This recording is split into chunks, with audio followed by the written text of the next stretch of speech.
Hello and welcome to the Infinity All Factions Tier List 2024 edition. In this video, as in previous videos in this series, we'll be talking about every single faction in Infinity the game and giving them a ranking somewhere between S and D. For those who haven't seen videos like this in the past, yes, we will be giving all of these factions a ranking, but really the goal is to talk about everything in Infinity all at once and to give kind of like a snapshot and overview of the game as it stands in March 2024. I'm joined today by Lockie from Brisbane and Jordan from Victoria, which means that collectively we have most of Australia's metagame represented, and hopefully we have some insight that will be useful to the rest of the world. Without further ado, we're going to jump right into it, and we'll be starting with O12 this time around, in particular with Torchlight Brigade, which is Infinity's newest sectoral. I've done a little bit of playing with these guys. I've had at least one game, so I feel like I can talk a bit to their strengths and weaknesses. And although they are very, very new, I feel like Torchlight Brigade are a relatively comfortable bottom of A, top of B faction. In terms of weaknesses first, there are things that Torchlight Brigade has that are notable weaknesses. Obviously, they have a lack of smoke grenades of any sort in the faction. The closest they have is they have one very expensive linkable Eclipse smoke model, although that is, of course, not nothing. But more than that, when you talk about Torchlight Brigade, they have strengths, and I will talk about those. They're very good. But the top end, the very top end of Torchlight Brigade's performance actually has some limitations. The Wrecker is probably the most emblematic piece here, where Torchlight Brigade is a heavy infantry, and like it's a strong heavy infantry link team sectoral that has an excellent backbone of pieces that support those elements.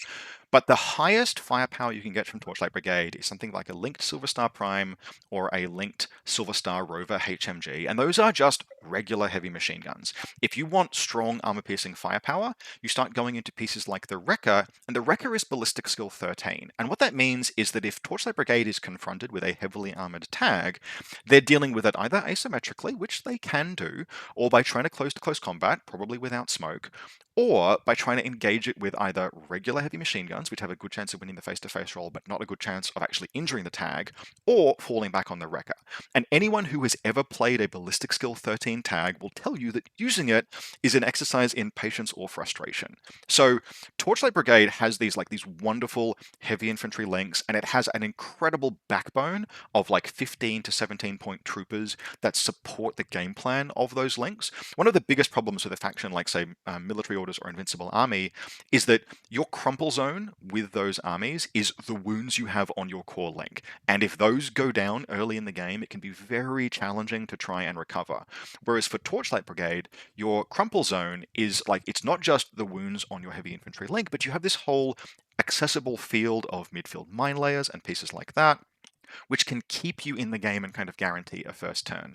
So we talked about this a little bit prior to the recording, and the general consensus of the cast here today really is that Torchlight Brigade are Invincible Army, Military Orders, Morat style faction, but very well engineered for new players. Not just aesthetically, they look very, very appealing, but the way that you build Torchlight, the starter box guides you towards an army that is very, very solid.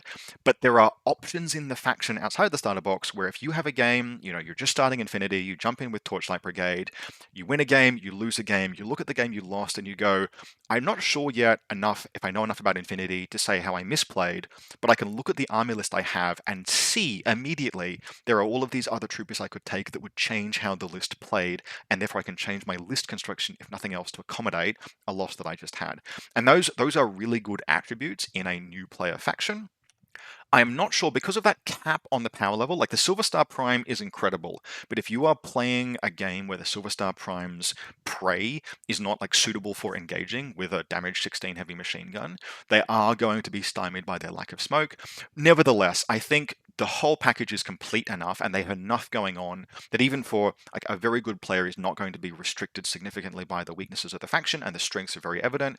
For that reason, pause for breath, I'm going to put them in A, with the expectation that we may find them shifting down if enough other things begin to occupy that space. Lockie, Jordan, I've kind of summarized what we were talking about before. Is there anything you wanted to add to that? I think the only thing I wanted to add, that I think I mentioned before, was a little bit like with Bakunin, but less so. You have a pretty deep breadth of lists you're able to build inside of a sectoral. It's definitely not a mono build sectoral or like a Yes. mono like skeleton sectoral. You have a lot of options. You have a lot of different things you can do. Obviously, stuff like the Silver Star Prime pulls you in a very specific direction, but inside that direction, there are multiple ways you can go about it. And I am not as deep against a ballistic skill 13 tag as Rob is. I am not a coward. Have you played the Overdrawn much since you asked me about it like 3 months ago? I have not played a game of Infinity since CanCon. Shh, don't tell people. You still you talk a lot. All right, let's move on to O12. Now, Jordan, you had some commentary, and I think Lockie as well, about how you wanted to discuss O12. So I'll hand over to one of you if that's okay. Yeah, I can do that, I Yeah. guess.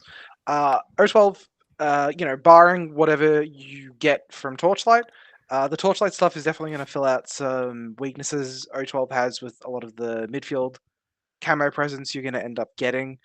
But for me, at the end of the day, it's a faction that's always felt a lot like a sectorial, like it's overshadowed by its sectorials hmm specifically, more so now with Torchlight. And it's a faction where you can do a little bit of everything, but you definitely end up paying out the nose for it. And I'm happy to hand off to Lockie at this point. Or I can if you'd like. I'm not stressed. Yep. So that is I think it's an apt summary where if you look at how O12 is structured, a definite strength of the faction is that they have, like, realistically, they have access to every capability you could possibly want. They can play a guided missile game, they can play a remote presence tag and subsequently engineer it. They've got, particularly with the addition of the roadbot, they have some excellent mobility pieces.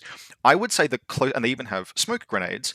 The weaknesses or the downsides of O12 is that a lot of those options are kind of just a bit more expensive than you might see in any other faction. So the Zeta is a Ballistic Skill 14 HRMC tag, but it's got Climbing Plus and a number of other skills that kind of inflate its price a little. Now, they are very worthwhile skills, and the Zeta is a very good tag, but you are still paying top-end prices for a BS14 gun. And like Varangian Guard are another key example, I think, where a Varangian Guard does almost exactly the same as a Galwegian does at twice the price. It's regular, the premium, you're paying a premium for a reason, but the point is that you are paying a premium. And across O12, you're often paying little premiums here or there that will add up across a 300-point list.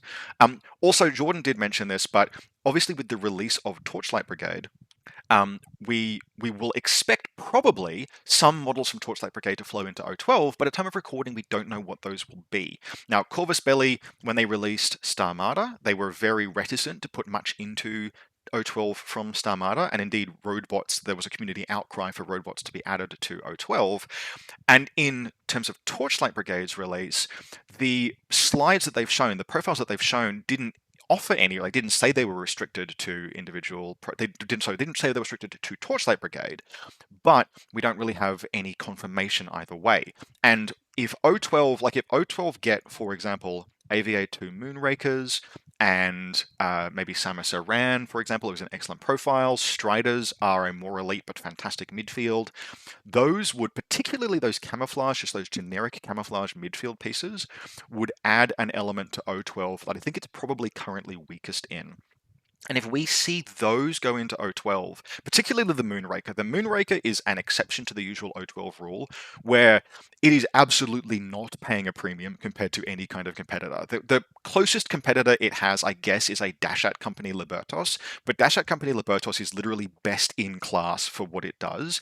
And one, it's irregular, and two, it costs a whole point of SWC. Whereas Moonrakers are regular, they are repairable, remote presence remotes. They have heavy shotguns rather than light shotguns, and they are regular and they're only half an SWC, which means that even in the comparison between the superlatively good Dashat company Libertos, I can look at a Moonraker and say, yeah, no, this piece is fine, and I'm very happy taking it. It's got a heavy shotgun and an adhesive launcher. And if those things, if O12 get access to two Moonrakers, I am very much back in on O12 as nope, this faction actually now has things that will carry it, like list building carry it at a relatively, like, a cheap cost. I would probably push it up to A, but at this stage we don't know that those things are coming in, and as is O12 is a faction that has lots and lots and lots of mild strengths, and is just paying a little bit for all of those to try and make it happen. So we'll put it, I think it is the definition of a very solid B faction, but it doesn't really exceed that. That segues us into Starmada. Now, Starmada is probably going to be one of our most changed factions in terms of how we talk about it. I'll just pop it there for now. And that is because Starmada is one of the factions that changed the most from the ITS seasonal change. Now, I've spoken about this a little bit already, but Lockie, you had some thoughts on this I wanted to just get you to speak to because you articulated it very well. So I think one of the things that highlights the change for Starmada is, as you both mentioned before, robots were a staple of the faction. They're very fast, they're a specialist, there's lots of missions they can do. But with the change to the season and the introduction of things like QAZ creatures, suddenly when you look for a fast, early scoring specialist, what you're looking for is something that also has close combat skills to be able to combat the QAZ creature, and that changes your assessment of the tools. So the robot goes down a little bit. Competition for other competition in that slot Hmm. might come up as more valuable. Yep, and the changes from ITS 14, I think it's actually the QAZ creatures as well. Like, that's a subtle, like it's easy to miss at first glance, because the obvious change from ITS season 14 to 15 is that Oko Copperbutts don't have tactical awareness and every other buff under the sun. And Starmada, like I bandwagoned onto them hard for like exactly 3 months to play them when they were at the height of their strength, because you could duo roadbots with Oko Copperbots and fling them across the field, and there wasn't a better faction in the game for playing scenarios like supplies, where it was just you were just immediately at the objectives, and you had a paramedic specialist to comfortably pick them up, hand them off to the Copperbot, get the next one, move back to your DZ, with like very very few orders. You could have secured two boxes in supplies, be back safe, and have plenty of orders left to attack with your other pieces. But now QAZ creatures exist in that scenario, and a roadbot and an Ochre Copperbot do not want to be running through the zone of control of a QAZ creature. So Starmada has to, like, that sudden like huge spike of strength Starmada had in that scenario is now like, okay, we need to find other ways to solve for this. And they absolutely can. Like, one of the things, if you don't want to fight a CC, if you don't want to CC a QAZ creature directly, if you don't have something like a Montesa Knight to just move up and kill the thing, then you have other options. You can use mobility, and like robots absolutely can maneuver up and around to get lines of fire, to do things like, shoot down QAZ creatures, but they have to go and do all of that before they can attempt to accomplish the mission. And that is a notable change in terms of how, like, the relative strength of the faction, although the strength of the faction still definitely exists. So in terms of strengths and weaknesses of Starmada, they are just a very good solid sectoral that has a few pieces that are very, very powerful, and chief among those is the Roadbot. They're not a mono build faction by any stretch of the imagination, but I would go as far as to say that probably every single Starmada list should have whichever version of the robot profile you take. There are a lot of attractive ones, but every Starmada list should probably have at least one, probably two roadbots, and they will serve you very, very well. But they will not serve you as well as they did in season 14. They are now merely excellent. I think the faction probably it sits above vanilla O12. It has a very clear mission statement. How it plays is sort of like very clean. It has basically, it can do a lot of things that it wants to do, and it can do them very quickly. It has high mobility. It has good remote troops.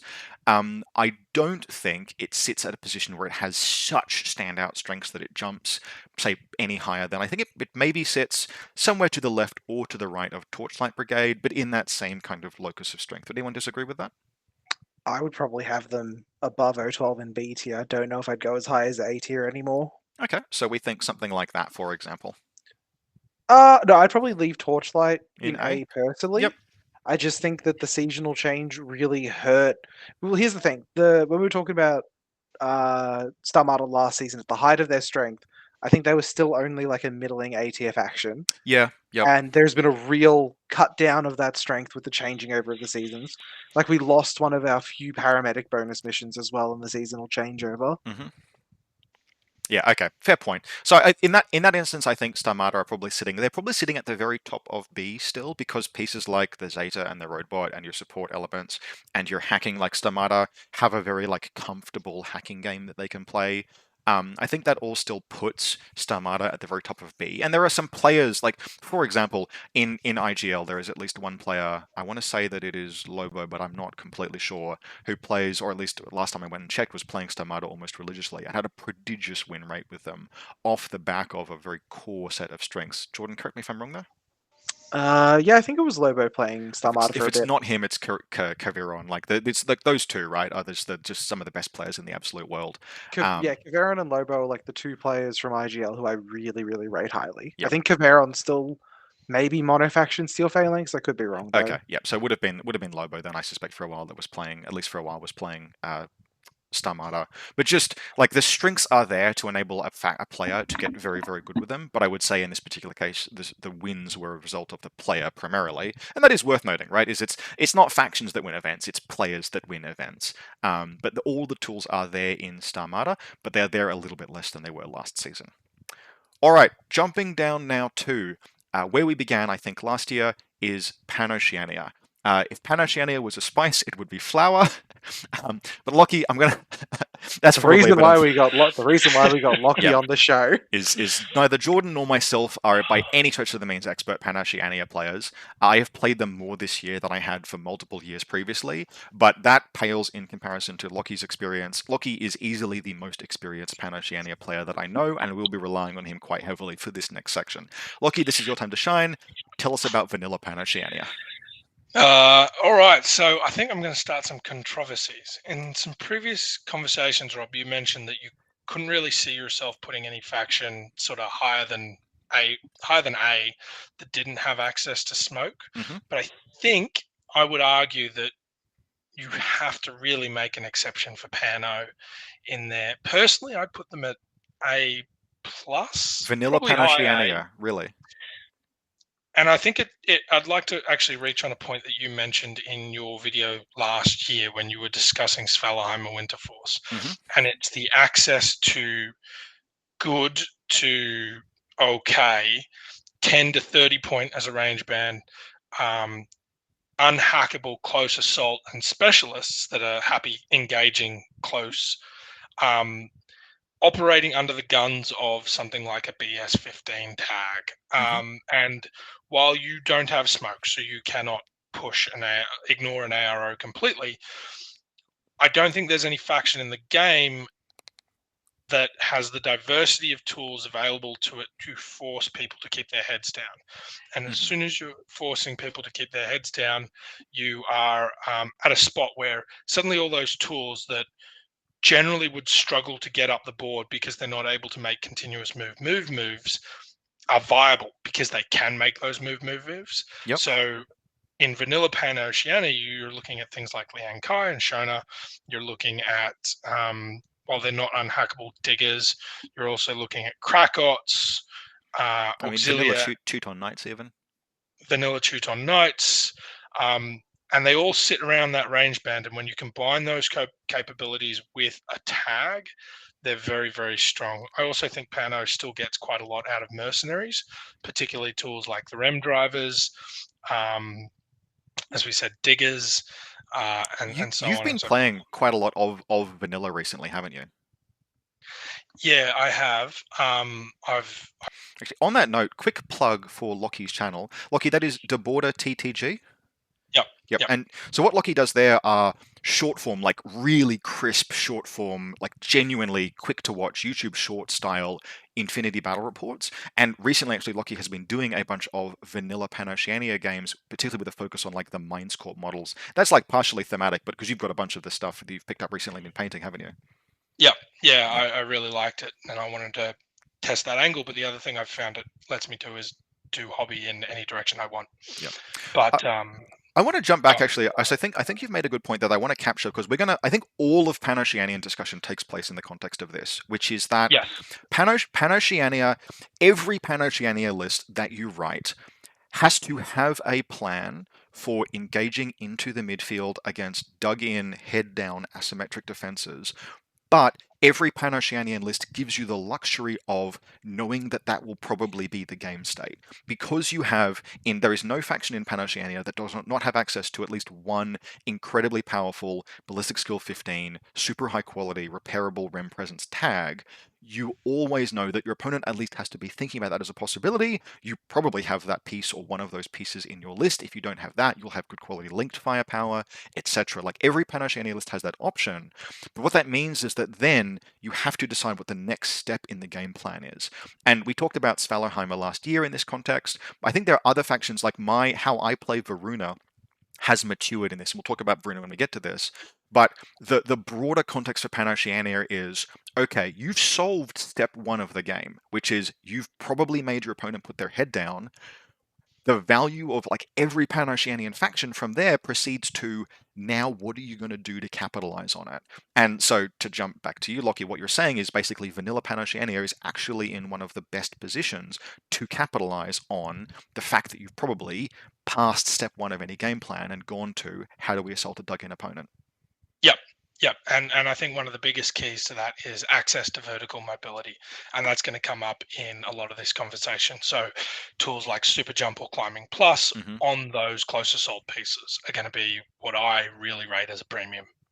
Are there any pieces, so obviously as a vanilla faction, PanOceania incorporates at least a little bit of almost all of the sectorals. Are there any really notable sectoral pieces that fold back into vanilla PanOceania that you find you make regular use of? Like personally, I would always take a helot if I have access to helots, but what is your take on that? Yeah, so I think helots, Auxilia, Liang Kai, Beast Hunters are mercenary, but you could kind of lump them in. You have those. That's a thing that vanilla has, is mercenary units. Yep. And Agnes are very much the tools that come up in my lists again and again. Now, you use Agnes which profile? I have been using the 14-point Agnes for a long time. In fact, the entire time that she's been out. I think 14 points for a decent whip specialist with a template that's happy to go after camo in the midfield. All right, spot the PanOceanian play, everyone. They have called whip 13 decent, but yep, proceed. Look, it gets the job done, and that's the point. Yep. So I've quite liked her. I haven't reached for the Rem Driver yet because I've actually been using the Rem Racer, Rem Driver Hacker, which gives you a whip 13 BTS 6 hacker with the buff to your Rems for the same price. Yep. And I think that's really good at covering two bases for the one slot. Yep. I know recently, having had some games with Neoterra, I have fallen back in love with Auxilia. You don't need many Auxilia in a list just to give you that degree of insulation for your deployment zone. There is nothing quite like literally a heavy flamethrower that can declare discover and die and not cost you an order, etc. So, all right, with that in mind, Lockie, you're making the argument for A+, is that right? I'd say bottom of A+, top of A. I genuinely think that sort of A+ I have put into the tier list because there are going to be some factions where basically we're going to disagree on whether or not it is S tier or A, and that is our compromise position. Okay. I'm not sure. Like, I certainly would not say vanilla PanOceania is S tier. You've made a convincing case for them as being good. Jordan, where would you put them? So, I understand everything that Lockie is saying. I know people like our friend Trent will argue that you don't need smoke in a faction. I think that for any faction to be considered top of a respective tier, especially A, you really need access to tools to just not take fights if you want to, which smoke is and is the best way to do so. So I struggle to give Vanilla Pano a pass just because their midfield presence has gotten better, is where I'm at. I think it's not necessarily that their midfield presence has gotten better. It's that there's more and more clarity around like what you need in order to succeed. As we like N4 is now entering into like we're in subsequent years of N4. The effects, like the broader effects of the 15 trooper limits and how people play games have begun to shake out with more and more clarity. And I think Pano has settled into knowing what they need, probably better than any other faction. I am gonna leave them for now in an A, and I have the mouse, so you can't stop me. Specifically because the PanOceania loss condition still exists. I think Lockie's made an excellent case for them being very strong, but you can still, like, more than any other faction, you can be locked out of a game because the dice hate you. And there are factions where that's not true. There are factions where you can get absolutely SOL on a series of engagements. The game is not over. You've got multiple redundancies. I have a story about that. In PanOceania, and we'll get to a discussion around this when we reach the end of the PanOceanian analysis. But in PanOceania, that the PanOceanian lockout phenomenon still exists, where you're relying on like usually one or two super high quality, really premium gunfighters, and they can die, they can be neutralized. And there are some factions like Varuna, for example, or vanilla PanOceania using a cutter, where you have particularly good tools for preventing that from happening, but the risk still exists. So we'll leave them there for now because that's long enough talking about one faction. But vanilla PanOceania, in summary, being many of the strengths, the biggest strengths of PanOceania in terms of their firepower, but with access to mercenaries and many of the cool pieces from sectorals, is actually now in 2024 a very good overall place to be. Shock Army If of a... Oh, yep, Jordan. sorry, if I could just to go over the Pano failure state, it's not just if you lose 1 or 2 critical gunfights, it's also if your Whip 12 or arguably good Whip 13 specialist just slams its head into a button repeatedly. Like I had a game at BCB where a machinist spent 7 orders trying to give a Draco 1 wound back. Occasionally that will happen. Yeah. Yeah. I think that there are enough things in PanOceania these days that look this particularly, and this has been true probably since season like even 12, 13, 14.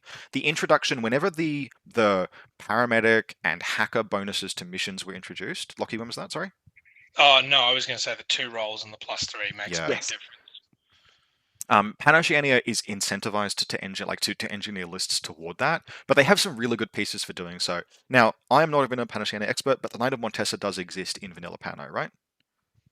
Yeah. Yep, and that is an excellent piece for doing things like supplies. It can fight through QAZ creatures. It's a paramedic. It can. Isn't the paramedic's exclusive to Shock Army That's what I and wanted to ask Bruno, about. right? Okay, so It's in MO as well. Okay, Shock Army, So Bruno, MO. disregard that, but there are probably paramedic is one of the pieces where so finding a good paramedic in vanilla PanOceania then, but you won't struggle necessarily for okay hackers. If nothing else, then that REM driver that Lockie mentioned is very cheap. You can include it ready to do other things, and it can in a pinch run forward and accomplish stuff.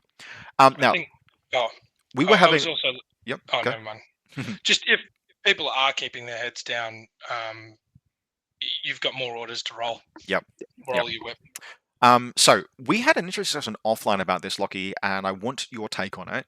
Shock Army of Acontecimento. This was a faction that last year, Jordan and I think Jordan, we were both relatively comfortable being like, "Yep, this is a banger of a faction." But I feel like the game has shifted around it a little bit. And Lockie, you had some thoughts on that.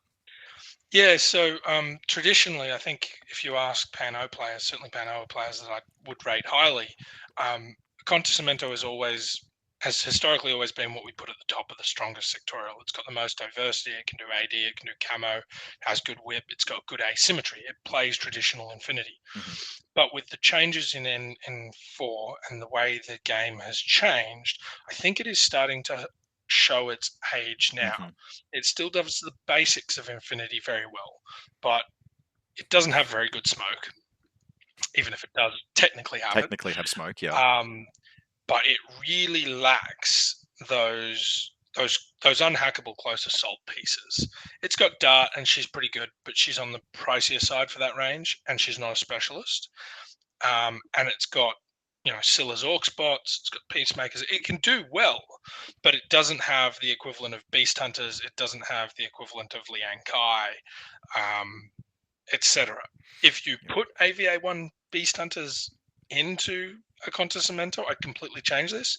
But otherwise, I think it's starting to show its age when you have to lean onto tools like Naga to be your non-hackable close assault.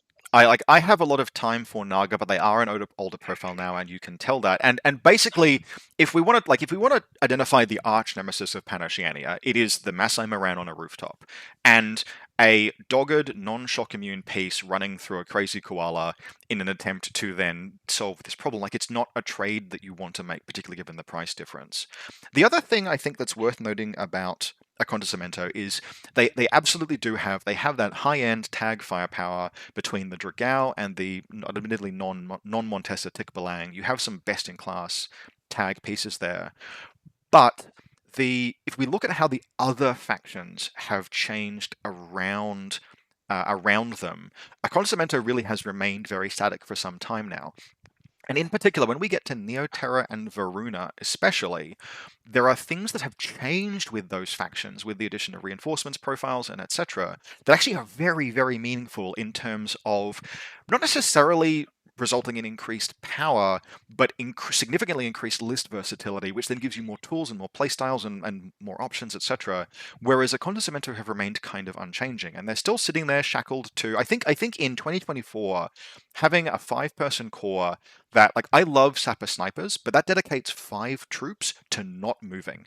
And when you have a third of your army that you've just pretty much predisposed to not leaving your DZ most of the time. Then we add in Fugazi drone bots. Like it used to be, you'd look at a Contosemento and you'd say, shit yeah, high availability Fugazi drone bots. Shit yeah, Contosemento regular link. This is the backbone for like a tag firepower list. I got tons to do. But when you break that list down, you have like 5 pieces that move. And what that Yeah. means is that any individual loss as a percentage of your total things that can go and accomplish the mission hits much harder. And that I think is probably the biggest thing, like in terms of like the strengths of a Contosemento. The tags are freaking excellent, and the defensive firepower is really good, and they have a very credible like camo game. But the limitations are more evident, I think, than they've ever been around where a Contosemento struggles, and it is actually in that your opponents have their head down. Now what stage of the game?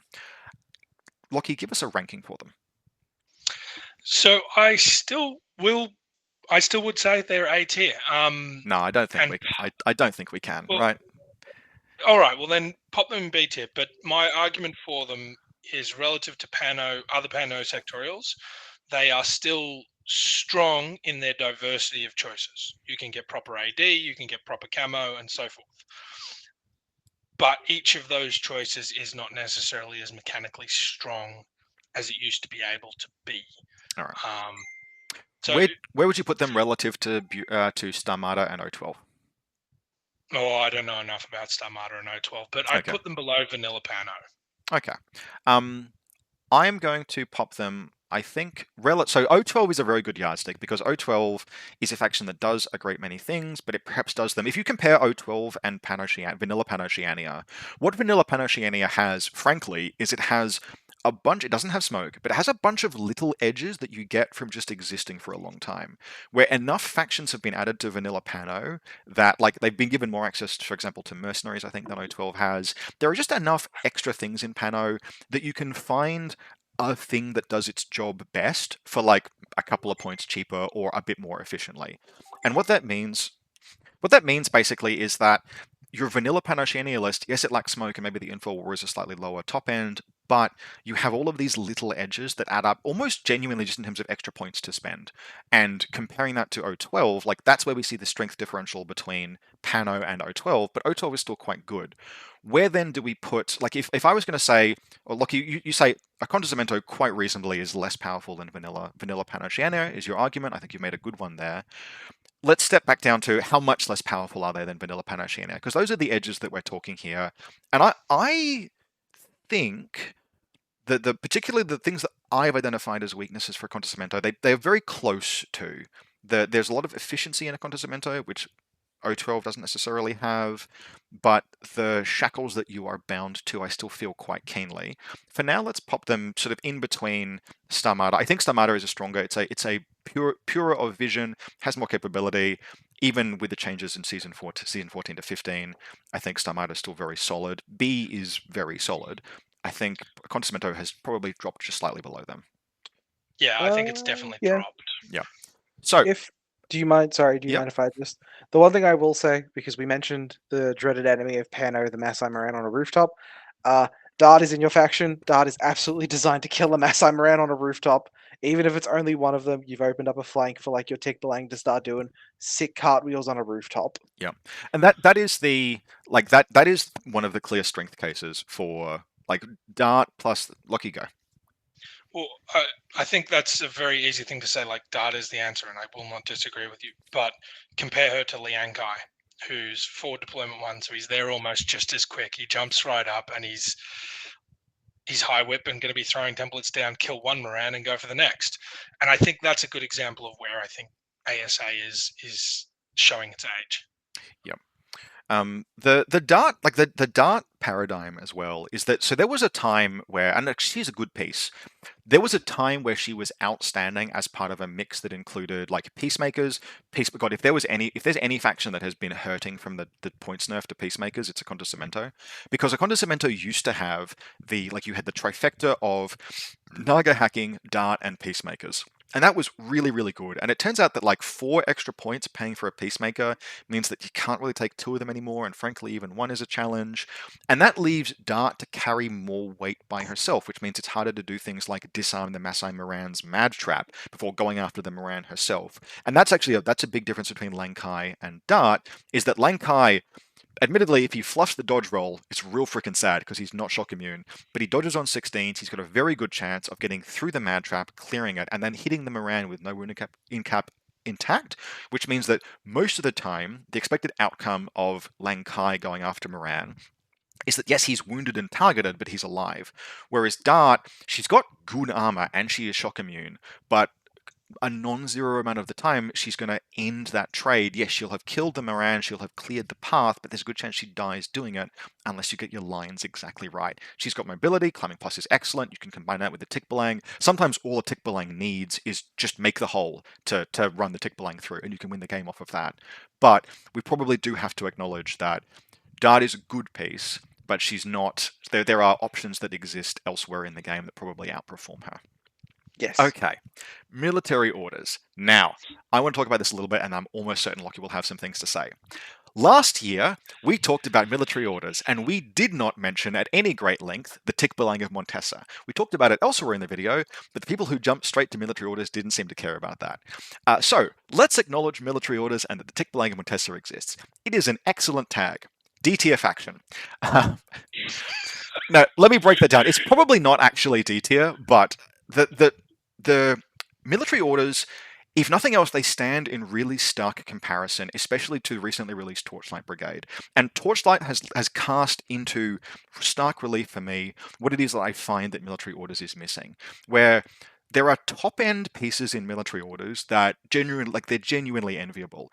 The Montesa Tick Belang, it's just one of the best tags in the game, period. It has everything that you want. It's got the best ballistic skill on any tag. It's got Mimetism 3, it's got mobility, it's got a lovely silhouette at Silhouette 6, and it's armor piercing. The closest thing it has to a downside is that it's religious, and that is actually, to be fair, something you have to manage, but it's outstanding.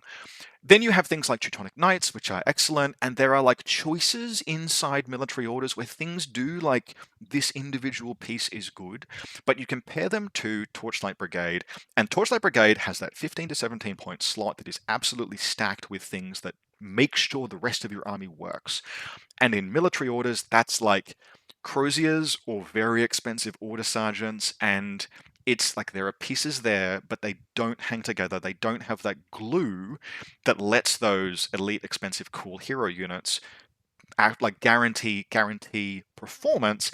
And on top of that, it's a faction that has all of the usual PanOceanian vulnerabilities, where it's like its whip tops out at 13 and or thereabouts, and it doesn't have smoke, and etc. So I've had some people, I think realistically, they're not a D-tier faction. No faction with a tick belang of Montesa is truly D-tier. They have options that will win them games, but I do think they probably sit in C-tier. And now, Lockie, tell me if I'm Sorry, right. Oh, before Jordan? we hand off entirely to Lockie, I did want to say I don't actually, just because Lockie can probably correct me if I'm wrong here, but Military Orders feels like a faction that has a lot more traps built into it than a lot of other Pan-Ocean factions. Like you look at it from the outside, and it's like, oh, Joan of Arc is an LT. Oh, you've got all these big knights that are like 70 points. But then you like start building lists for it, and you're like, man, my best lieutenant. Oh, the Knight Commander as well is a trap, I think. And then you build right into it, and you're like, oh man, my best lieutenant is Deferson. In stark contrast again to Torchlight, if you build a military orders out the box based on what's available to you and you're a new player, you are going to have a worse time even than a new Invincible Army player, I think. But Lockie, what is your take on military orders? Lockie, your So take on military. I think you've both really hit the nail on the head. I think military orders has some really aggressively costed profiles that are very good. Trinitarians, Teutons, Knight of Montesa, Tick Belang of Montesa. But I think where it falls down is when you take the approach of looking at lists as a whole and the other tools that you need to take in a list to make something competitive in a tournament. I think military orders is very good at making lists and then trying to play a mission with those lists, but it's not very good at making lists to do a tournament, if that makes sense, right? Like trying to make the compromises that you need in a list to meet diverse range of tournament objectives is very different to, I have one list and I'm pretty sure I can do everything with it if I just play well enough. Yep. And I think that's the perfect example on your mantra of a list that when you're looking at a 5-game tournament, that's where you're going to run into trouble, where you are trying to make the one list do everything. And to call back to what I mentioned before around how like almost every PanOceanian list takes place in the context of you've successfully made your opponents put their head down, what next? I kind of ironically, military orders is probably the worst PanOceanian faction at answering that question, because they've got a whole bunch of like they've got great single wound skirmishes that you don't really want to feed into enemy shotguns, and the rest of the army's close assault elements are, yes, they have stealth, but they're very hackable, and you don't really want to, like, there's nothing in military orders that you are comfortable throwing away to exploit a breach. Even Teutonic Knights, which are very, very good, often are taken in a configuration where they're a very valuable part in your list. You can't necessarily just part with them. So, look, basically, I think to summarize this discussion, and there's been a break in recording here, which we'll address in a moment, military orders sitting at C tier. The reason why we had a break in recording, which will be seamless for the people who are listening, is that as we were speaking, the update dropped with Torchlight Brigade being added to the app properly. And as a result, in real time, I think we need to make some small adjustments. Torchlight Brigade, in terms of how it has changed, the only really notable thing I think that leaps off the page that wasn't spoiled in the things that Corvus Belli shared was that in addition to the excellent suite of NCOs that are available to Torchlight Brigade, they now have a Raven Eye officer +1 Order Lieutenant profile, which is excellent. Once again, 16 points. Look at that category in Torchlight of model pieces. And although quite a lot of the Torchlight options weren't added to O12. In particular, the Prime is probably the most notable piece. Hellblazers, which are a very solid addition, have been added, and more importantly, Moonrakers are in at AVA2. And Moonrakers at AVA2, I think that is going to shift the needle on O12, certainly ahead of Shock Army of Conocimiento. They now have a midfield that is probably better than Shock Army of Conocimiento with those guys. And Torchlight, I think, still very firmly sits in A, but we will accept the argument that it probably sits behind PanOceania. But definitely, that is a very comfortable strength of the faction. So that update is now live. We will move over slightly to the left as a result, because the addition of Moonrakers, even if they didn't really gain anything else, probably actually also puts them ahead of Starmada, because that means O12 is now a faction with very, very good midfield and roadbots. Roadbots do not need to be linked in order to be excellent. I think with the addition of such good midfield pieces, even if I believe the Strider is missing from O12, the addition of Moonrakers is very significant. That probably puts O12 at the top of B tier with a very clear strength in that. Now, we've just labeled military orders as a C tier faction. Cue hatred from the comments, but I think I stand by that. Kind of the last thing to note about military orders is that, and Lockie was mentioning this while we had the break in recording, is as much as they have like exactly one really high tier firepower option in the Tickpelling of Montesa, they have exactly one high tier firepower option in the Tickpelling of Montesa. They are not like other PanOceanian factions where you have potentially multiple pieces that can fill that gap. Speaking of other PanOceanian factions, let's move on to the Neo-Terran Capitoline Army, which is comfortably one of the most changed sectorals with the addition of reinforcement profiles. I like Neo-Terra a lot. I've played it recently. Lockie, did you have anything you wanted to mention on this? Yeah, I actually think they've probably swapped positions with the Conocimiento, and I'd put them up in A tier. It's the combination of access to blades, bolts, the Squallow Mark II, and that particular duo with bolts. Not bolts. With blades, the blade engineer, tactical awareness, yeah. And the blocker. The blocker is quite nice. They've also gotten access to Max, so that's another new tool which is quite interesting that we haven't touched on much. And they still have access to Auxilia, CSU, Shona Corona. So even though she might be Liang Kai we have at home, she's still covering that category of troop that you're looking at. They also have the Ulan, which means they've got a camo tag. And if you're playing in a meta that's very good at slicing out and killing key pieces, having access to a camo tag, I think, automatically lifts you up.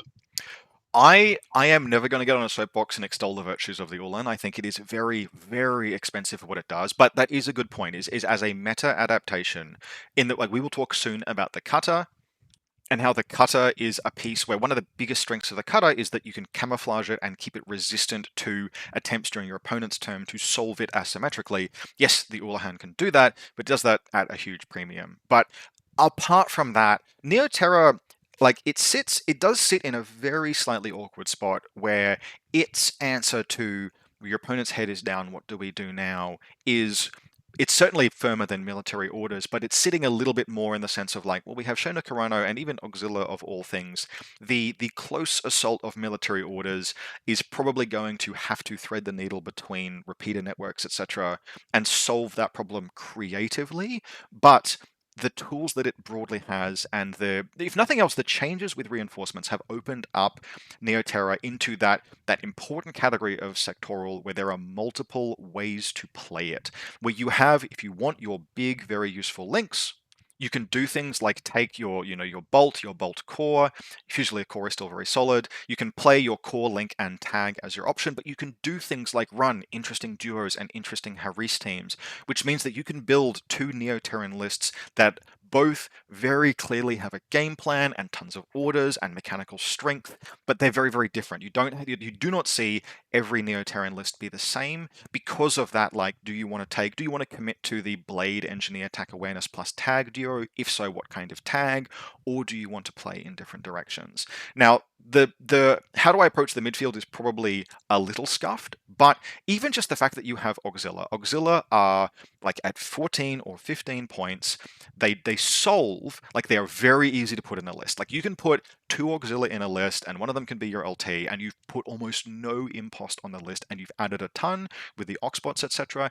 And if you go further than that and you add more Auxilia, you start doing things like saying, look, yes, this is technically a hackable piece in the sense that if I want to assault into midfield with this, but moving even just a 15-point forward observer Auxilia forward situationally can solve problems in the midfield at an incredibly low cost using a piece that was just going to be defensive otherwise. And yeah, otherwise we're looking at Shona Carano and pieces like that, but those tools exist. I think Neoterra is probably in a stronger position. Certainly it's in a stronger position than it has been in all of N4. And I think it's probably like, I feel like I started, like literally began the game with Neoterra. It was my very first faction before I moved over to Acontecimento.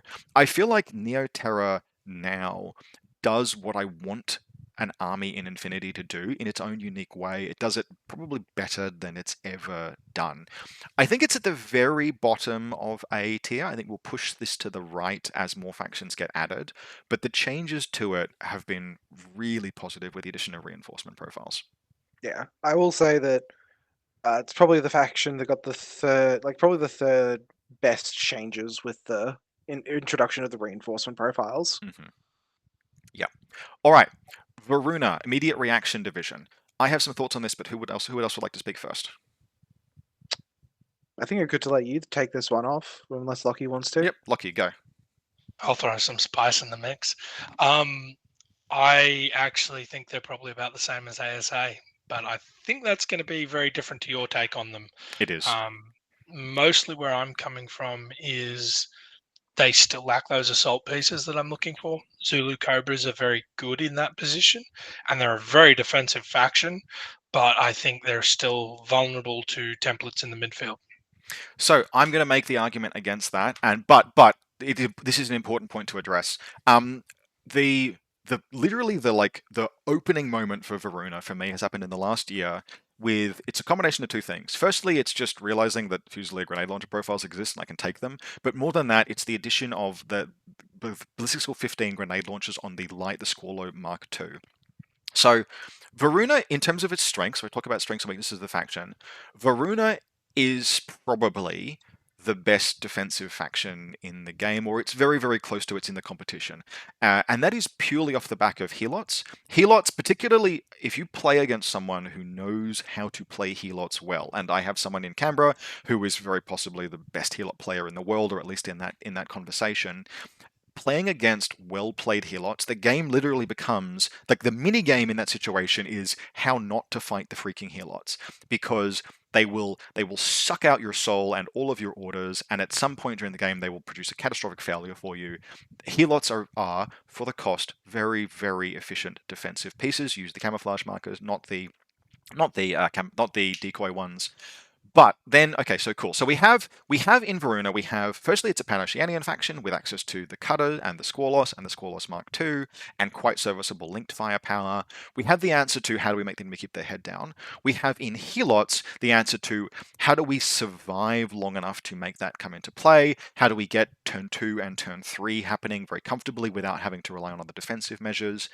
And then we have to answer how do we capitalize on, or how do we proceed into the midfield in close assault? And it's the addition of those grenade launchers. Now, Specfire is always going to be probably the most scuffed answer to how do I deal with a Masai Moran. But what I've found is literally building Varuna lists where it's really surprisingly easy to just get, if you want it, to get a light grenade launcher or a grenade launcher into both combat groups and have the orders to spend on them and solve problems that way. That this faction, because of the helots, right? Because you have this defensive matrix that is truly annoying, the Varunan answer to how I proceed into the midfield is I don't. I am going to engage you in the most annoying and frustrating way possible to force you to break yourself upon my defensive setup, to expose yourself to my offensive pieces. I am going to engage you in a manner that is like unavoidably asymmetric so that I maximize the strength of this defensive setup that I have. And inside that specific context, there are a few different ways to play Varuna in that situation, and it is a little kind of like it's one build, right? There are a few variations on it, but it's one build that I really, really like. But Varuna emerging unexpectedly as the home of Specfire as a viable part of any game plan was totally unexpected for me. And the synergy that it has with things like the helots, where you are using a combination of mobility, because you still have high mobility tags, particularly linked with tack-aware pieces, etc. You have a lot of tack-aware orders. You have a good order base generally, provided you can manage the fact that the helots are irregular. You combine solid mobility, ability to do the mission thanks to all of those extra orders, the strong defense of the helots, and linked troops if you want them, with Specfire as a genuine force mix in any individual list. And you have a whole that has inexplicably become greater than some of its parts and different almost to any other faction. It is like playing an honest version of guided missile attacks as a strategy, except that the payoff is higher because you don't have to expend any material. The chances of individual success are lower, but the payoff is higher because there's no material expended. And you have a faction with freaking helots and defensive AROs and etc. You have this mix that makes forcing your opponent to break themselves on you higher payoff than it is, for example, in Nomads, where, yes, you force your opponent to engage Masai Moran, but we've just spent like half an hour talking about how there are many different answers to Masai Morans. So I don't know if that pushes Varuna, for example, all the way into A tier, but I have really, really liked them. I think putting them like on either side of Starmada feels about right for me. Does anyone want to argue with that? I'd say that feels about right to me. Okay. I think I would go the other side of Starmada. Okay. Yep. I think that's probably totally fine. Frankly, I'm feeling, the more we talk about it, the more I'm feeling like Varuna, Neoterra might squeak down as we talk, but Neoterra is in an A tier mostly in comparison to Neoterra previously. All right. Moving on from Varuna, Svalaheimer. Crap faction loses the game constantly. If you lose your Jotun in the first order of the game, Svalaheimer is terrible, and that represents 100% of my Svalaheimer games in the last year. Ergo, terrible faction. I'm going to argue for them at D, but noting that I might be slightly biased. Lockie, how would you describe Svalaheimer? Well, I'll go biased the other way and say S tier. Okay, all right. We'll meet you in the middle, and we'll put them as a B. Wait. Yep. Seriously, I think they're an A tier. And I think it's the same reason Neoterra is an A tier. I think Svalaheimer lacks a lot of diversity you mentioned in the last video that it doesn't have mid-tier camo. It actually has a little bit now. It's got Uma and the Beast Hunters. They do have a HD sniper. It's not the greatest, but they've got it. It's not good. Yeah. I've used it. And Climbing Plus is actually, I almost think Climbing Plus on it is worth the loss in ballistic skill from 12 to 11, but we won't get into it too much. So what I'd say is that while they lack diversity in a category for each choice, they don't have AD, for example, they've only got those two midfield camo markers. Each of those selections in that category are very mechanically powerful. Liang Kai, he's kind of coming up as that poster child for that assault piece. Shona is almost as good.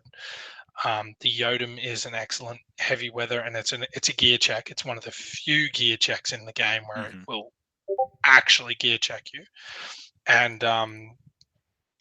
so on and so forth. And they're very much into playing force the opponent's heads down. So I'd still put them in A because they do that shock assault with tools like Kai and Shona. Yep. I think that the game has changed around Svalaheimer in kind of the way that it's changed around Shockami Vicontasamento. Jordan and I covered a lot of this last year, where we talked about Svalaheimer, and we said, look, Svalaheimer is PanOceania with close assault. I think we can refine that position in 2024 to Svalaheimer is PanOceania with a very clear plan for what to do once your opponent has been forced to keep their head down. The thing around them that has changed, though, is that like the rest of the game has moved. Like Neoterra, for example, has picked up some really clean and compelling options. But Lockie, you wanted to make a point. So Svalaheimer, they are a faction that like they have the answer to what do you do once your opponent is forced to keep their head down. Lockie, you wanted to make a point about Svalaheimer as a mobility faction because that's something that we haven't talked about. Yeah, I think they're very fast, but they're not fast in terms of distance they move each order. They're fast in the number of orders it takes them to get around the table, to set up favorable engagements, or to reach objectives, because they have a lot of super jump or climbing plus profiles that are tools that you would be taking anyway. Kahu, Uma, Shona, Kai, these kinds of units, the Beast Hunter, all allow Svalaheimer to ignore an aspect of the game that not many other people get to do, and that is always paid for at a premium, and that's ignore the table. Yep. If you look at tools like Sapper, that are you're paying a premium in points and a premium in mobility or lack thereof to ignore the requirement for a sniper position on the table, Sval ignores the table in its ability to prosecute an attack. Yep. Okay. Jordan, go. Sorry, if you. I'm not a Pano player, but if you don't mind me sticking my nose where it probably doesn't belong again. Something that I will say that at least stands out to me about Svalaheimer from what I've heard from you, Rob, and what I've also been on the fringes of with Lockie, it feels like, unlike Neoterra to an extent where through the shoring up they've gotten over the course of several updates now, that your critical failure state in Neoterra is you are pretty weak to one or two dice rolls going pretty badly. Like if Liang Kai fumbles an initial roll as he's going in on something, he's not shock immune, so he will just die randomly, and that's one of your big close assault problem fixes just dead out the gate. And while comically it isn't meant to happen pretty much ever, if you do like take two bad fights with the Yodam and it goes sideways, then your options start getting a lot more narrow for how you're going to pull yourself out of the ditch that you're now in. I think a competent Svalaheimer list has solid plan Bs around the Yodam. Like the Kahu exists, and the Kahu is outstanding. It's just that the Yotam, as much as it is a gear check. It is as Lockie mentioned, is one of the few clear gear checks in Infinity. The damn thing is very expensive. The Beast Hunter, someone else might know the answer to this. When was the Beast Hunter added? What year was the Beast Hunter added to Svalaheimer? Tag raid release. Yeah. So it's relatively year or two. It was there when you did your last tier list. Because it actually feels like it stands out as something that is worth noting, as more, it feels more applicable because it adds not just close assault but camouflage, and I feel like we may have overlooked it last year. It's it's a single piece, it's 15 odd points, but it I also adds DZ defense if you want it. The Yeah. 9-point mine layer is very good for Pano as a whole. It's an extremely scuffed heal lot, but even an extremely scuffed heal lot is very solid. I feel mixed about putting PanOceania, putting Svalaheimer even at the bottom of A, but it's possible that it just barely clings there off the strength of some of that mechanical. I would probably go top of B personally. I think even with the addition of the Moonraker, where does it sit next to Vanilla 012? I'd put it above Vanilla 012. Even with the addition of the Moonraker?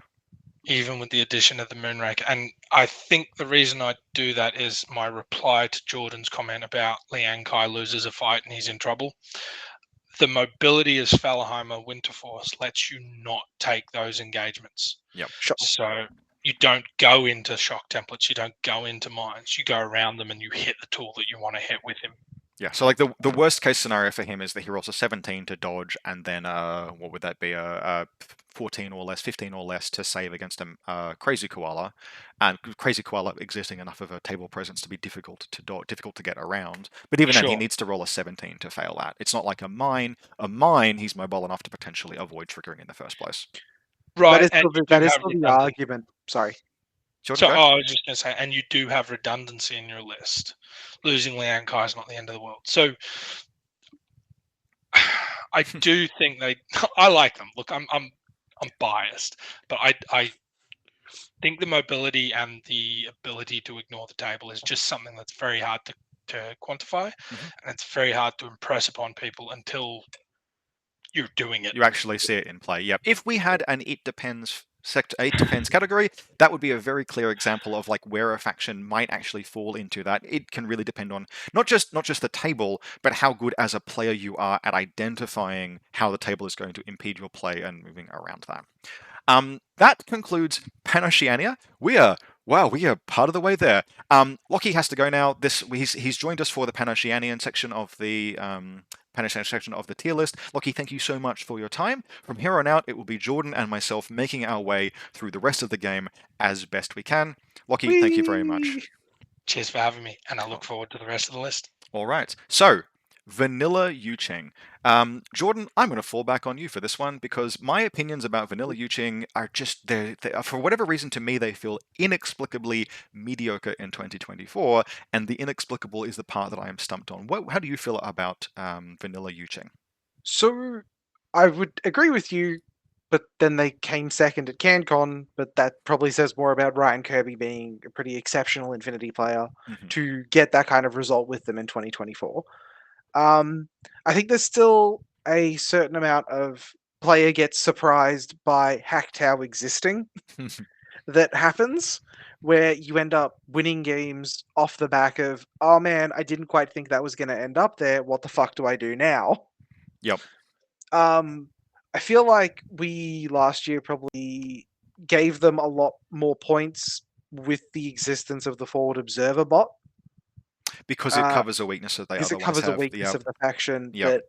Because if your opponent doesn't let you play Annihilation with extra steps, like if you're against Tohaa and they just don't play against you, right? Yep. Like what exactly are you supposed to do into that? So that's given me some people. Let's talk about that actually, because strengths and weaknesses of Yuching. The mechanical strength of Yuching is kind of the same as it has been previously, where yes, they don't have any like PanOceania and go ballistic score 15 pieces, but the total offensive and defensive suite for Yuching is very, very strong. They have Long Hours as defensive tools. They have Shaolin Monks as combined warband and defensive tools. Incredibly cheap. The Shaolin Monk is one of the leanest pieces in the game in terms of being a warband and actually doing close combat stuff. It's the sole warband that has stealth. It's very, very cheaply costed. They have Liang Kai. They have firepower pieces that maybe aren't quite on PanOceanian level, but are totally serviceable, usually in a heavy infantry shell. So you have to manage... Bro. Quan Chi have pistols. Come on.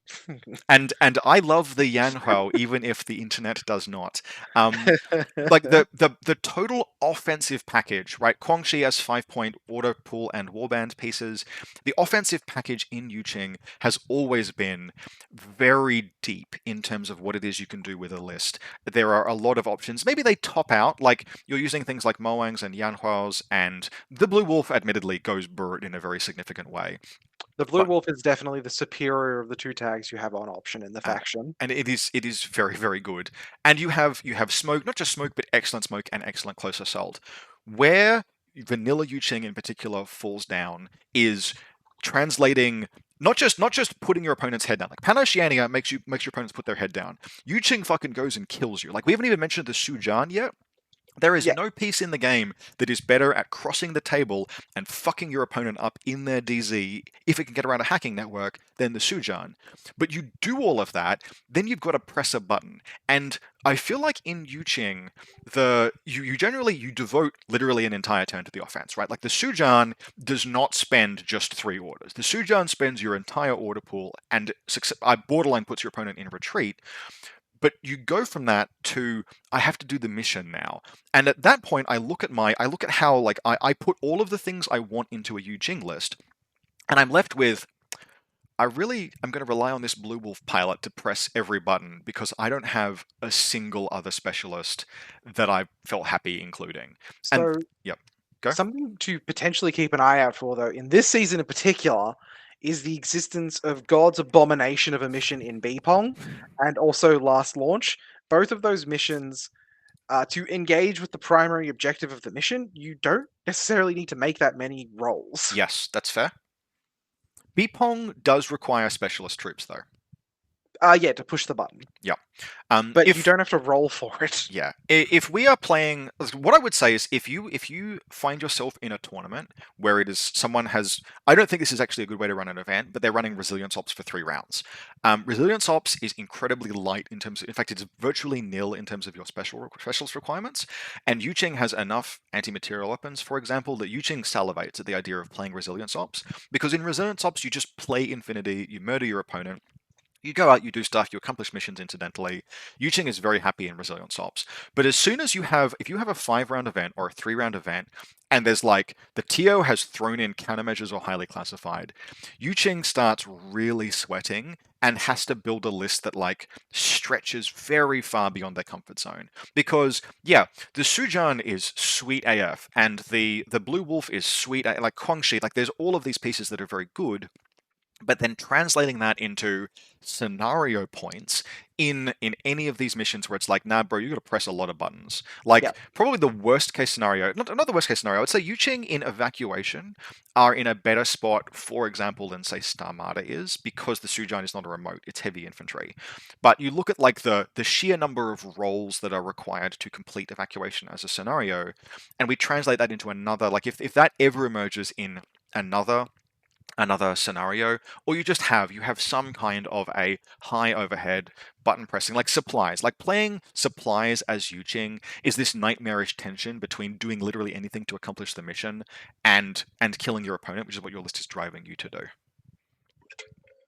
So Eugene definitely likes defaulting to, can I play this mission as Annihilation with extra steps? yeah. Any mission that can be completed on 3rd turn with a few orders is like their happy place. But like that, it's just I think that summarizes very aptly sort of the strengths and weaknesses. That for me puts Yuqing like really firmly in vanilla Yuqing, really firmly in middle of the pack. They have very, very clear strengths. But for example, I feel like I like them more than Shock Army and less than Varuna, like that kind of bottom of B tier. What do you think? Yeah, I think that can definitely go there. That's the good thing about Infinity is you can put a faction in that position that doesn't necessarily look good, but then at the same time, if you're good with the faction, you're going to get a lot of mileage Yeah. out of it no matter what. And like for example, hearing that Ryan Kirby came 2nd at Canton with vanilla Yuqing elicits no surprise to me whatsoever, because the faction, I mean, it has all of its tools to frickin' kill people, and if you can translate that into wins, and Ryan Kirby is absolutely a good enough player to carefully manage the order pools that he's got, the surprises that he's pulling, the tools that he has, and translate that into, I'm assuming that he went undefeated if he came 2nd. I'm not sure how many players there were at CanCon. So Kirby, myself, and Hector all went 4 wins, 1 draw. And that is like a good Yuching player. I feel like with the access to the tools at their disposal, sits in that 4-1 where they're going to have made 4 people's days very, very sad, and then one person will have either beat them at their own game or scraped through on scenario somehow and they couldn't translate. Yeah, Now, that sounds about right to me. next off the line in Yuching is the Imperial Service, ISS. I mean, can we just put Imperial Service and fucking IA in C tier, like the bottom of C tier, potentially moving down to D with IA later on in the episode? That's probably slightly harsh on IA, but Imperial Service is another one of those factions that has moved virtually. The needle on them hasn't moved at all as the game has changed around them, and the needle on them wasn't good to begin with. They are a faction that manages to combine in one package what appear to be some very strong strengths, mostly in terms of AVA2 Sujan, but then just making it work leaves you with a total package that is trying to fight at Spitfire range bands and nothing else. Throw smoke grenades with linked smoke grenade launchers that don't have necessarily core link bonuses. They feel like, and then you've got like the Sophotect as your doctor engineer who costs approximately 1 billion points, and is trying to dog it. I think I said this in the last episode. The last time we did this, your best gunfighter in the faction is a Dakini HMG in a Haris with a fucking marksmanship on it. That says a lot. Can you run the Dakini in Haris? I remember we got called Yes, on this you last can. time. You can Haris it, yeah. Yeah, you can Haris it with it's Dakini, and then it's I think it's like a pheasant maybe or something. Yeah, something. That's okay. Two, like the mechanical strengths that they have 2 Sujans, they have Guangxi, but they used to be they used to be this very powerful sectoral because we could play 20 troops and they could slam maximum availability Guangxi into a list. Those days are years behind us now, and ISS is left trying to make something happen basically with just mediocre Spitfire guns. If you can't kill something with a Spitfire or a HMG in IA, you can't do anything because they don't have other solutions to tools. Their asymmetric warfare is frankly mediocre. And their conventional warfare is kind of mediocre. I think they sit below military orders very comfortably, and we'll probably keep pushing them down. Like military orders is a C tier faction off the back of a mix of strengths and weaknesses, and the weaknesses are notable.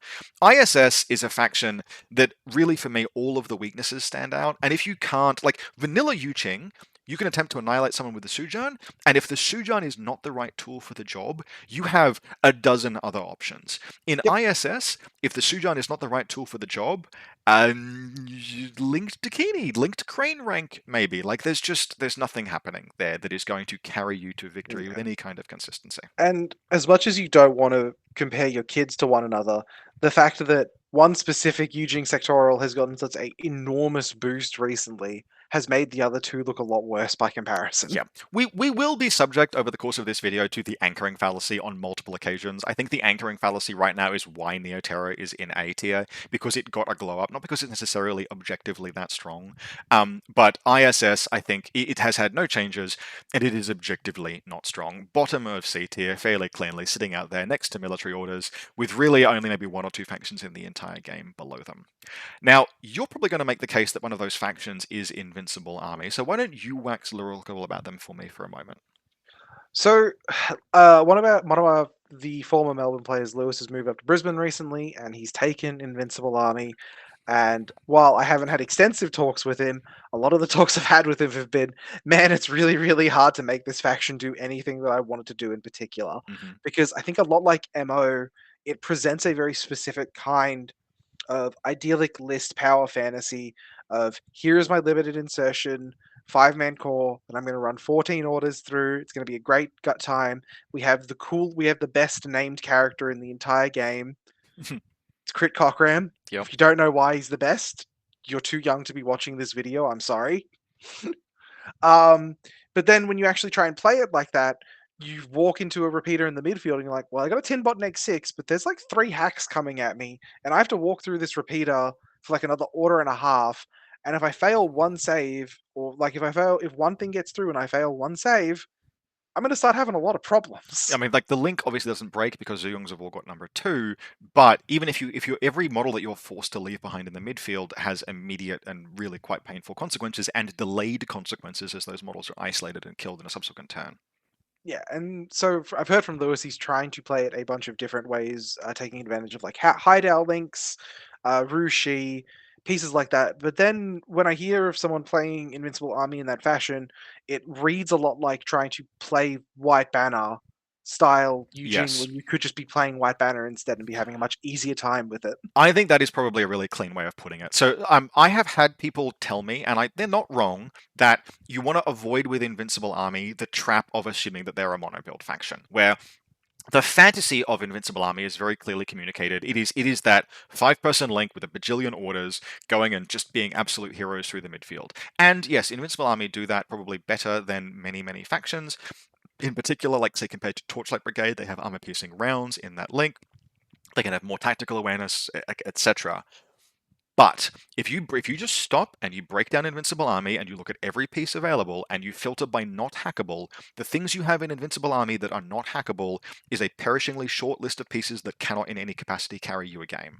And that means that you have your opponent always, right? Unless they're playing literally Tohaa or Ariadna, your opponent always has a game plan that they can potentially use to stave off your fantasy. And that leaves you in a position where you are presenting a strength with Invincible Army and you're saying you need to solve this problem.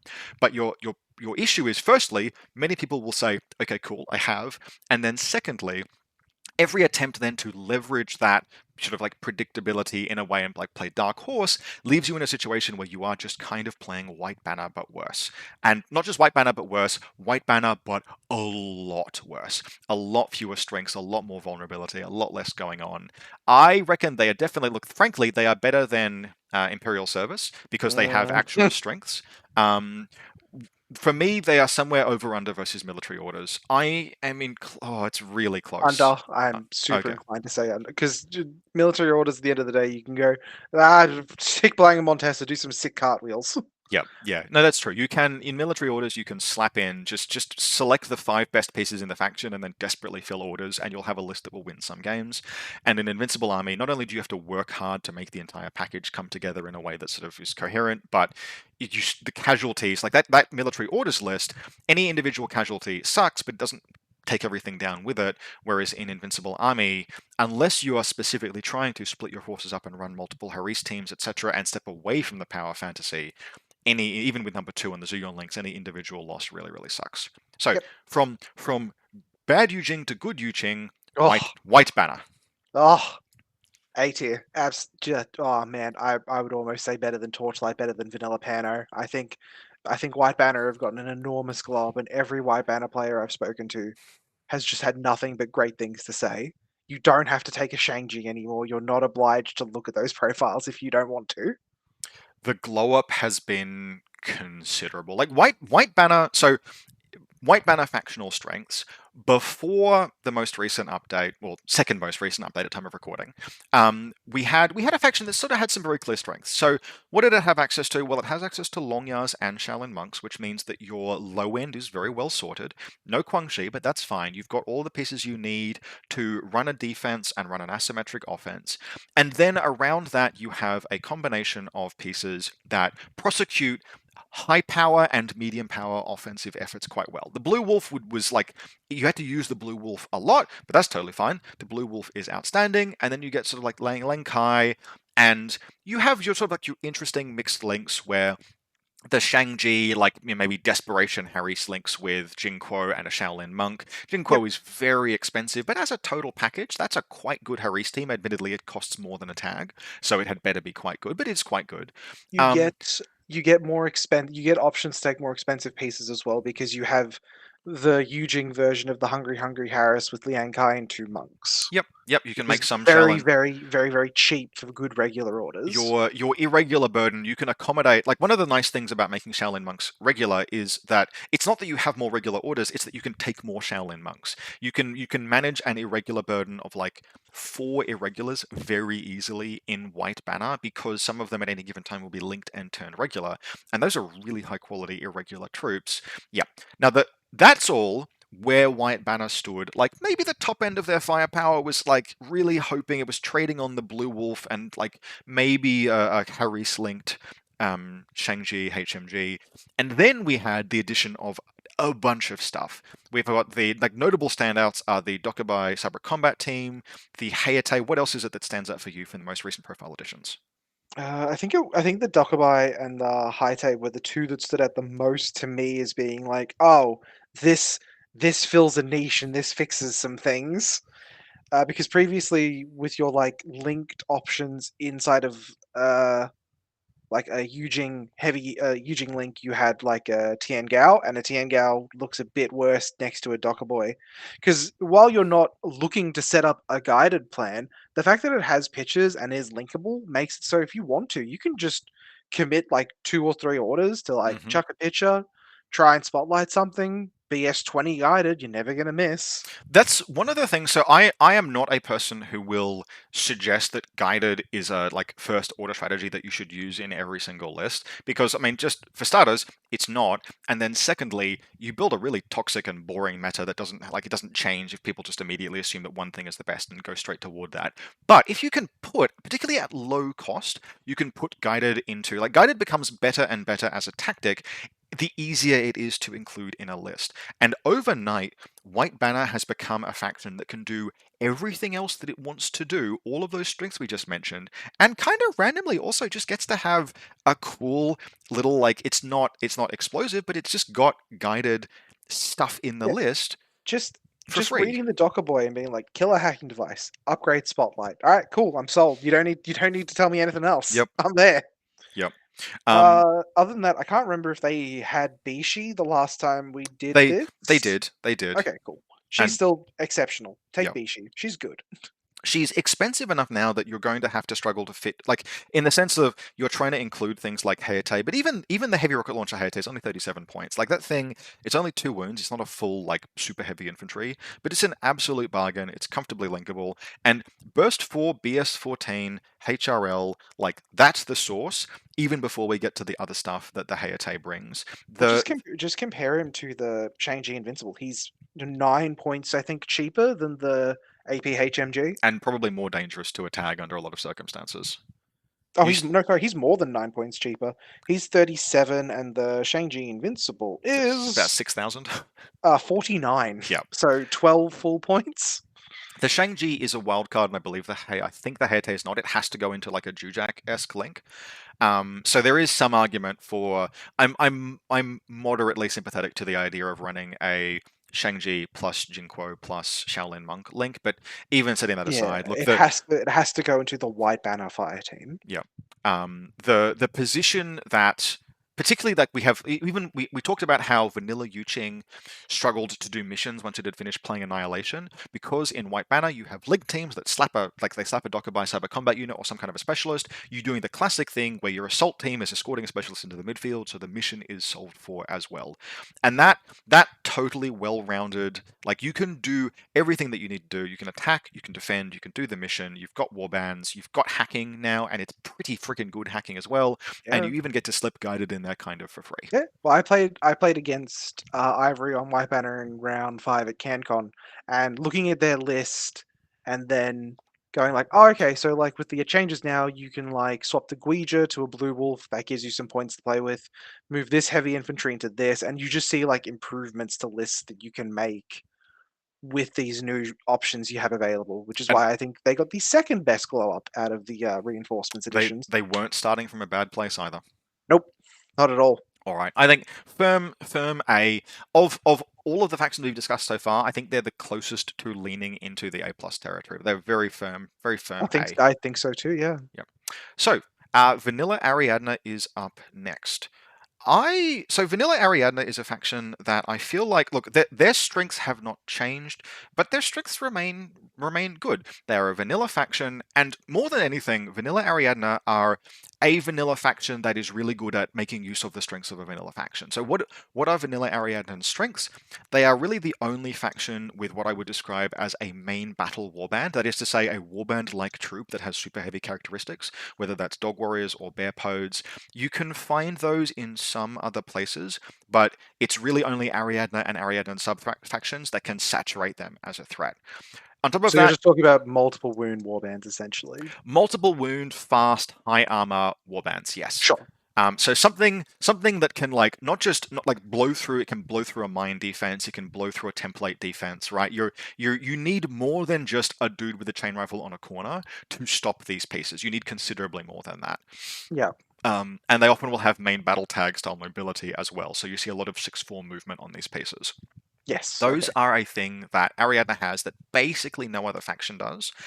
And they're a camouflage faction. Again, we're talking about these like individual pieces, lots of little singular pieces that all want to fight independently.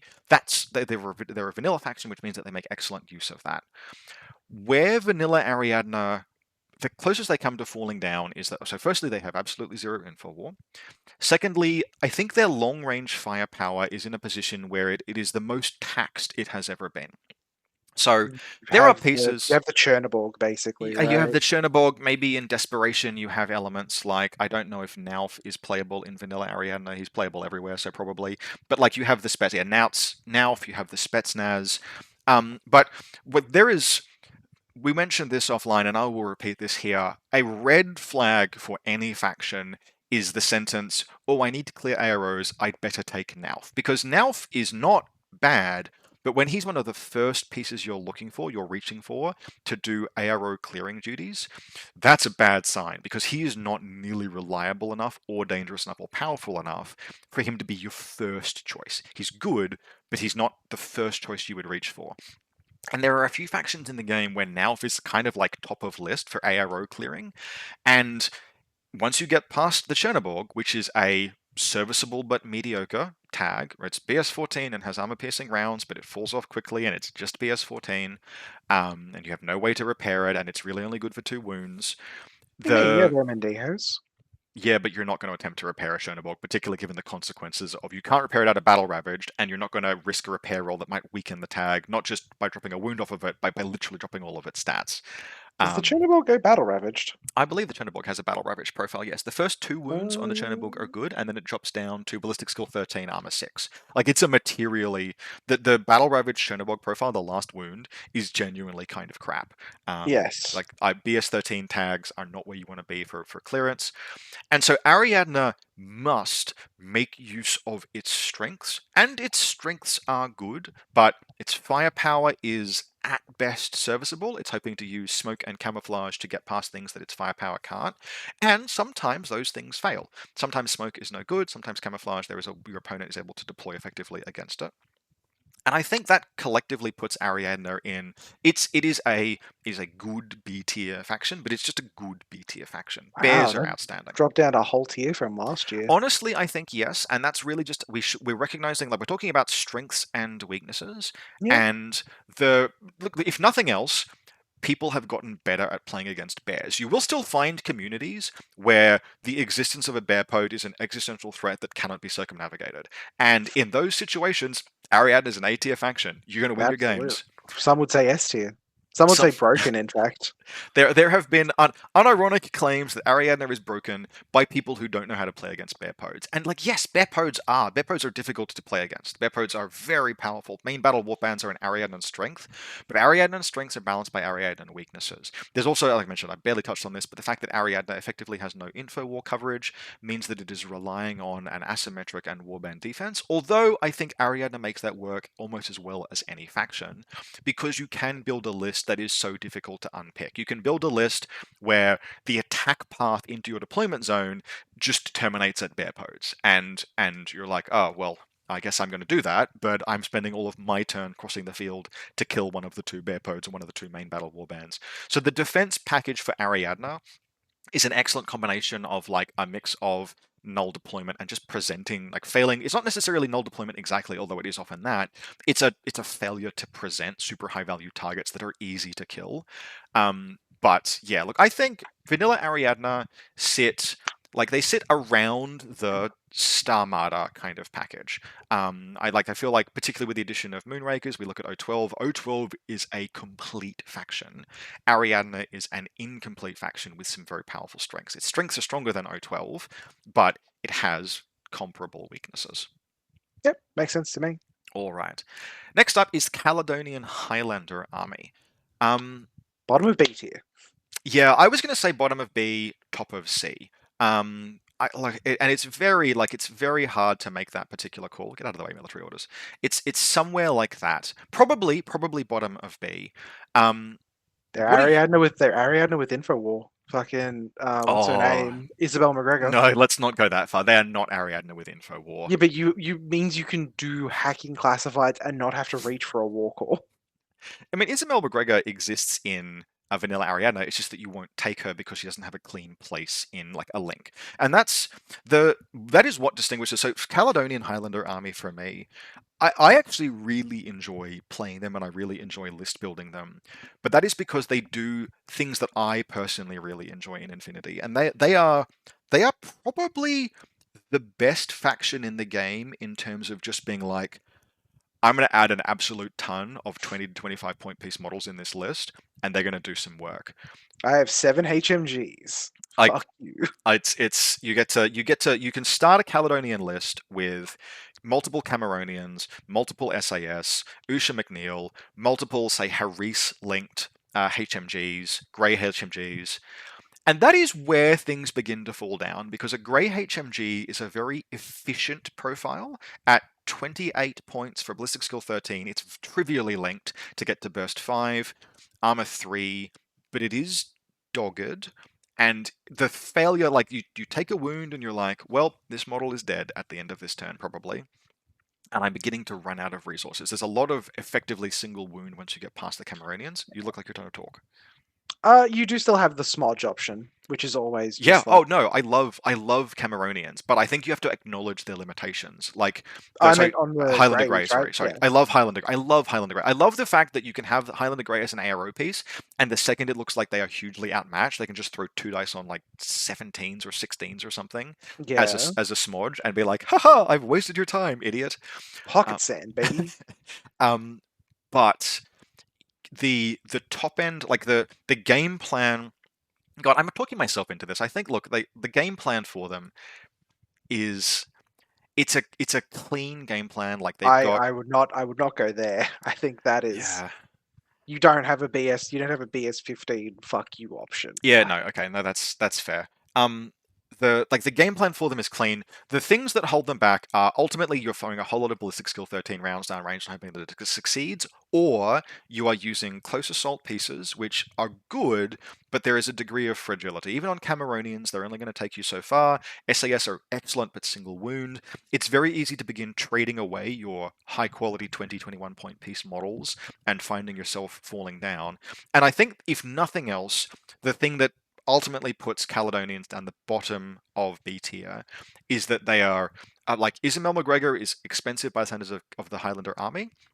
And after that, you're looking at things like SAS forward observers. And forward observers have no bonus in any scenario, which means you're borderline doing PanOceanian things and just desperately rolling Whip 13 over and over and over. If you've That's more an indictment on CB not being willing to give specialist bonuses to a more diverse range I of would really like to see that. specialists. Yes, I would love to see some scenarios that have like paramedics and forward observers in this scenario. Yeah. It hasn't happened yet. Maybe one day it will. But it is easy to like I think almost every battle report I've done on the channel for the Highlander army has had some kind of an environment where I'm like, then I failed 4 Whip 13 rolls in a row and only scored 1 point this turn. Stuff Yeah. like that. I know you don't particularly rate it, but kids at home, if you're ever going to take a Mormare, please, for the love of God, take the T2 rifle, the damage 15 T2 rifle that is AP. It will kill tags, like brutally and horribly will kill tags. I love the Mormaya T2 rifle. I just can never quite fit it into a list because it harases awkwardly. The thing You, about you suffer from like the most obviously LT in the game as well. We yeah, can't there's ever some of that. forget that. Yeah. I think we've talked ourselves into saying it does not the Highlander army does not fall down into C tier. It does have some weaknesses, but it is a banger of a faction Yeah. to play. What do you mean talked us into? I started there. All You right, were the fair one enough. that took some talking up. Okay. All right, it's time. It's time to talk about the Merovingian Rapid Response Force. Now, Categorically, it is absolutely a true fact that the Merovingian Rapid Response Force are capable of rolling well enough that Jacques Bruant kills a Svalorheimer Winter Force Yoto in the first order of the game and just carries the faction's way to victory. Therefore, MRRF has to be ranked above Svalorheimer Winter Force. I think you can't argue with that. They are the only faction that I've lost to with Svalorheimer Winter Force or with PanOceania. Or in fact, I think they represent. I think I have the worst loss rate against MRRF, certainly over the last, say, 3 or 4 months of any faction. So yeah, clean top of B tier, right? What would you say? I think you probably managed to convince me before we started recording to the bottom of C tier instead of D tier, but I would still probably default to putting them in D tier as they're a faction that seem to actively make their pilots struggle to do something efficient with them. Yep. So, all right, let's take tongue out of cheek now and talk about MRRF for a second, because they are a faction that started in one of the most challenging places in the game, but they have moved over the last year, and there are realistically two changes that are notable. The first is the addition of the Apache. Is the thing is a wildcard linkable, and it's outstanding. It's one of the best new reinforcement profiles in terms of just adding like bread and butter good stuff. It's a 6/2 close assault model with a light shotgun, no wound incapacitation, shock immune, super jump. Like, it costs virtually nothing, and it can Those go are some into good words. any MRRF link. In addition, Moblos have slowly been dragged out of the total crap pile and into like actually very playable medium infantry that are somehow vulnerable to EM rounds. Yes, they are single wound, but they have a tactical awareness paramedic profile that doesn't cost too many points. Then they have multiple tactical awareness, AP HMG, and AP Spitfire profiles with mimetism, and you can build a list that hangs on them. And specifically, what has happened with the addition of those profiles is that MRF has been dragged, just barely, but they've been dragged out of the category of sectorals that goes, I need to suppress hard arrows, maybe I'll take Nauf. And you can now build an MRF list that does not have Nauf, and it's pretty okay. Kind of. If they're in C tier, they are still in probably the bottom of C tier. If they're not in C tier, they are in the bottom of D. I think they're probably still in the top of D, Yes. but they are in the top of they're a faction that you have to overcome weaknesses in order to play, but they're in a better position. They are on the watch list. They are in a better position than they've ever been in terms of being able to break out of this lowest of categories. And I think if you are an MRF player, you now have the tools to maybe not take a 5-round event with any kind of reliability, but I think you could turn up to a local event, a 3-round event with MRIF, and as long as they're not running highly classified or something, and you're looking at that Alguacil hacker hoping it can do the business, I think you have some play in the faction. You're in with a chance, baby. Yeah. Like, I honestly think that, no, are they better than ISS? No, the ISS still has the Sujan. ISS has Sujan. ISS has like a MIM3 Yeah, like remote support presence where remote. HMG. Yeah, okay, yeah. But I do think if you are an MRF player, the faction is in a better spot than it has ever been. All right, up next we have US Ariadna Ranger Force. What do you think, Jordan? C tier. I don't know where in C tier. Where do you have it between the Jing sectorials and MO? Do you think it is superior to military orders? Yes, I do. I think it has. So, I think it's superior to military orders. God, that's really close. Because So you've played more games against US against Ariadna than yeah. I have. So US Ariadna, the weaknesses, like they do not have the same weaknesses, for example, that ISS have. US Ariadna is a faction that can ultimately just fill their army full of decent, like kind of okay, cheap stuff with smoke. Like, they've got desperados, they've got tons of things that you can just kind of hinge a game plan on. Where they fall apart is that once you start looking at literally anything that isn't an unknown ranger and costs more than like 25 points, you started looking at some, like, not terrible, but models that can't carry a game the same way that some other pieces can. So you're falling back on things like Devil Dogs, which I think are very underappreciated, underrated main battle warband. They're very good. But you don't have a faction, like, provided you don't play specifically into Tohaa, US Ariadna don't have the ISS, though the Invincible Army problem of your opponent being like, yeah, no, I've solved for you. Yeah. Everyone that plays against US Ariadna has to exercise at least a modicum of respect, except for Tohaa, which gets to freaking laugh because no faction dies in the ass to Faraware worse than US Ariadna. Yeah, Like vanilla and Ariadna has a better time. yeah, and like US Arena also has that one particular game plan where it can sometimes just steal games by going, well, I've got this many infiltrating grunts.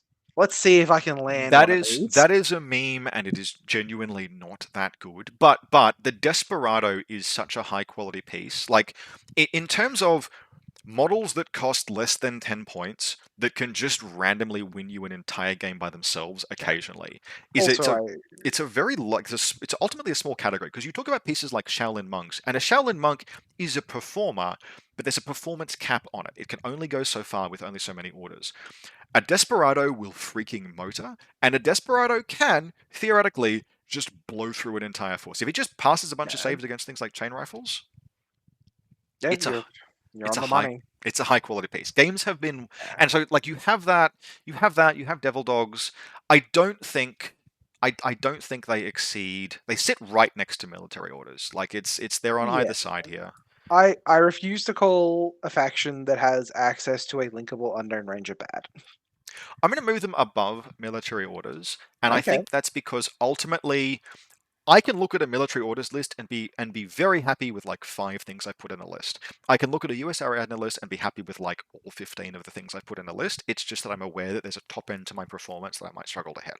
Yeah. Does that speak more to the way you prefer playing Infinity with a lot of medium to good 10 to 25, 30 point models, asymmetric? So yes, it does, but I would make the argument that the broader Infinity meta is moving in that direction as well, where Sure.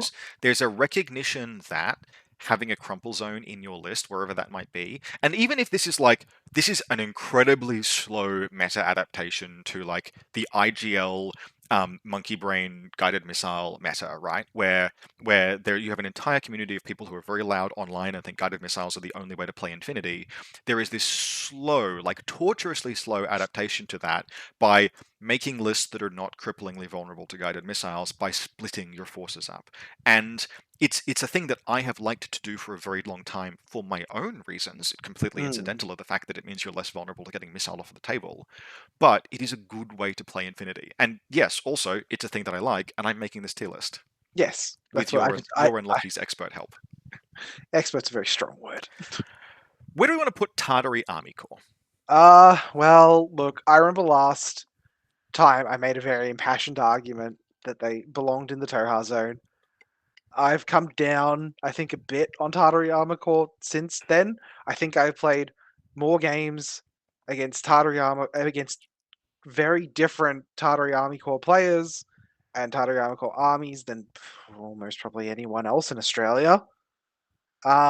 I think they're C tier now. I just like, yeah, you have the here's 15 camo markers, here's your blank courtesy list, good day sir type lists, but you start flipping over camo markers and it's like that's a decoy, that's a random mine, oh it's a Strelok, oh no. Yeah, yeah, I would agree with that. I think the so Tarayami Cord they do still exist as like if you want to put the maximal possible number of camouflage markers on the field and have genuine threats exist under maybe 10% of the camouflage markers, they are the faction for you. Yeah, But for me, what holds them back is that like the top end of their firepower is really unreliable. it's a MIM 3 AP HMG, but it is linkable. It's yep, like vet Kazakhs are shockingly expensive though. Yeah, or would you look at like the Spetsnaz? Yeah, like maybe, but you've got to pick between Sure. one of those things, and the cost of all of that stuff, like the camouflage markers. Once you get past the Strelox, the camo options that you're using in Tartary Army Corps begin to not actually like they don't come cheap. And there are a lot of things in Tartary Army Corps that actually just cost like 2 to 4 points more than an equivalent Ariadna army, and that starts with the line troopers, which are just a little like they don't have like 6 point options like Caledonians do. No. And then it extends into things like Dog Warriors, where Dog Warriors technically speaking, they have the most wounds of any main battle warband in Ariadna, but like not really because Bearpods are dogged and the devil dogs have a whole extra dog staple to them. Dog warriors are not bearpods as much as No, some people might make them want to be bearpot. They're not. for their cost, it's of all of the Ariadnan super heavy warbands, it is the vanilla dog warrior that is the weakest because it starts off slow. It has to be wounded to actually reach maximum speed, which means that it doesn't hit the DZ as efficiently, and it's expensive. Which means that they're the only heavy warband, super heavy warband that I don't consider taking in vanilla Ariadna. I will consider Cameronians, I will consider Devil Dogs, I will consider all of the different Bearpot options in vanilla Ariadna based on the points that I have access to, but I won't take basic dog warriors.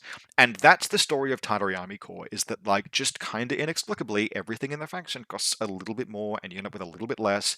And you have that syndrome where you have this like cackling deployment zone and there's nothing to back it up. There's nothing. It's like that's a decoy, that's a mine, that's just a BS-11 pleb with a submachine gun and a chain colt. I have walked into Tartary Army Corps DZs before and just gone, do something, Yep. and then nothing happens. Yep. Yeah. Pokes with a stick. Come on, do Yeah. something. The one thing I will say to one particular person out there, Pavel McManus is not an Oni Waban. He is not Shinobu Kitsune. He is Pavel McManus, and he will sometimes do the job you want him to do, but he won't.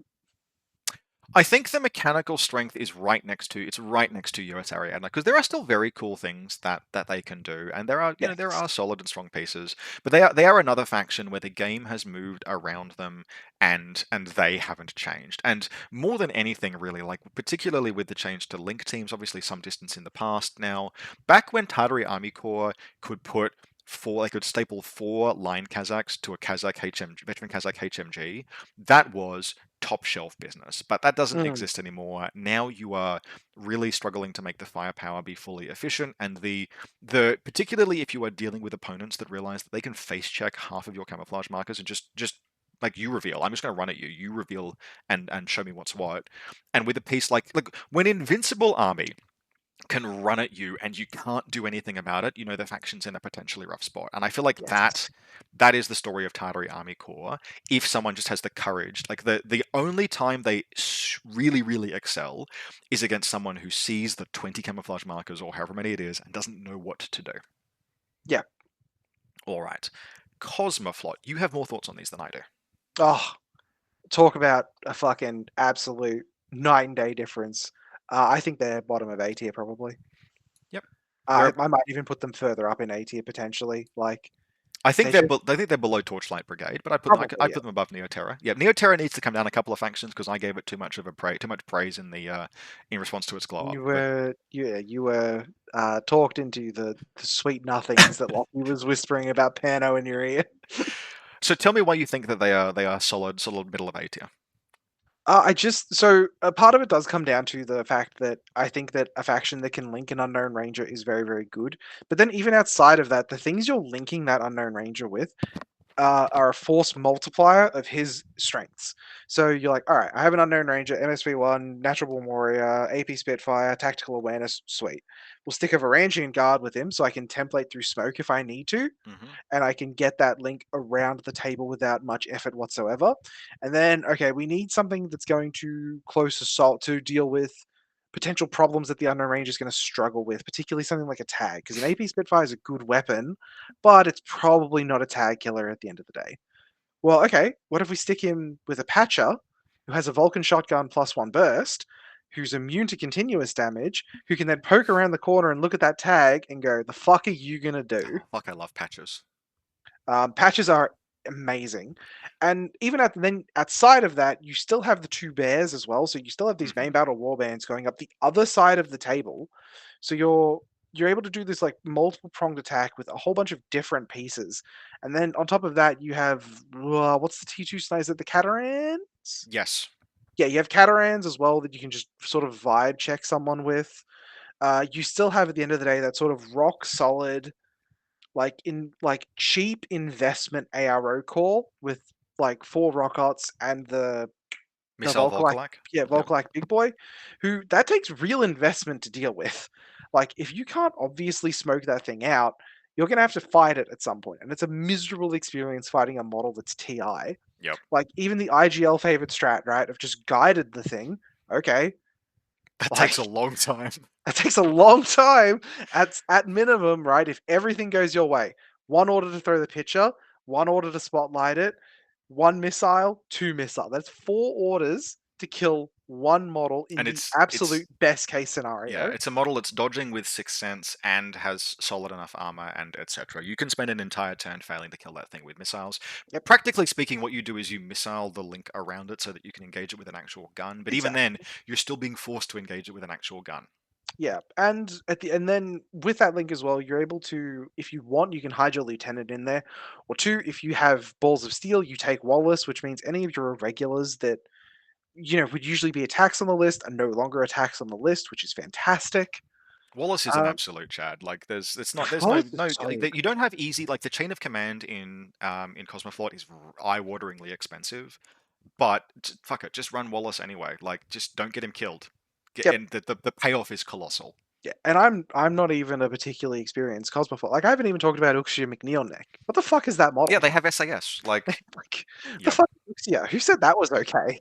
I do. So they do rely heavily on smoke because the active turn firepower, like let's say your opponent has as for example, let's say your opponent has Atlanta in a position that you really need to get past in order to engage. Your options are, so firstly, YOLO in with Usha. If that's not an option, you start having to do things like attempt to suppress her with a Chernobog, and you do not always have points for a Chernobog, and frankly, a Chernobog does not always win that fight. I think a better example of a like hard Cosmoflot vibe check is a Suryat HRL. Yes. That is because Uxia does not kill that efficiently. Yep. Yep, and neither does the Unknown Ranger. Nope. Yep, he's just sitting there being like, one of us is going to win, and if I lose, it can be real bad. Yeah. Yeah. So there are pieces mechanically that like Cosmoflot will run into trouble, but when their strengths are evident, they feel very, very strong, and they've got a suite of capabilities. They do the scenario efficiently. Like yeah, the cool. I think more than anything, Cosmoflot is the faction where there are a few cracks. Like when you go looking for them, like if you're not running Wallace, the bottom end of Cosmoflot feels kind of like awkward and passive, and you're like, oh, Mandinos, maybe? But it is a fact, like it's a Super Friends faction, and the cool things in Cosmoflot are very cool. Yeah. And it's also good when your cool things are like, oh man, bear poets. Yes. Yeah, man, good. That's a really cool and interesting piece you've got there. I love playing bear poets. I don't play them exclusively. I like the other. I mean, I would love to have access to a wider suite of main battle warbands in Cosmoflot, but I'll take a bear poet, like two. Like they're fine. Yeah, absolutely. They're good. A little expensive, like, and no super jump. But anyway, that carries us through Ariadna and into the promised land of Haqqislam.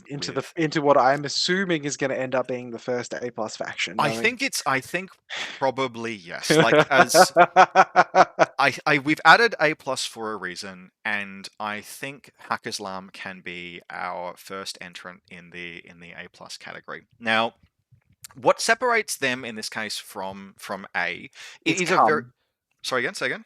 Is cum. So much cum, buckets of cum. It's a very slim margin, but Haqqislam are probably frankly, they are the first faction that we have talked about, which not just do they have like a notable set of strengths that ably compensate for their weaknesses, but they play in a way that is strong and fundamentally different to much of the rest of the game. Their strengths are actually generally like categorically unique in some respects.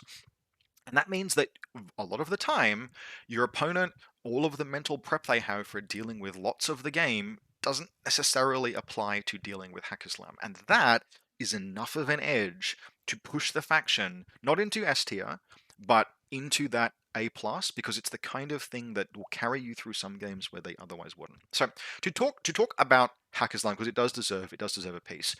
Haqqislam is go off, King. This is your fucking home turf. Like, go nuts. Yeah. So Haqqislam is the faction of. To start with, you have to think about Haqqislam as an irregular faction, in the sense that there is no faction in the game that has a broader suite of super high quality irregulars than Haqqislam. One of the things that you want to look for in Infinity, just from time, if your faction has access to them, is do you have an 8, 11, 12-point model that'll just win the freaking game some of the time. And Haqqislam has like 7. Like you can't fit all of them in a Haqqislam list because there are too many. There are too, like, you just can't take that many irregulars. An 8-point Dalami is the best in class Mim Zero arrow piece because it's only 8 points. You have to pay considerably more for like a midfield Panzerfaust on a cheap platform in other factions.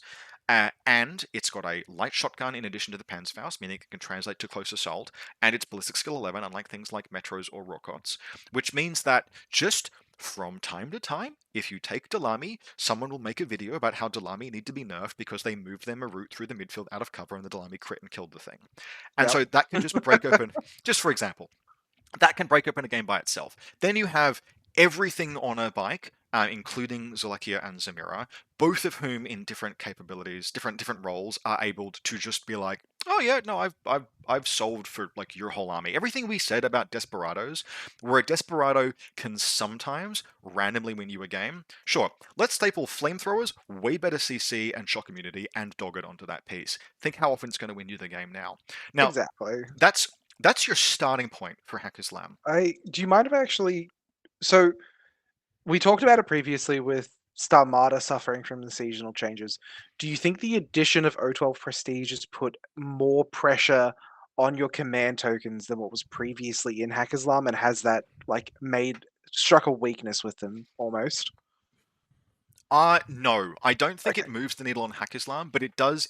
Other people have benefited more than Haqqislam has, but it is so. What O12 Prestige needs to be thought of in Haqqislam is less an additional order. Nominally, it is obviously, but in Haqqislam, often on any turn by turn basis, you would be converting at least one irregular order regular, and you would do so usually using Saladin as your LT, bringing extra command tokens, etc.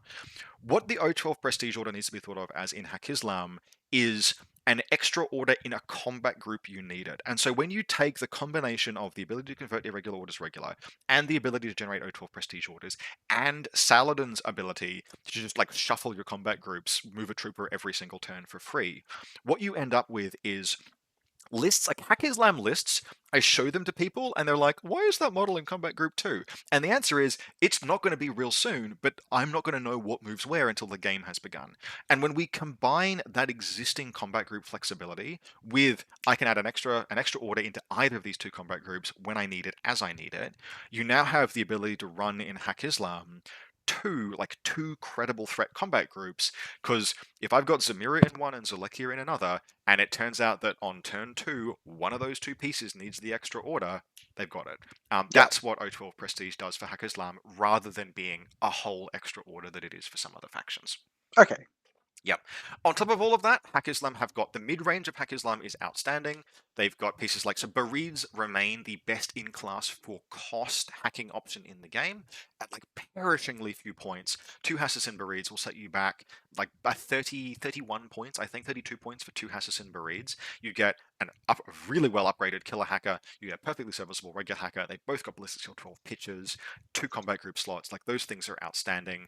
Then you start adding in like your 20 and particularly your 30 plus point pieces, which you're able to afford multiples of because you've got all of these cheap irregulars. You add in Saladin and then you get the Hassassin for days. And Hassassin for days, there are more impersonators in the game than there have ever been, but Hassassin for days are still the best ones, next to maybe Janstar, who is different to all of the others. But there's only one impersonator in the game, Hassassin for days and Hussein and the character Hassassin for day that land on 15s. And landing on 15s is the point at which you're like, no, this is gonna work quite a lot. And the weapon loadout, like where Speculo's just in a class of their own, or well, so the thing about Speculo killers is that they firstly they're a little worse in close combat, and secondly they're considerably more expensive, and they have an SWC cost in a faction that does not like sharing SWC costs. So you have to account for the points difference, and they land on 14s rather than 15s, sure. and like that those edges like they add up. A Oh, Speculo you talk killer, about like dumping them just in a DZ. yeah, the fact that like Sure. particularly the fact that a Hassassin for day can cost as little as 25 points and lands on a 15 means that the risk assessment you make when attempting to YOLO into the DZ is materially different to a Specular Okay, killer. fair enough then. Where Haqqislam has weaknesses, and they do have weaknesses, is their chain of command profiles are usually too expensive to take. You have to keep Saladin alive, which often That means BS number as well. Say again? the BS number as well? Yep, so there's a lot of Ballistic Skill 13 in Haqqislam. The top end of firepower in Haqqislam. Look, I mentioned factions that go, oh, I need to suppress arrows, I'll reach for now. Haqqislam is not in that category, but they are close. Your pieces that you have access to gunfight in Haqqislam top out at a level that can credibly threaten most of the targets that you want to engage, and you have alternate solutions to most of those most of those things that you can't. But Haqqislam has to approach gunfighting in a very predatory sense, where Haqqislam, typically speaking, do not want to be in a situation where they are attempting to just like YOLO check an ARO piece with a gun in order to make it sit down. They want to. That's not what Haqqislam wants to be shooting. Haqqislam want to be shooting things that they have found good gunfights against to get an edge in the broader game. Sure. For that reason, the biggest weakness actually of Haqqislam, and fun fact, I have never taken Haqqislam to any 5-round event. And the reason why is that if there's one thing that fucks a Haqqislam player, it's a shit table. Because they're trying to deploy a bunch of bikes, and generally there's certain pieces that they really want to keep alive in the DZ. The defense that they have is good, and they can afford to take a lot of casualties and still be in the game. But if you play on a barren, empty table where you have to there's just like 10 inches between fire lanes that you're trying to cover with smoke as you get past, AROs, and there's just no way to defend your DZ and you go second, Haqqislam can't survive that. And there are some factions that can. So the ultimate undoing of Haqqislam is if you just hit a totally crap table. There's really not a lot that they can do. Okay. And look, frankly, I've been to a lot of 5-round events in my time, and my experience is that in any given 5-round event, you're gonna find a really crap. Like there's You gonna be one. always play on at least one table, sometimes two. I've definitely had two. You walk up to it and you're like, "What the?" You and your opponent look at each other and go, Yep. "What the fuck are we going to do?" Sometimes that table has been set up by someone who, one time he got like a boarding shotgun and he killed an entire 5-man link because it is all straight lines, and that is influenced Yep. his table design ever since. Yep. Sometimes someone loves a Hollow Man missile launcher and will always include a 32-inch sightline. It's just there's always those sort of weird idiosyncrasies. And sometimes there are just bad tables as well. Sometimes it's like, oh man, we needed like one extra table for this event. What do we got left in the box? Yep. Someone go and get the 40k terrain where we're Yep. having to use it. Yep. We've got 3 crates and 2 of those standard issue 40k ruins that every 40k table is comprised of now. It'll have to do, guys. Good luck. Yep. So that is what will scupper. Ultimately, that is what scuppers Haqqislam, and that is why I'm actually kind of afraid to take them to any in-person 5-round event. But Sure. all of that, like even with that caveat, they are very different, very cool, very strong, mechanically interesting. They're one of the few factions that, like, the weaknesses of the faction are easy to articulate. They're vulnerable to decapitation. Their firepower tops out kind of low. Even their info war, like the info war is efficient, but there's no high. The high watermark is not high. It's just very, very efficient for the cost. Even with all of that, Well, that sort of feels like the word for the entire faction, right? Is efficiency. it is hugely Nothing is best efficient. in class, but everything's incredibly efficient. Yeah, maybe the bikes and for days, and even then, we're talking about like the things where Haqqislam is best in class are 8, 12, 25, 26 point models.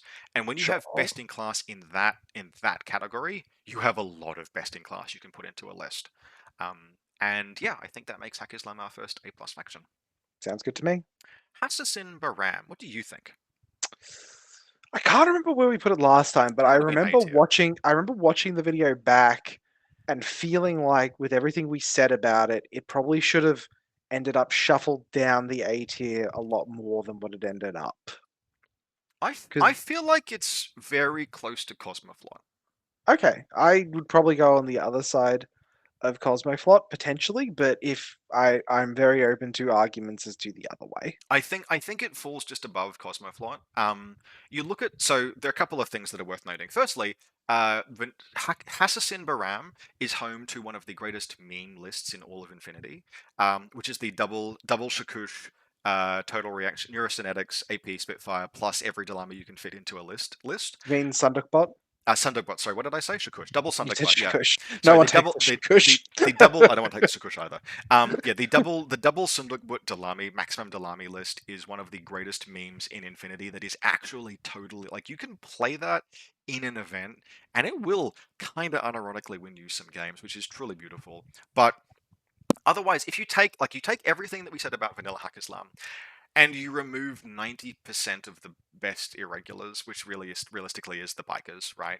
They still have Dalami, they still have Yeah, Matawiya, but you cut out Zamira, Zolakia, Coom Riders, which is a big loss. And what you get instead is you get AVA 2 for day, which actually is not a big a deal as I think some people think it is, because there's no I Saladin for I the don't extra think reserve. I'd ever take ABA 2 for days. Just So like I I'd never. I absolutely would, because spending 50 points just to mindfuck your opponent is extremely worthwhile. Like, all you need to Sure. do is, in regular deployment, just slap 2 for days on the DZ line and be like, yeah, that's your problem in 2 turns. Yeah. People will panic, and because they feel like they have to deal with a for day, and you can waste an entire turn failing to scupper -6 rolls against a for day. Sure. Um, but without Saladin, for the 2 reserves, etc., the strength of a Fidei, particularly the Fidei that is either costing you a command token to be your second reserve drop, or is not deploying as your reserve drop, it falls off. I think people are reserving a second model without Strategos a lot more now. Are not reserving it just because of the extra command token for L12 prestige The being so the important. cost of that command token is high, Yeah, yes, and the particularly you've value of got the it has gone same, up a like, lot. you're dealing with the same irregular load in Hassassin Baram if you want to, because as much as you've lost Zelikia and Zamira, you have gained McMurra, who is pretty damn premium. Oh, And so you're still trying to balance all of your irregular orders, your command token spends. You've got O12 prestige. Trying then to spend another command token to reserve an extra model is challenging. are the links good enough to put it over Cosmoflot as well? So maybe, because for all of that, an Astawira Spitfire that gets +1 burst and is having its frenzy suppressed by a very cheap link, like literally Hassassin Barid Ghulam Doctor, that's very, very few points. Gives you 2 specialists, gives you a shotgun, staples to the Asawira. That is exceptional for the cost.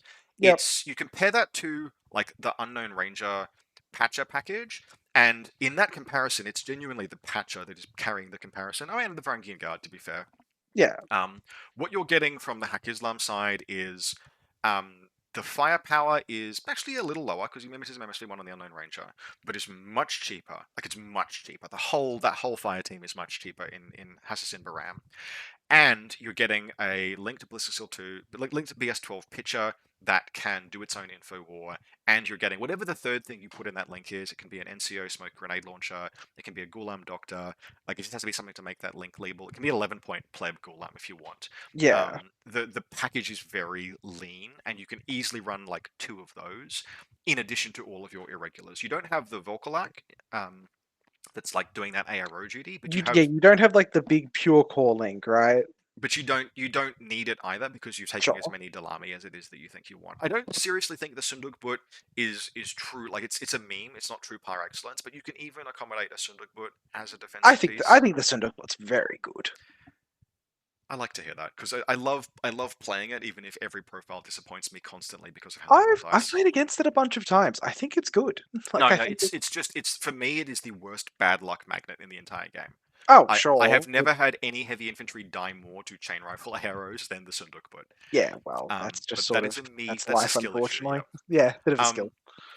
Either way, they are very, very close to Cosmoflot. It's really like the over under is like, what do you think is better, Bears or Hassassin for days? What do you think is better, like Apache or having a whole bunch of spare points? Like, you could really put this either way. Actually, Yeah. I think let's put it just below Cosmoflot, but it's very, very close. Yep, that works for me. All right, second last in Haqqislam, we have Kwapu Kalki.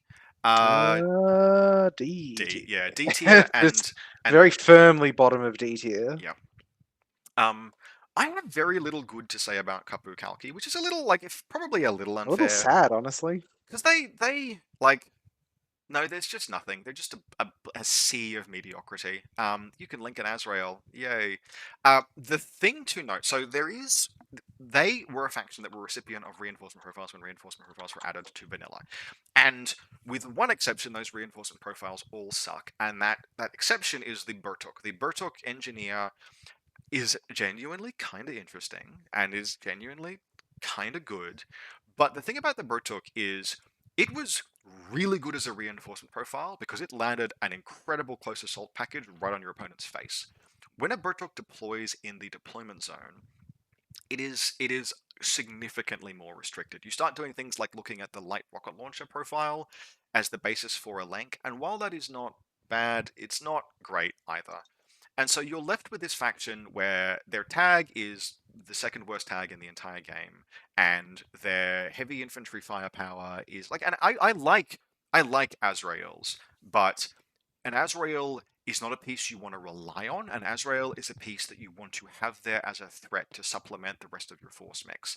And in QK, it's like, I really hope this Azrael can clear an ARO, because if he doesn't, is Nalf in QK? Do we have Nalf around? Like, it's that kind of thing. We get Nalf on the phone. Is he And taking calls right yeah, now? and that is a sad place to be. I feel like QK, it's not necessarily like, if we looked at Merovingia, and Merovingia, its strengths were just beginning to eclipse its weaknesses. There were things that you could do. There is nothing. There is not a single piece in the entirety of Kapukalki that I look at and I think, shit, yeah, I can make a game plan happen out of that.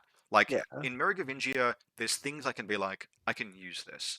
In QK, it's like nothing's terrible, but nothing's good. Like Yeah. Obelisks have needed a profile update for like 10 years at this point, and they still haven't gotten it. So Yeah. QK, firm D tier, and I think they will be joined only by maybe one or two other factions in the entire rest of this tier list, but I think QK do sit there. Sorry, boys. Last in Haqqislam, Rama Task Force. What do you think? I think they probably sit on the right of Shock Army of Acontecimento. Okay. I don't Just disagree, but explain why. I think it's just a good, like, very meat and potatoes sectoral. You have a very obvious link to build around. You get to build an N3 link essentially with your Zayed and missile launcher. Maybe if you don't have the SWC constriction, you put a Zayed and missile launcher and a HMG in there. And then you sort of play mix and match with the Gulam profiles that you find work best for you. Yep. I think outside of that, though, you end up a little shallow on your other link options. Like, I know Kevin has been trying for a long time to make Janissaries good. You have tag options. The Maghariba Guard is good. We all know that a 360 visor is one of the best pieces of equipment in the game. Yeah, strong B tier. Yep. Strong B tier. And then Carmen outside and of that, Batata, outstanding. Carmen and Batata, outstanding pieces. Tariq, the Man Mountain Mansuri, is still a piece that can sit in a Haris and cause a lot of problems for your opponent, though he is probably overcosted for what he does at this point. Significantly. But in the hands of good players, you can still do some pretty disgusting things with him. Hi Kirby, how you doing? Yeah. I think Rama Task Force, there's a couple of things to say about it. Because if we're going to talk about the strengths, marksmanship, core linked pieces, missile launchers, HMGs, snipers, but especially missile launchers, any missile launcher that you can make reliably hit on 17s, 18s, I want to say. It's 17s, I think, because No, they're it's BS12s, aren't BS12, they? so 18s, right? Reliably 18s, hit yeah, on 18s, sorry. 18s, even if it's a single wound piece, has to be approached with extreme caution. But It's the Atalanta problem. it But is a just, single wound yeah, piece. not MSV2. I feel like Rama Task Force, so like Zayadans linked with Gulams are single wound pieces, which is like you are vulnerable to a random Libertos running at you, but the firepower potential is very cool. And that missile launcher in Link Team in the right position will give even like the heaviest of tags pause. Like the Avatar does not like it if you're rolling two dice on 12s at it. It is not used to that as an experience. No. And like that's as bad as it gets for the Zayadan. Like you're rolling on higher numbers than almost every other tag in the game. Even Mimetism 3 tag, like the Tick Balang of Montesa is going to be 4 dice 15s to 2 dice 15s, and if you win that face-to-face roll, it is fucking sweating bullets. Yeah, And the Tick Balang one. Yeah, Tick Balang is probably dead. you're a lot cheaper than it is. Yeah. What is holding Rama back is I think actually they are a typical mono build where there's the selection of things in Rama Task Force that is genuinely good and like this is really solid and the basis for a list is absolutely there. But as soon as you try to stretch outside your comfort zone, you start taking pieces like the Maghariba Guard, who is not intrinsically bad, but she's not intrinsically good either. She's limited. There was a reason she was not mentioned at all in our discussion of vanilla Haqqislam. Yeah, And a lot of Rama is like that once you get past the really good chocolatey center. Now it I helps a lot that the center, like the solid pieces, are solid, but they don't carry you. I will say another faction that has lost a bit from the season changes, where you can Mhm. no longer get as much value out of the Rafik and Magariba duo as you could last season. Yep. Where previously that Rafik was giving you a attack awareness order, and it was also giving you that ECM -3, and it was giving you a close assault option as well. Yeah. Um, honestly, I think Rama Task Force, the day that they release a Magari Bagard profile that does not have a 360 visor, Rama Task Force will shoot up because a whole extra playstyle will open up. But for now, yeah, Sure. they're somewhere to the left or right of Shock Army of Aconta Cemento. Understandable. Oh boy. Oh boy. Okay, Vanilla Nomads. It's time. Jordan, what do you think about Vanilla Nomads? I think that despite feeling like the guided discourse is very, very overdone, that a lot of the incestuous almost IGL like meta decline is is like symptomatic of like trying to find the best way to play one thing and play against one thing. Hmm. I think that Nomads still have a lot of they almost epitomize the strength of a vanilla faction in that it is the best parts of all the sectorials, missing the things that make the sectorials stand out the most. I think it is A plus. I think it is probably I think worse than Haqqislam. I would agree. It's look, if we're going to talk, so Vanilla Nomads is a faction where your tags are not, for example, as good as PanOceanian tags, but they are absolutely good enough, Look, a BS14 HRMC is a BS14 HRMC. particularly for the price tag. That a Salamander is exceptionally affordable for what it is. The closest thing, even with the new Gator tag, like is exceptionally affordable for what they bring. And the technology that Nomads can bring to a game around that is a complete package. There's nothing in Nomads, like the closest thing that Nomads have to an outside context problem that is different to the rest of the game, like for example the Hassassin Fide, is like the Uberfall Commando potentially. But Yes. but there is nothing that you can't do with Nomads if you set your mind to it. They have very good cheap warbands. They have very good intermediate warbands. They have serviceable mid-range gunfighters. They have very good tags. They have some of the best network projection in the entire game. The ability to put out whether it's a fast panda or pitches. I personally hate trying to throw pitches with the vanilla Nomads because I feel the difference between Ballistic Skill 11 and Ballistic Skill 12 very keenly. But Mm. there are enough pieces in vanilla Nomads that you should always have an option for network extension, and then they can slap a guided missile in there, and they have good hackers. Like it is the whole package, and it is very easy to write a Nomad list that does everything that you might want in the game. Although it's difficult to write a Nomad list that does everything you want in the game twice. Yeah, the other thing I think I'll say is that yeah, they're the complete package, but they're the complete package that has a lot of one wound models. Hmm. So there are a lot of mini failure states Yes. that end with you losing pieces. I think you put it best in the last video where if you start a game versus Nomads and you grab one of your pieces and you go, I'm going to destroy this piece, and then I'm going to kill one of your pieces that isn't your tag or your lieutenant, I can scalpel your list. Yes, yeah, nomads are very susceptible to that. Even the Uberfall Commando is an excellent example. You take out one single wound piece that can't claim cover, and you remove a horrific existential threat from the board. The closest thing to, like, the challenge is that nomads will have a lot of those pieces, and you do have to figure out which you are able to deal with. And if nomads are able to protect a sufficient quantity of them, the force that they leverage back at you is like, oh boy, I've killed the guided missile bot, but not the Uberfall Commando. Yeah, exactly. I Um, think the other thing with like the network projection of Nomads is I think Nomad lists has sort of devolved to the point where they're taking what, like two hackers usually? Two, maybe it's three? pretty common. It's rare. So I would say that troop slots alone, not always, but often make it rare for nomads to have. Look, I've seen nomad lists that run just Jazz and they just crutch on Yeah. her, but more common is I would say a sensible nomad list has two, but struggles to accommodate three hackers. Like what, Jazz and an Interventor, right? You've got a number of options. If you're taking, so we've got Zoe and Pywell, we've Oh, got I Jazz and love Zoe and Billy, we've Pywell. got Interventors, we've got even just the generic moderator hacker. I'm sure there are things I am forgetting because I don't play enough Nomads personally because we have a lot of Nomad players in Canberra. I try to leave air for them, but it's actually like it's a lot of one wound dice to a shotgun stuff. Yeah. But you're taking the Masai Morans, like one of like it's worth noting Masai Morans, which we mentioned extensively with regards to Oh, PanOceania. gotcha. Masai Morans are exceptional 17-point skirmishers. Even if your hackers die, you've got a boarding shotgun piece that has camo mimetism, ballistic skill 12, and can lay crazy koalas. Like nothing wrong with that. It's just you're starting to find the points for SWC, and they compete a little bit with hecklers for air. That depends on the missions that you're playing, Yeah. etc. Masai Morans are a fundamental question that gets asked in Infinity of, hey, can you deal with this? Yep, and the answer needs to be yes, but for not every faction has the capacity to do so. I think they definitely they really bridge the line between A and A plus. Like I would be equally comfortable putting them top of A, bottom of A plus. I'm not I'm not convinced that they actually like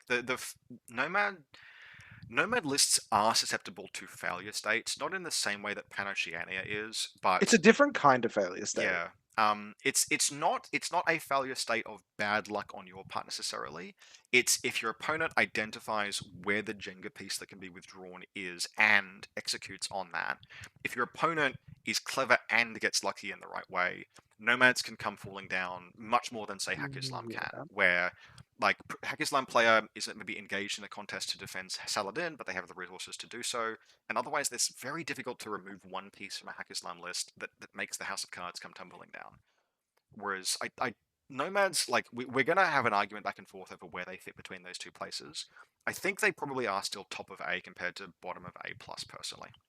Maybe, I don't know. I think because I'm going to make some arguments for a lot of other things to go in A plus, and I don't necessarily know if I can make those arguments make sense without Nomads being in A plus. If that, because I Oh, feel like they oh deserve really? to be there. hmm I There, feel so like I can think of two and a half factions that I will be suggesting go in A plus, which I'm comfortable putting there one. even with Nomads Hold in on, A. let me count up quickly.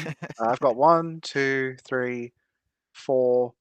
I've got 6 that I'm going to make some arguments for. That is okay. Well, I will exercise editorial control over some of those. I Um, understand. but yeah, like I think let's for now leave them in A, and we'll move them up to A plus if enough stuff begins to crowd that I do space. have one question. Yep. Do you think that in Nomads, the tag is a distraction card effect sometimes? No, I actually find it really important Okay. because it's often the only firepower piece. And so, look, what the reason why I find it important is that if your opponent knows how to play against pieces like hecklers, they do that by layering a mix of like there are a number of things that you want to stage in the path of one or two hecklers, depending on what's present, to limit their ability to progress at you. And one of those things is stuff that can discover hecklers along the way, because hecklers Sure. don't have multiple use camouflage, and that means that your tag often like nomads will potentially, unless there is a good alternative defense to hecklers, Nomads will force your opponent into a position where elements have to be exposed to the tag to engage, and that tends to make the tag important more than a distraction kind of effects. I don't like if my Salamander or my Gator eats shit and dies on the first turn, I'm not out of the game, but it's a lot less like the game is a lot less comfortable as a result, because Okay. if you can freely just like man the ramparts against nomads and be anytime a heckler takes an ARO, like takes a discover and a hold ARO in the same order when you're trying to cross a gap, for example, you start to really get those pieces pinned back. I also now realize that hecklers have camouflage one use, and I have definitely had people cheat with hecklers against me before now. Hecklers that can recamouflage would be very. I'm pretty sure I'm right about that. Hecklers that could recamouflage. Someone please check that for me as I'm talking. I feel like Ooh. they would be very very powerful. No, I've thrown my phone all the way away. That's okay. So I will So check at some we'll point. do this. We'll do this live as we jump to jurisdictional command of Tunguska. As my memory failed me. That's No, Corregidor. camouflage one use. That is Corregidor. Yep. Next. So speaking of Corregidor, where do you feel Corregidor sit? I think they're probably the worst Nomad sectorial sitting in C tier. I think they've been left behind a fair bit. Yeah, so they got they got kind of bodied with the Link team change, Like furiously bodied by and them. never really recovered. Like to paint that particular picture, before the Link team change came through, which again is a little while in the past now, Corregidor were the faction where it's like, take your freaking pick. We have the best, like we have the most Link options, and they're all outstanding. Fill your boots, go nuts. There's going to be full Link bonuses, Haris bonuses everywhere, every which way. Do you want to boost a Feuerback? Do you want to boost a Vostok? God, do you want to boost a Vostok? God. Core Link bonuses on a Vostok, etc. And then all that went away. And that left Corregidor as, like, they still had all of those link options, but linking an Evader is now like, okay, I guess, sure. They have McMurder. You can't overlook McMurder. They They're have the home of Masai Morans. Like, Morans, yep. Jaguars are not Demorlock group. They're not a genuine like warband, but they give you smoke, and McMurray absolutely does. I think it's probably a little unfair to put them at sea. Like I think like they're sitting there. uh, For me, they sit like next to Caledonian Highlander Army. I don't think so. I think they just got kneecapped that hard. Like your lieutenants are so bad. That's true. One SWC Alguacil or bust Like, is yeah, in a like faction that wants to take Nomads are guided so missiles. hungry with their Swick. Like Yeah. that's just such a tax. Actually, Corregidor is the only Nomad sectoral that like desperately hates the fact that yeah, one SWC lieutenants plus taking a guided missile. Let's be real, and Morans are half an SWC each. Like Yep. they do genuinely struggle under that burden. They're one of the hardest factions to list build for. Yeah, okay, I'll pay that. So, in terms of playing Nomads, the prospect of Corregidor used to be much of the coolest stuff in Nomads: Masai Morans, Jazz and Billy, and then guns, plus McMurray and Lynx. Yep. But these days, look, the Gator is still excellent and McMurray is good, but 90% of the rest of what you're doing with Corregidor, you can do with vanilla Nomads and have other stuff as well. The links are no longer the selling point that they used to be. They're just kind of average, and McMurray alone is like you compare McMurray to a Nuberfall Commando, and they're both really good high watermark warband-esque pieces, but not necessarily better than the other. Yep. All right. Second last Nomad faction, Jurisdictional Command of Bakunin. Is this one of the ones that you think goes in A+? I think it is. I think we might have actually undersold it. I think we outlined the strengths very well the last time we did this, but I think they might honestly have turned out better than that. So tell me why. I think we might have honestly underestimated how good Cenobites were. Mm-hmm. I think we definitely also we definitely talked a lot about how like you have the multi-build option. Mm-hmm. I think we definitely underrated the Stigmata. I think you and I both missed on the Stig. It is very, very, very good. I mean, I remember liking it, but just liking it. I thought it was a super high utility piece. Yeah, I think we probably undersold how good it was. In Okay. the end. How like that duo that your Rob was running with the Initiated In Observant. the Engineer, yep, and it's a Yeah. remote presence tag. And it has a picture and it has a fucking deployable repeater too for Mhm. reasons. Yep. Like yeah, and like what's good about Bakunin is still fantastic. Like you still have the Chaos half, you still the nuns are still you're not running that power fantasy. Like you pay out the nose for the No, namesakes. the Bakunin is not a mono build faction, but nuns are not part. Like the nuns now are the Cenobite package. That's your observant side, Yeah. and then you have Riot Girls. Riot Girls are still a piece. Like we talked at length about how the Volkalak was terrifying to face check, and like Riot Girls are still that. Yeah, Riot Girls are honestly you could make some arguments about not being better than the Volkalak, but just on a different access. Like BS And attack +1 damage is so good. and an MSV1. MSV1 on an ARO piece that you want to force your opponent to engage. Ignoring Yep. smoke is not something you can't duplicate that with. Like we talked about the linked missile launcher in Roma Task Force. We talked about the linked missile launcher in Cosmoflot, but none of those have MSV1s, and you have those on Bakunin. Yep. Compared to vanilla Nomads, no, look, I will, yeah, no, let's have them in A+. It's a slightly spicy take. I think they're at the bottom of A+ compared to some of the other factions. I think they will move down. Yes. That we're going to add there, but like when we talked about them, they were still new. Like the update, the glow up was new, and people have found since then edges and optimizations. And when you start from such a variable place, and you add in like a year's worth of optimizations, finding out what actually genuine, like for example, the presence of the deployable repeater on the initiate that you link to the stigmata, and how useful that actually can be under some circumstances. That's an edge that would not have been apparent when That only comes after you've played like 10, 15 games with the yeah. faction.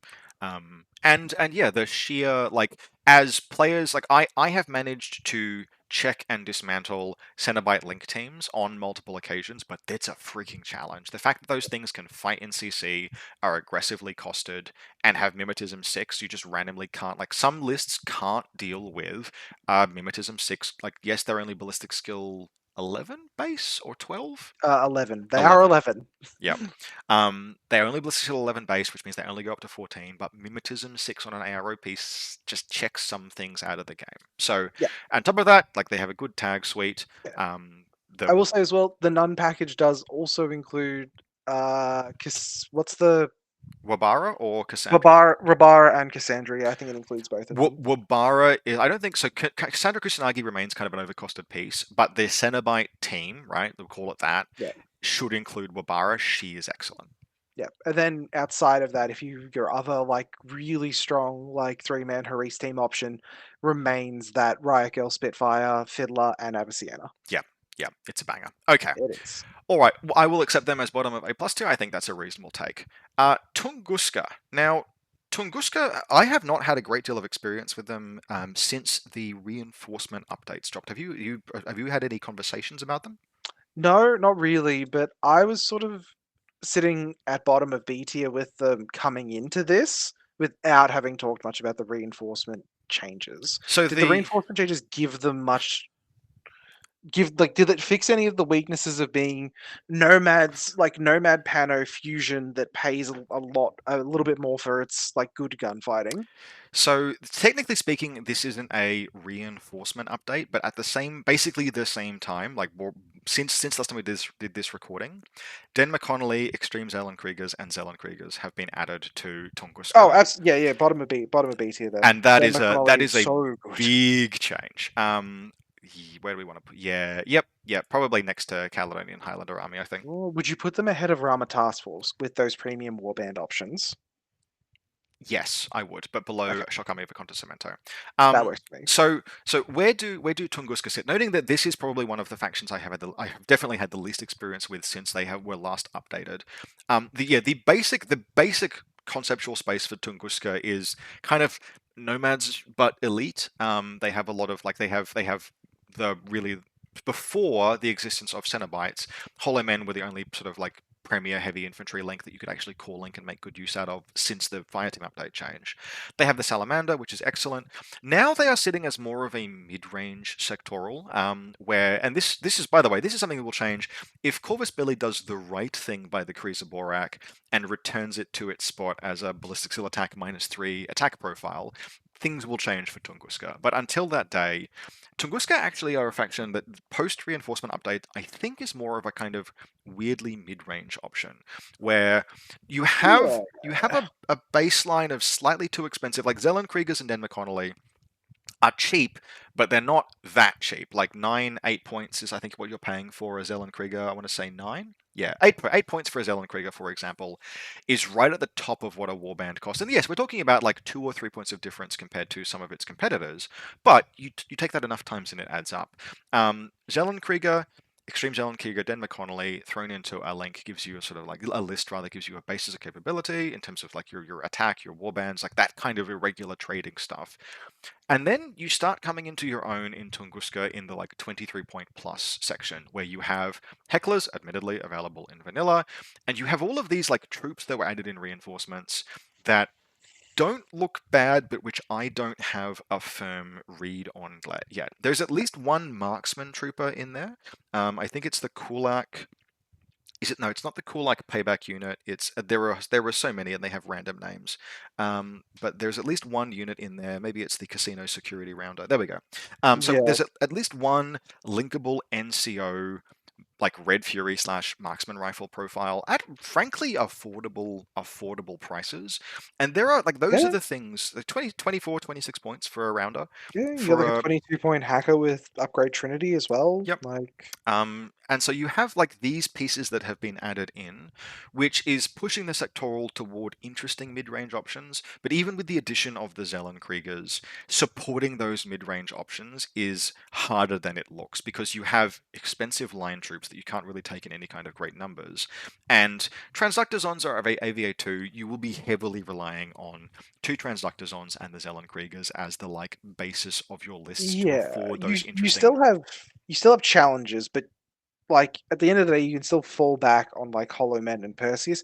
You can still build a link, whereas Corregidor struggle to do that, Yes. which Yep. is what I think makes them better.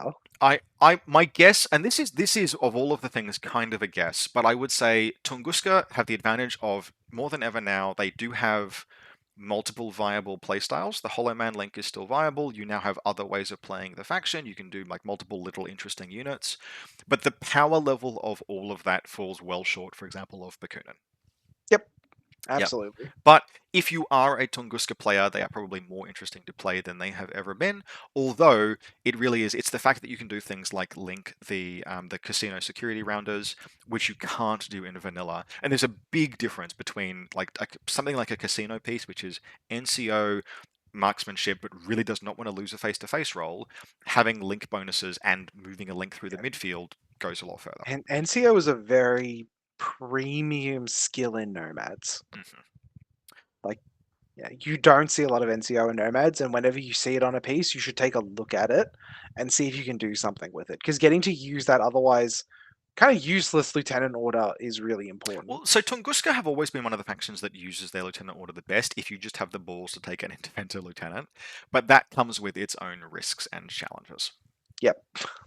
All right, on to what may very well be, in fact almost certainly will be, our next A+ tier faction, Vanilla Combined Army. Yeah, definitely. I think it's A plus. I think it's ahead of Haqqislam as well by a I would firm agree. margin. I think personally that Vanilla Combined Army has struggled a lot in like the world post the Avatar nerfs, the Imatron nerfs, and the Tiger nerfs.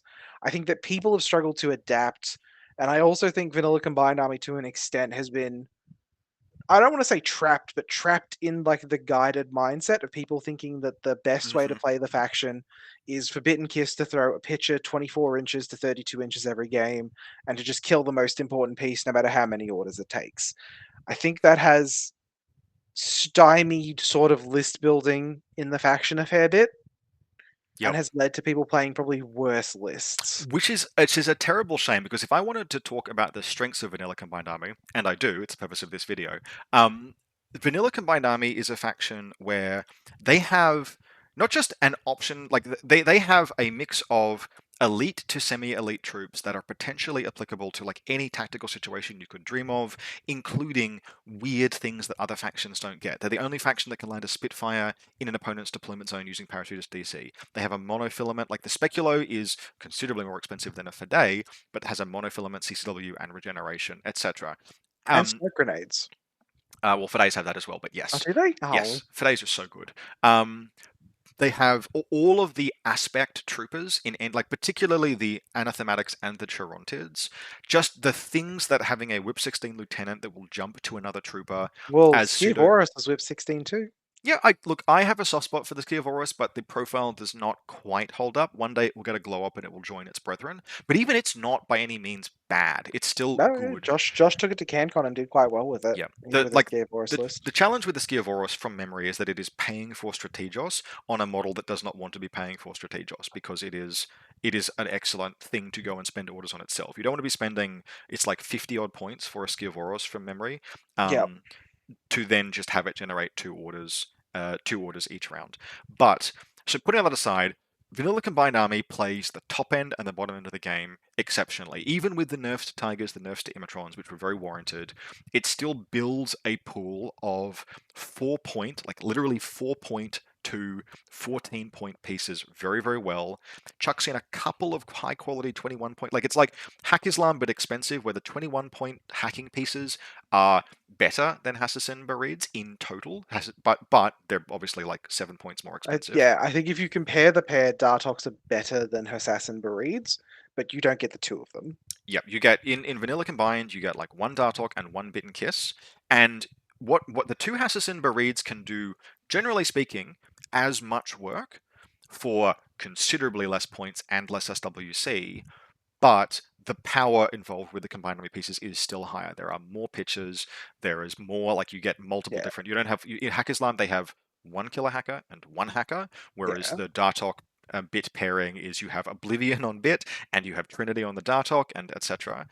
And then the top end of vanilla combined, even the like 35 point piece with Umbra Samaritans, then you get up to Oh, Norkaios. I love Umbra Samaritans. Finally, good. I'm glad. What do you mean? Like, I've loved them the entire time. you were on Norkaios Copium for a very long time. No, I was on Norkaios Copium for the 400-point limited insertion event that we did. And then you get to the 70-point pieces, whether it's tags or a Chirontid, and like all of this stuff is excellent. And vanilla combined army would not work if they didn't have play on both of those extremes, but they do have play on both of those extremes. And when you compare them to something like Haqqislam, there are a ton of pieces in vanilla combined that are a little worse and a little more expensive than a Haqqislam equivalent in some capacity. Like a Dadarazi is not nearly as good as one of the Bikra twins, just for example. Not a great Sure. example. But here is the major difference between the two.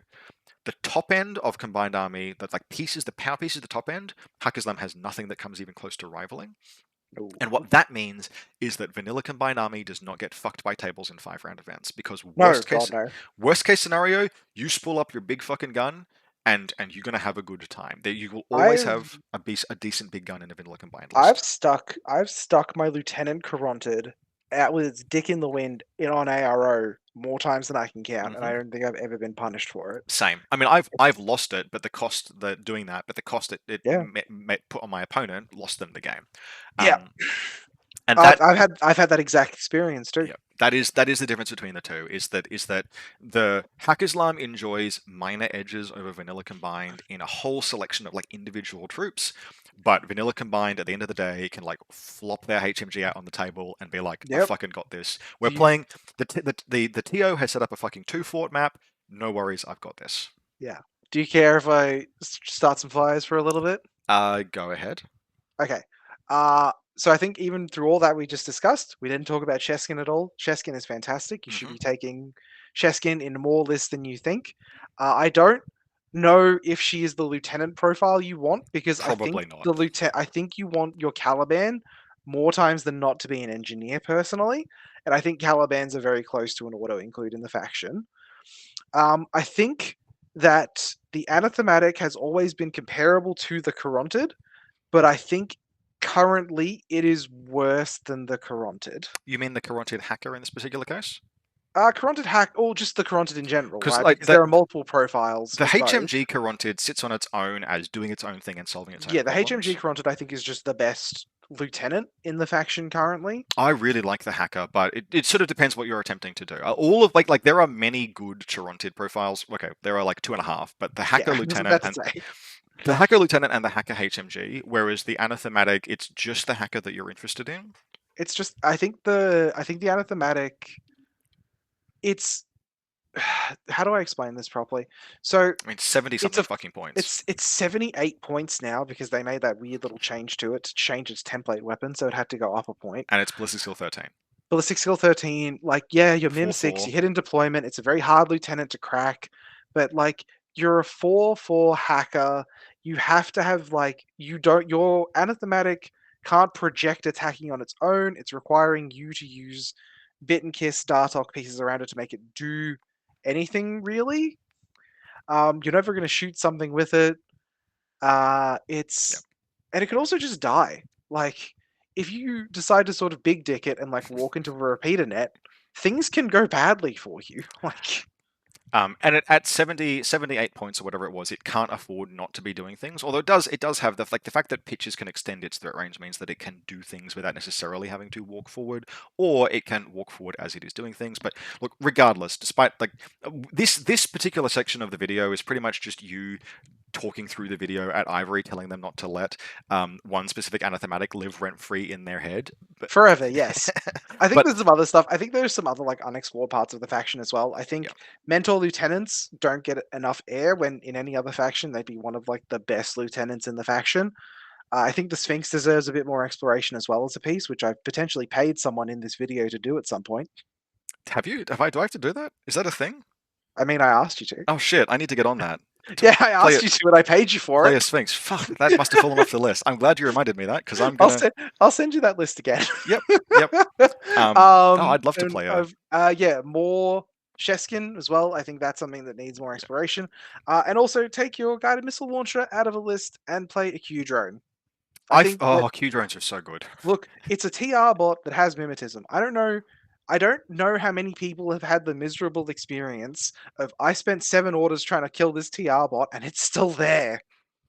I mean, you get it on the 8th order, and then the Caliban engineer repairs it the next turn. Yeah, the Caliban engineer. Remember, like the Caliban engineer, if you stick 2 slave drones to that, one slave drone sits behind the fucking Q drone, and then the other slave drone walks into the midfield with Dad and walks into CC with Dad and gives Dad burst too. All right, we have made a clear case. I'm comfortable with Combined Army being ranked as they are. I'm going to turn to you again and ask about Morats. Bing, bing, bing. A+, baby. Okay, so justify that to me, because I feel like they're the top of A, but they fall behind, for example, Vanilla Bakunin. Where do you think they fall behind Bakunin specifically? Like, is it just like not having the midfield repeater presence? Midfield Morats, midfield like force presence. Yeah, so I feel like Morats are a faction with.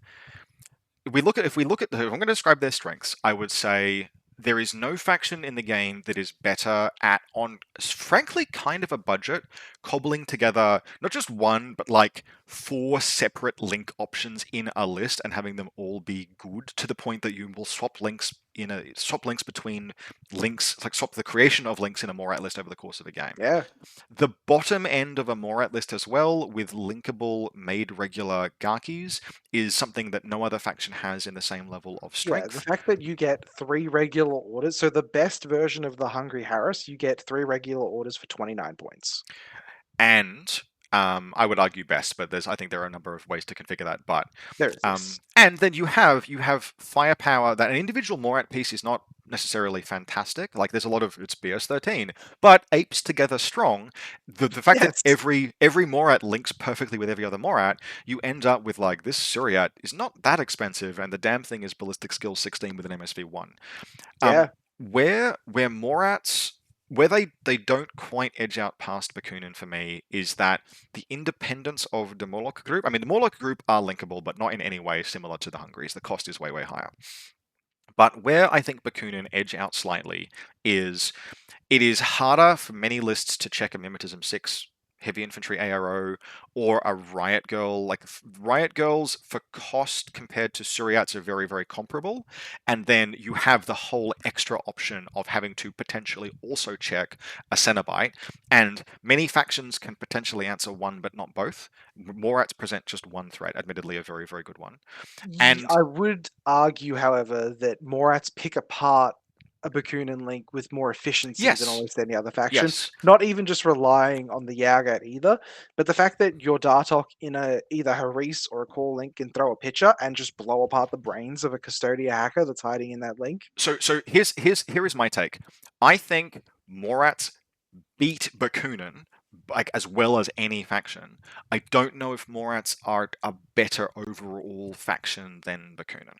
Okay. They are very good. Like the argument here is, are they like muscling like left or right of Nomads, or are they muscling left or right of Bakunin? And to me, if I think about like all of the things that White Banner can do right now, and I compare that to all of the things that Morats can do, that feels super similar. Like differences in flavor, but Morats have, like White Banner's got Long Yar, they've got linkable warbands, admittedly different. Their tag, I think they prefer. White Banner struggle a lot versus smoke. Like White Banner, if you can see through their smoke, or if you smoke them, struggle a lot. Fair. Okay. So your argument would be where? Somewhere like that? There, or like on the other side of Bakunin. I think you can make arguments to either direction personally.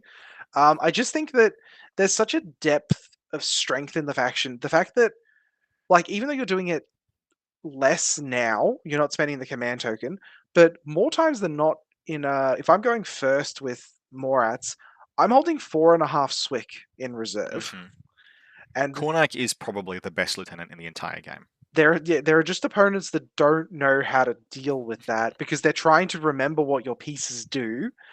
I think that the weaknesses are probably in your primary gunfighter. The fact that the Yao gets 1 wound, not shock immune, is big.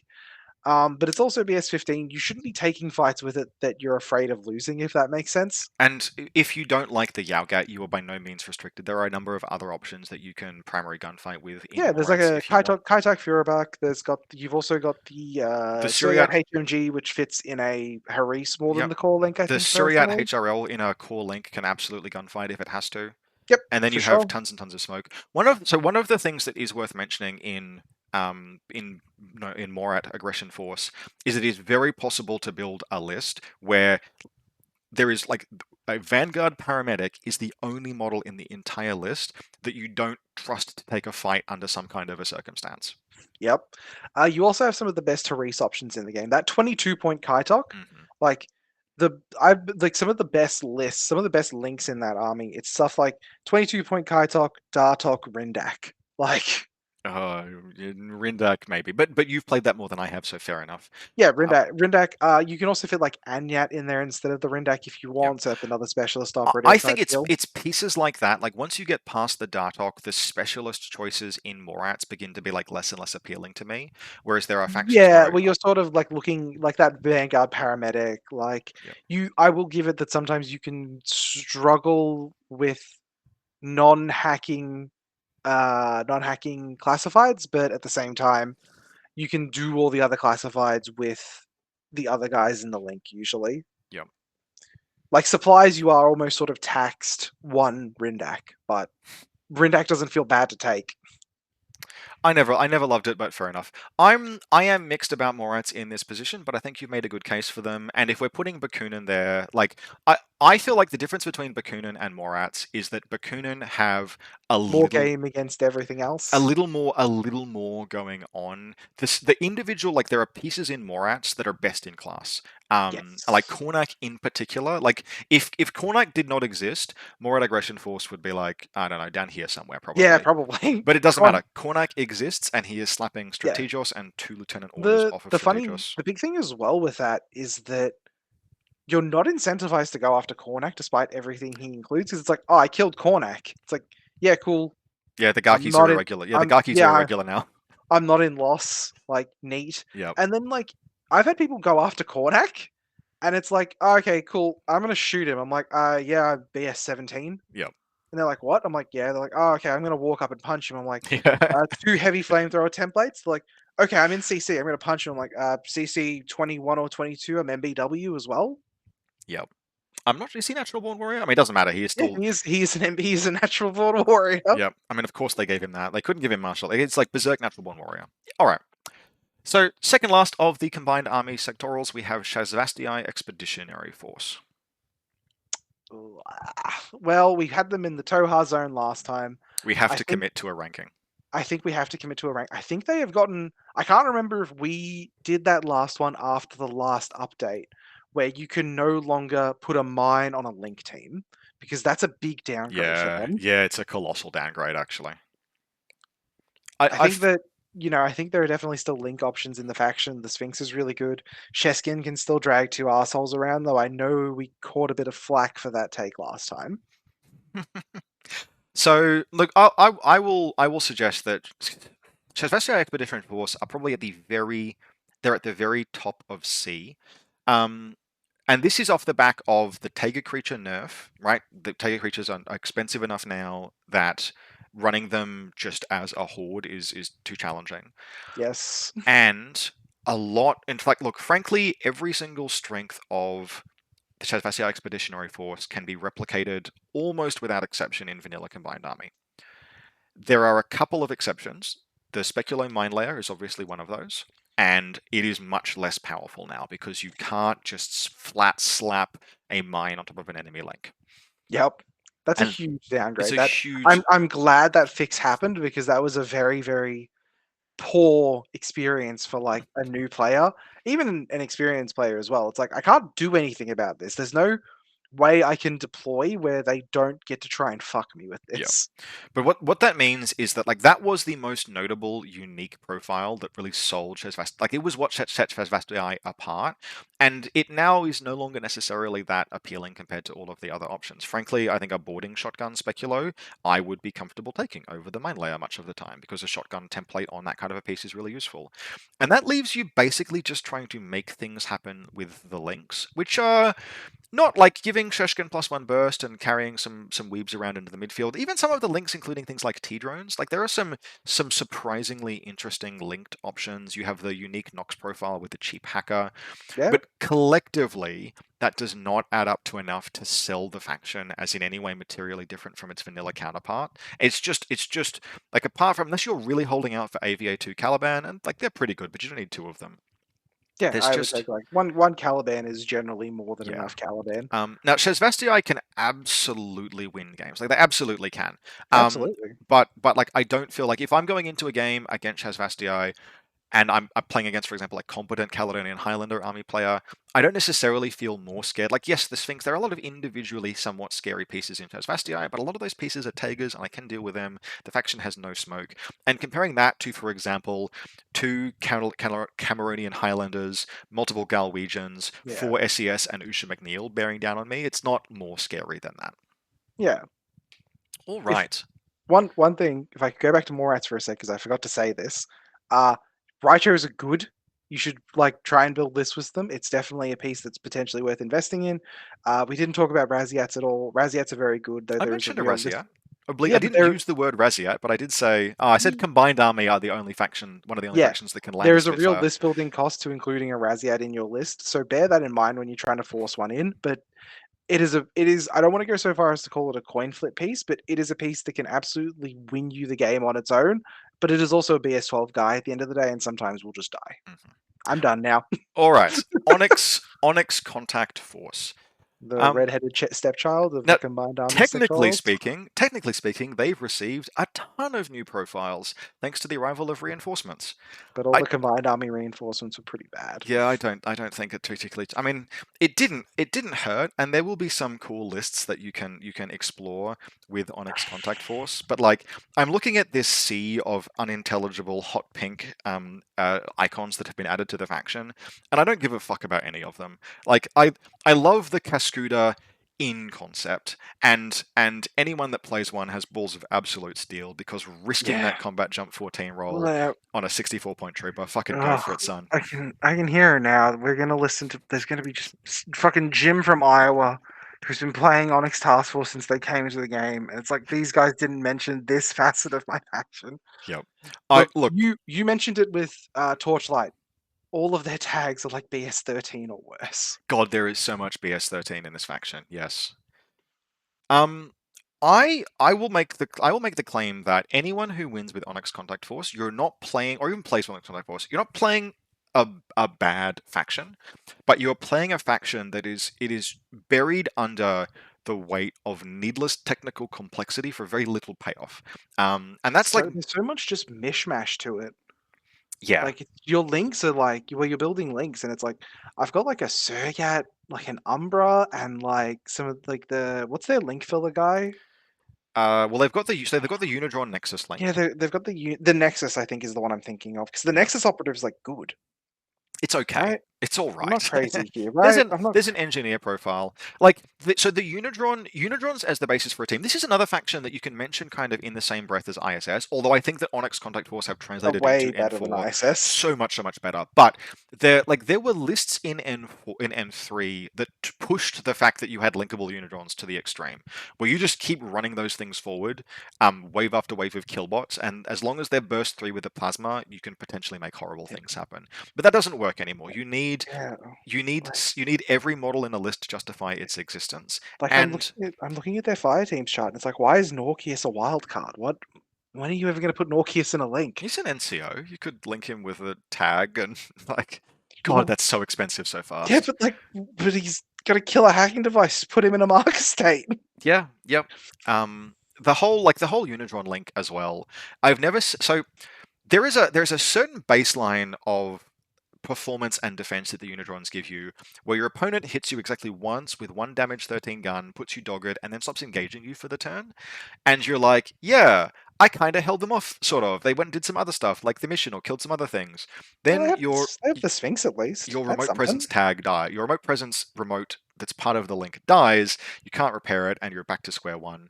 Yeah. I love plasma. Nothing with plasma is bad, but the collective, like, there is no faction that I have tried to build a list for with Onyx more than Onyx Contact Force, where I've gotten 2/3 of the way through it, spent more than 300 points, and wondered what the hell I was going to do to fill the list out. Yeah, I'm gonna just start correcting the record on myself here before someone does it to me. Yes, the Sphinx is in this faction. I didn't realize it's not. It's It's BS14. BS14. Yep. So Sphinx is good. You should maybe try playing a Sphinx. The Onyx Contact Force has basically all of the disadvantages of PanOceania, where it like technically has one model with smoke and question mark, question mark, question mark, but it's trying to do PanOceanian things with BS13 tags or like BS14 tags. To make it Yeah. work, you've got to really play those weird edge, like the weird edge compositions, the interesting stuff. But Yeah, like the it's Sphinx the isn't the Sphinx isn't the hammer either. It's a regular Spitfire. It's not yeah. AP. Onyx Contact Force for me feel like the alien equivalent of the can someone get Nauf on the line? We need to clear hard arrows.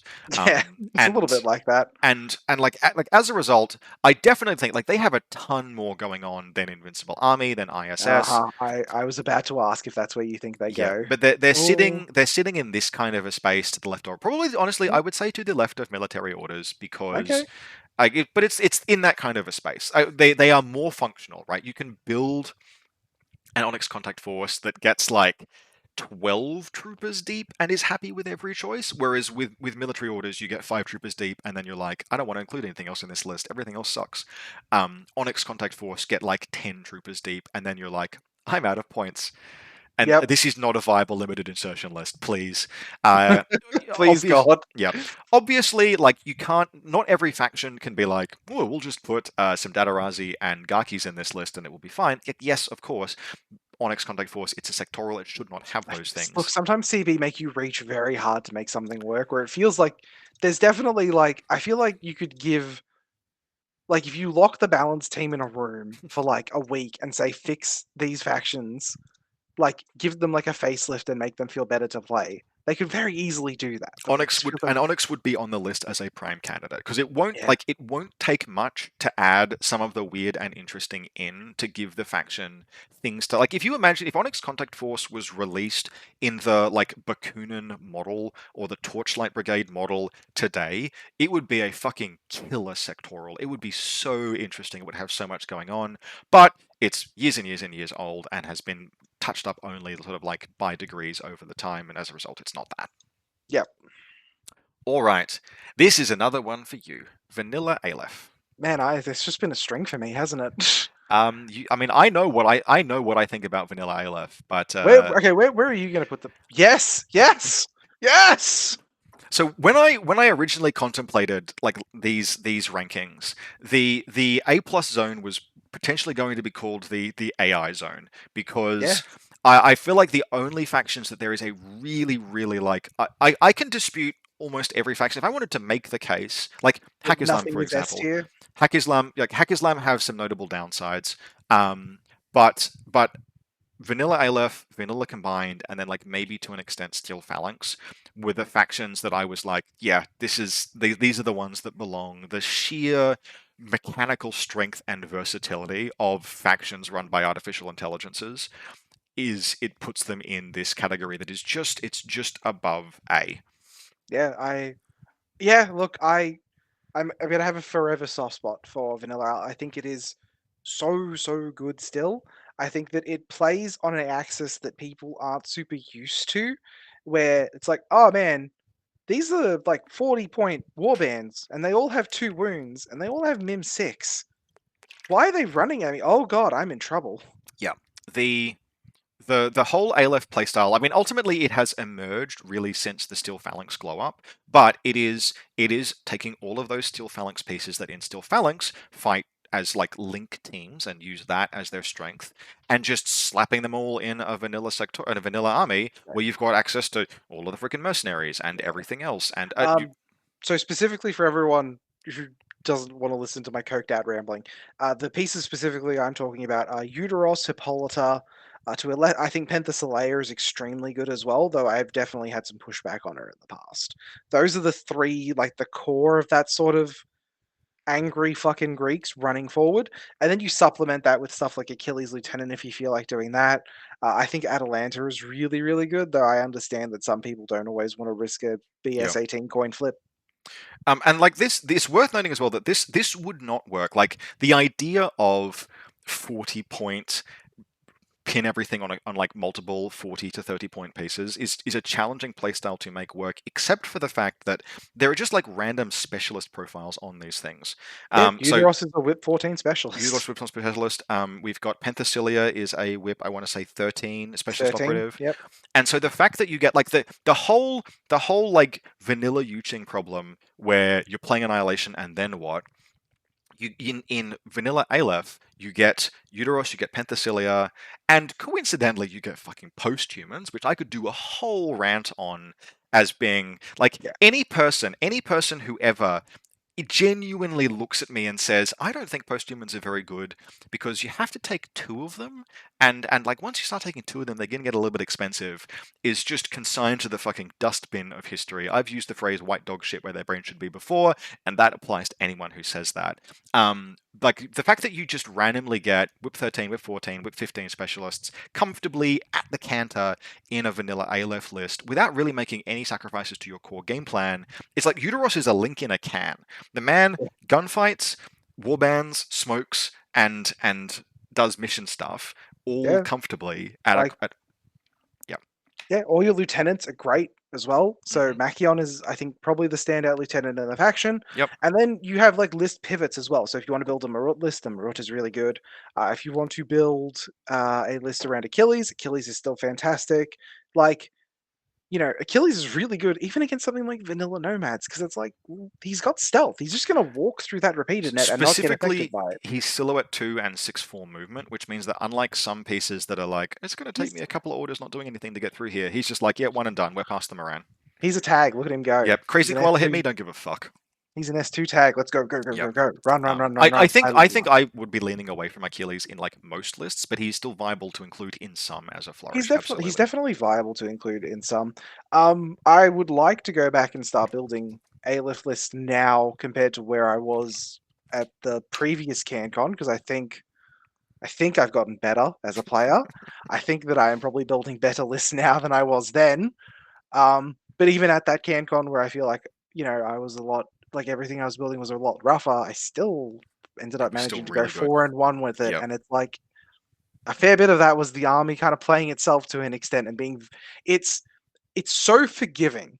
I don't think I can understate how forgiving the pieces in Aleph are as a faction. Like the sole exception is Atlanta, and sometimes she just wins you games. Yeah, the sole exception is Atlanta. Like, post-humans, every single one of them has NWI except the 2 ruined ones. The number of times I have had games, whether it's against Steel Phalanx or Vanilla Aleph, where I've started a kill run on Uteros and it just hasn't fucking worked. Yeah. Because the man is just like, oh yeah, I'm going to throw smoke against this. I'm just going to make my saves. I got 2 wounds, no worries. I'm going to gunfight you back. Like, oh, I've dodged into cease. Like, it is so easy to fail to kill one of those Mimetism 6 key pieces. Yeah, and if you're a Tohaa player, he's structure, so you can't space fart him. And you can't hack him either because he's a warband class character. So yeah, comfortable A+ tier. That carries us on into Steel Phalanx. Now, have you actually played Steel Phalanx particularly much, or just Aleph with Steel Phalanx pieces? Aleph with Steel Phalanx pieces. I think a lot of my Steel Phalanx knowledge has been vicariously through Josh, who tried to play them for a little bit. Yeah. Melbourne was really big on them for a while. Hector did really well with them for a while. Phalanx are a piece that they're a faction that deserves to be somewhere between A+ and A almost certainly. And that is, so when we talk about Steel Phalanx strengths and weaknesses, they are missing a small number of the pieces that make Vanilla Aleph strong, notably post-humans, right? The fact that Vanilla Aleph can comfortably exceed the usual 15 trooper limit. Steel Phalanx is confined, very much within 15 troopers or sometimes less. They'll usually try and hit 15, but They Unless get you're doing some weird stuff with Hector, Yep. like you're usually trying to hit 15 they still. get links, 4-person links that then incorporate all of these frenzied steel phalanx things, which is its own strength because you can move some very powerful teams up the board. And on top of all of that, motherfuckers get linked to Phoenix. And Phoenix is a piece that you will not see particularly much in vanilla Aleph because he's packing just a regular heavy rocket launcher. But more than any other piece, it is Phoenix in a 3 or usually 4-person link in Steel Phalanx that serves as one of the just like hardest check ARO pieces in the game. Next to, like, if we compare him to the Cenobite, he is more durable, has smoke as an ARO. Yes, he's more expensive, but more durable, has smoke as an ARO, dodges better if he needs to, and has higher ballistic skill. He doesn't dodge better because the Cenobites Cenobites, have a sorry, plus have to a. dodge, don't You're they? right. Cenobites have a plus dodge. Yeah. But he is He a smodges. He throws pocket sand, which is what yes. makes it better. He is in basically every respect an upgraded Cenobite, and Cenobites are already capable of checking someone out of the game in some circumstances. Phoenix Yeah. is a piece that you just like He's base 14. Like goes to that's 50. Yep, that is goes. such an obnoxious number. Does he go to 15 in a no? But he's BS No, 14. he starts 13 and Yep, then goes to goes to 14. 14. That's right. He is such a good piece, and he alone is like 50% of the differentiation between like Aleph and Steel Phalanx. I think Aleph is overall probably a stronger faction. It's more well-rounded. It deals with certain mission lineups considerably better. But the mechanical strength in terms of factions that like this faction does kind of one thing. There are ultimately Phalanx has variations on a broad mono build, but it's so good. Yeah, one of the things I think that Phalanx get that a Vanilla Aleph wishes they get is Pandora. Pandora's really good. hmm And we don't get that in Vanilla. Pandora slots into a link very efficiently, and she just has so many pieces where it's just like, oh, why does she have all of these things? Yep. So a pair of like Pandora and Syla is really, really good. A game of missile launchers are really, really good. There's some stuff from the update that just didn't hit. Like Tusa didn't really hit for me. The hoplites didn't really hit either. I think they were definitely a bit of a miss as well. Ajax is still fantastic. And Ajax, when you take away his frenzy, like Ajax is playable as a frenzy piece in vanilla Aleph if you want to, Mm, because he's a tag that walks like a man at a relatively cheap price point. But he's held back in that list by Impetuous. When you slap him in a 4 or 3-person link, like no freaking worries, bro. yeah, it's really, really good. Yep, Like, I have spent. I remember what the count was. I have spent like 20 orders in a turn or something like that. yeah, 15 orders trying to and failing to kill Ajax. yeah. Steel Phalanx have definitely been. People have said that the only way to deal with them is with guided. Look, MSV2 is still good against them. Like against Phoenix, specifically, he doesn't throw Eclipse Smoke, he throws regular smoke. So if you can try and snipe out one of the Myrmidons, which you can do, like if they misdeploy one Myrmidon or deploy or don't realize there's a fire line there and you snipe a Myrmidon, that link gets a lot less efficient. And Losing like 6 cents is enormous. ultimately you can smoke past Phoenix, and that means that like many factions in the game have an out. But the gear check that he represents, I think, is probably greater than the gear check that a Jotun represents. It's Yes. up there. Any really heavy duty, like durable, multi-wound Mimetism 6 ARO piece, of which there are very few in the game, Yeah. gets like it enters into the no, you need to think about how you approach this because your list may not be configured to do Yeah. so if you're building just. He's in the same league as the Surrey at HRL. I would say he check it's like it's him, then it's the Cenobite, then it's the Suriat in that order. Well, I don't. I think the Surrey's ahead of the Cenobite with the tin bot it brings as well. Like the additional stuff it adds to the link. You can check a Suriat with any tag. Any tag can roll up its sleeves and fight a Suriat, but Mm, tags. No, like genuinely, like 4 dice 14 to 2 dice 16s is in the zone. Like once like 2 dice 17s, you start getting into the like that becomes a challenge. But if in a pinch any tag can roll up its sleeves and fight a Suriat, doesn't necessarily want to, but it can. But not every tag can roll up its sleeves and fight Phoenix. Most can't. I think most tags can roll up their sleeves and try and fight a Cenobite though. That's right on the line. The fact that the Cenobite has lower ballistic skill, I mean, and it's 14 as well. The cost of getting the Cenobite is higher. The Uh, Cenobite isn't always in a 5-man either. No. It's No. sometimes a 4-man, sometimes a 3-man. Yeah, and there are ways to unpick the Cenobite because there's almost always like a hackable model in the Cenobite's team. You Yeah, can so like yeah, you can it's a super not hackable. yeah you can Oblivion out like the Cenobite if you need to, and then just freaking Yeah. shoot it. But you Yeah. cannot do that to Phoenix. Or a Suryat. Yeah. Yeah. You can't Oblivion it. You can't Oblivion it, but you can spotlight it either for the BS bonus, or you can. I wouldn't want to carbonite it. Don't try and carbonite this. Don't try and carbonite it. Yeah. Carbonite it. It's No. a terrible No. idea. Usually if you're landing pitches near a Morat link team, it's to fire a missile at specifically the Morat paramedic or the Dartok, or to hack out the Dartok It's still at just to drop link the 3 link though. bonuses. Yeah, no, but I'll fight that at that point with a tag relatively comfortably. Sure. But you can Oblivion a Cenobite, you can't Oblivion Phoenix, and spotlighting him barely helps. Yeah, so where are you going to put? I think it's left or right of Bakunin. Okay, I like it. Operation subsection. So arguably one of the most changed factions. Such a not a. I wouldn't even call it a glow up. I would call it a redefinition of the faction. And yet I don't think it shifted the needle on them outside of like reasonable A tier. I think they're better than White Banner, and I think there is an argument if they are better than Vanilla Nomads. So I think they're sitting to the left or the right of White Banner, and the reason why is that like the Dawon and like that kind of stuff came out, and it was like, holy shit, you can put this in OSS, and then people did, and I'm just not convinced that the lists are materially stronger. Like, it's been one of those like, holy shit, this piece is fundamentally different to how the faction, like to what the faction previously had access to, except only kind of. So I think at the end of the day, I think they probably sit to the.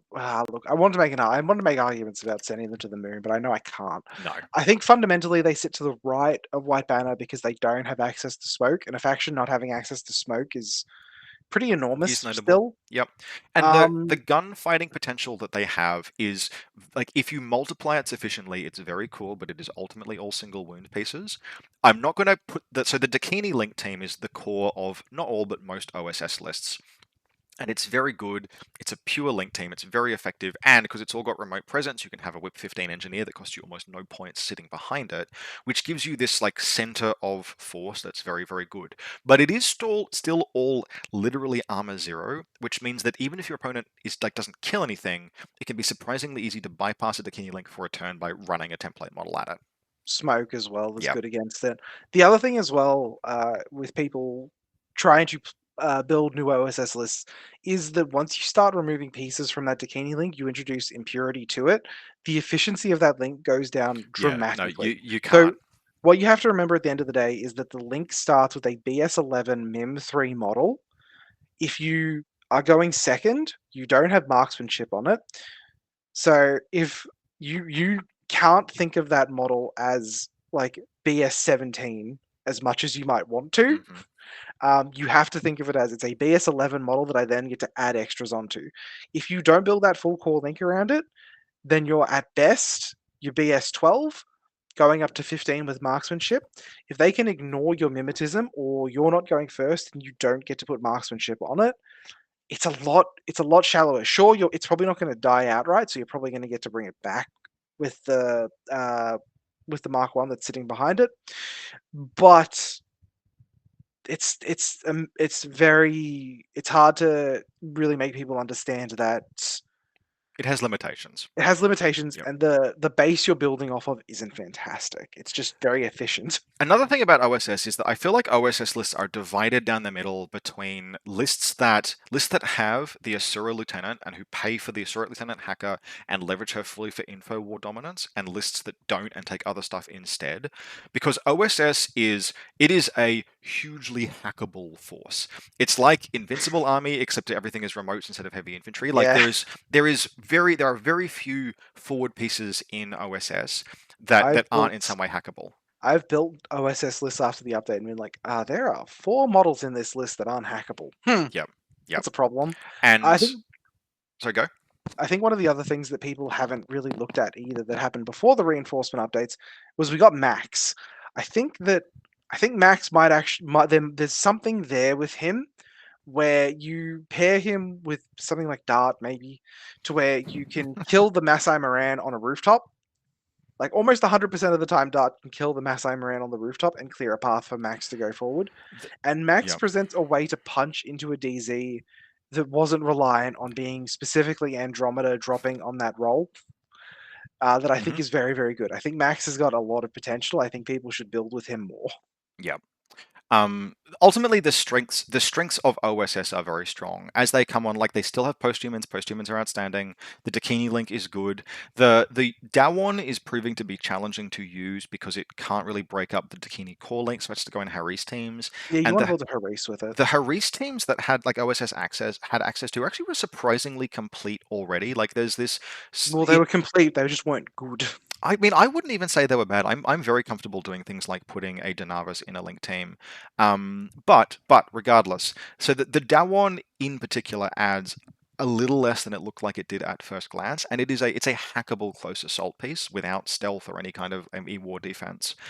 And so, as much as it adds some things to the list, really leveraging it has proven to be a little challenging. I think some of the secret sauce actually may be just taking unlinked Dawon in some Yeah. capacity and using them in that context. I think that could be particularly very strong. They are what is there? They are availability too. Yeah, so like one linked, one unlinked Dawon. They are cheap Yeah. enough, just barely. Like you compare a 18 Dawon points. to compare a Dawon to an Apache, and it's not fucking close. But the thing is we're not looking at an Apache in this faction. We only have access to Dawons, and they add something new and unique. Yeah. Hey, CB, this is me talking to you guys specifically because you definitely are watching this video. Please, please, please, please, please, please, please, please, please, can we swap Andromeda for a different Myrmidon hero? I don't care which one. It doesn't have to be one that has regular smoke. It can be Eclipse smoke, but please. Please, please, please, please, please, please, please, please, please. Hippolyta, yes. Give me Hippolyta goes in everything. Let's just pop Hippolyta into this link. Just give me Hippolyta, please. Like, just swap Andromeda out, send her away, put her out to pasture, give us a different one. Yeah. I feel like they're sitting somewhere around probably somewhere around the Torchlight Brigade kind of strength, around PanOceania, etc. Like they're a very solid A tier faction. I got 5 out of the 6 factions in A+ that I wanted. There are not a lot of factions left to add to A+. No, right. I think I would probably hazard a guess that none of the rest of the factions go in A+. So that brings us to Tohaa. Now Tohaa have not changed since the last time we did this tier list, but we have removed the It Depends Tohaa zone, so we have to give the damn things a ranking. Tohaa are another one of those factions where they do things like a little bit like Haqqislam. They do things in a way that is unique and separate to the. You right there? Oops, sorry. Unique. It sounded like you're peeing into a can, which is apropos for any discussion around Tohaa. My drink bottle's made of metal. I'm sorry. Tohaa are a faction that do things that no other faction has access to across a whole variety of different ways. I would need to do an entire video breaking down Tohaa as a sectoral. Comment in the video comments below if you'd like that, to really explain what is going on with them. But in short, they are so different. Symbiomates present such a different play, the way that symbiote armor works and the way that it adds wounds in places that you wouldn't necessarily expect. The fact that Eclipse is everywhere, and just the existence of Ferroware means that Tohaa do things that are different to any other faction, even before you get to things that are similar but different, like Jan Star, who is the only 2-wound impersonator in the entire game. Now, Tohaa are probably the best warband in the game, close to it. I mean, Eclipse Smoke. Anything with Eclipse Smoke opens up game plans that are otherwise impossible. So I think Tohaa probably don't edge into A+, because there are things that they hate dealing with. There are some mechanical weaknesses. Ultimately, they have limited order counts. So I think they might go lower, because if you can force Tohaa to play a fair game of Infinity, they start struggling real bad. It is very, very difficult to force them to play a fair game of Infinity, though. Yeah, like if a Tohaa player can't afford to miss position that much. No, that's true. Like I said, if you get like 1 or 2 good fights against Tohaa, they start sweating really bad because they're trying to gunfight, and it's like, I'm BS12. No, that is a failure state on behalf of the Tohaa. So that is a really common failure of Tohaa players, but that's a player failure, not a faction failure.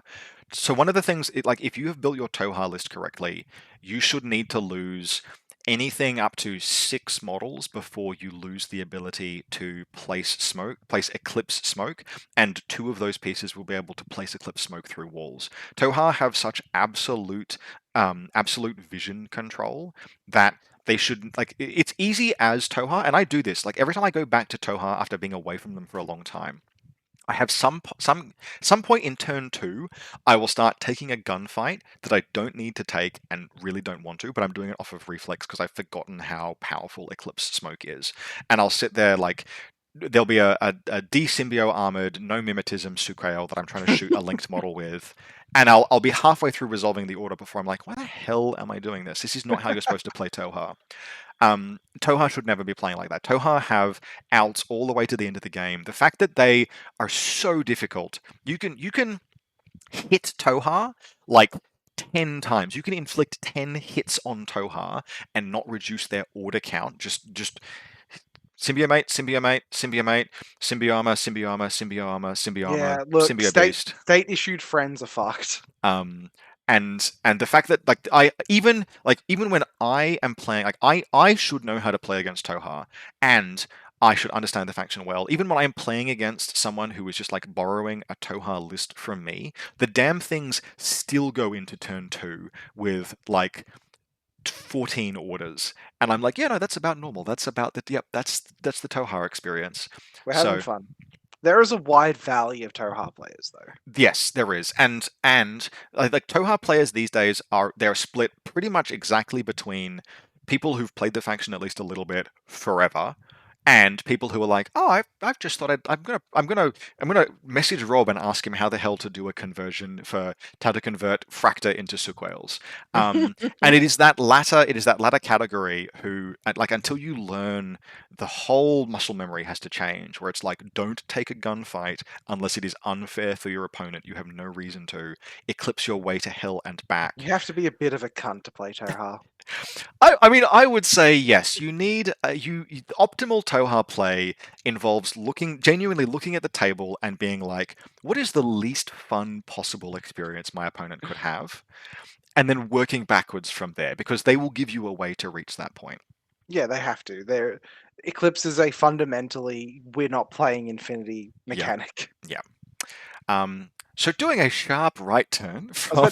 so you think top of A tier better than Nomads, better than everything else? Yeah, look, yes. I will. If you put Nomads, White Banner, I'm not going to justify vanilla PanOceania here. If you put Nomads, White Banner, and Tohaa in front of me, can we take vanilla Pano and like move it next to Cosmoflot? Because I feel like we said it was going to move down. Yeah, yes, and then we just didn't. If you put White Banner, Tohaa, and Nomads in front of me, and I know how to play all of those factions, and you said win a 5-round event, I'd reach for Tohaa first. Yeah, well, you get to like ignore failure states. Yeah, for a while at least. Alrighty. Oh man, hard right turn. Hard right turn into non-aligned armies. Druze. See? Probably. Like, I mean, I like them more than Imperial Service, and I probably like them more than Invincibles. I think they're better than Invincibles. Yeah. Like, here's the thing about Druze, is that Druze have quite a lot of fundamentally kind of low-quality crap going on, but there's just enough, and it's just varied enough. And, like, they've got Zellenkriegers and things now as well, etc. I mean, they always had Yarn-Yarns, but Zellenkriegers are definitely a preferable choice there.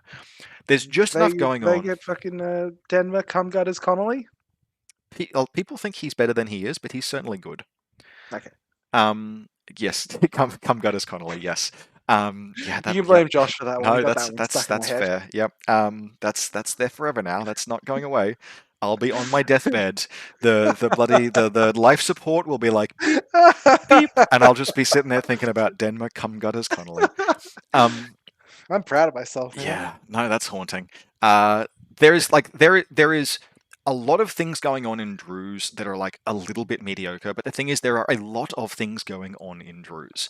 You can build a Druze list these days that's like, no, I've got a game plan, and it's different to the game plan in the next Druze list, and I think it might work. And then you're going to run into the fact that you're effectively playing a 280-point army versus a 300-point army, but you can play around and through that, and you can build a Druze list where like you hit 15 troops and all of them are there for a reason and they make sense. Look, Luke Henry has shown that a dedicated Druze player can go far in an event. Has he won an But event with Druze? no, I think he was top table in the last round of CanCon. Fucking legend. God, he Yeah. deserved that a lot, but it's very hard to beat Rob Wright playing Bakunin. Yeah, he had a rough time. Okay, yeah, no. But credit to him. Okay, a Druze player made it to we can get mocked for this in the comments, but a Druze player, an exceptional Druze player, managed to make it to the top table of CanCon. I mean, he was an Aussie player, so exceptional just comes with the yeah. comes with the course, I mean, right? what this is telling me is that in about 6 months' time, Americans will be talking about how Druze is good. I know, crazy. But in the meantime, no, look, they are nevertheless bottom of sea. But there is enough happening in the faction these days where they have a mix of gunfighting, serviceable tags, warbands, hacking. They pay a little bit too much for a lot of it, but it's all there if you need it. You can build a Druze list that does any of a number of the things you need to do to win a game of Infinity. Scarface is cool too. They have a good tag. Like, yep, he's not quite what he was as the game shifts around him, but I think he is still quite good. Yep. All right, Japanese Secession Army. B, probably next to Tunguska on the right. Yeah, that feels like it's somewhere around. It's like we have this valley, like this group of factions at the lower end of B tier that have they have a game plan and they're trying real hard and it does work. It's not that it does not function, it genuinely does.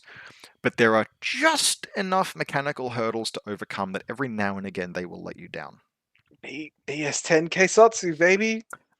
So look, the strengths of the Japanese secessionist army are, in approximate order, very cheap heavy infantry. Like they have a series of aggressively costed, ultimately just close assault. But Tanko, Domaru, like. Yep. The fact that Tanko are not pure core with Domaru is truly painful, but it almost is not. Yeah, that is just a travesty. I feel like that is a change that they genuinely should make, but you can still you can make Tanko work in other lengths. You can make Domaru work, and then you add around that, you have cheap line infantry if you need to fuel, which is something that is missing in equivalent factions. Cheap chain of command too. And then you have around that, so like the heavy infantry in JSA, the samurai, are not necessarily, they are a bit too dedicated close assault. Making them work as a punch forward firepower piece, like doing like invincible army things, is a little more challenging because you're relying on stuff like the Daiokai Zenzen Butai without core link bonuses. I think you can link him with Tanko, but I get confused between them and Akari. Doesn't really matter. You have a heavy infantry Banzai charge list that works. Yeah. And then you support that with an interesting variety of weird shit. Like Ryukin Unit 9s are an underrated element. Yes. Particularly the HRL, for a serious budget, for very, very few actual points, and you have the SWC spare. Those rando HRL ARO pieces, combine 25 points. Yeah, 25 points for what if a Dalami had Mimetism 6 and good better ballistic skill and was a mine layer. Yes, they're deployment zone bound, but on that weapon or close to, but it's not an issue. Those pieces, and then you have the Oniwaban. And Oniwaban are not as good as Hassassin for Days or Speculo Killers, but they still do something that is totally absent in an army like Military Orders or Invincibles. Yeah, Oniwaban and Shinobu Kitsune. Kitsune, I think you take this. I think you take Shinobu Kitsune before you take the second Oniwaban, just because climbing plus. Yeah, so for me, it's you take an EMCCW. The cheapest Oniwaban profile is your first choice, and if you want to go in on that and take two of them, you probably take Shinobu as your second. She's very expensive, but there are things you can do with climbing plus that you can't otherwise. Yep, you have Yojimbo as well. Yojimbo's great. Yep. You have a very serviceable, good tag as well. The faction would love access to more smoke, but if smoke is going to exist in just one place, then Yojimbo is a pretty premium place to put it. Do you have the sex bots as well? I feel like you have the sex bots. Yes, you do. You have Karakuri, but yeah, you have a Karakuri. Karakuri have this whole list of rules that are that's super cool. Anyway, it's BS13. But Karakuri can be made to do cool things, and every now and again, Karakuri as a supplemental piece, as like an interesting piece of technology, can add cool stuff to lists. So Yeah, yeah, and like you've got like the good chain. You got like the Kempe chain of command as well. yep, Like if you want to make the Oyori your lieutenant, you have ways of doing that to where you don't suffer if something catastrophic happens. yeah. They are definitely sitting somewhere between like B and top of C. Like I would not feel bad putting them next to Shazvastii, but I think they are better than Shazvastii, for example. So they're somewhere in this kind of like, in terms of the overall rankings, they're somewhere in this kind of a I think space. I think I like there. Yeah, I think I like that. Yep. Probably very similar is going to be Akari Company. Akari Company take a lot of the good things of JSA. They dispense with the interesting and weird stuff, the Ryukens and the Oniwaban, and they slap in basically very good quality warbands and a bunch more cheap crap and like Scarface in place of the Oyori. of the Oyuroi. They lose this. They lose the full samurai core links, but they get Tenko plus Daiokai, which frankly works kind of more efficiently, very efficiently in any case. What you are missing in Akari Company is any specialists worth jack and or shit. It is very difficult. And this is kind of a thing that like JSA has a similar challenge where you're looking at like ninjas and the forward deploying Ryuken as your specialist. Like it is difficult for Yep. JSA. I I'm actually think I'm going to move I'm them. I'm looking at this now. Like, yep.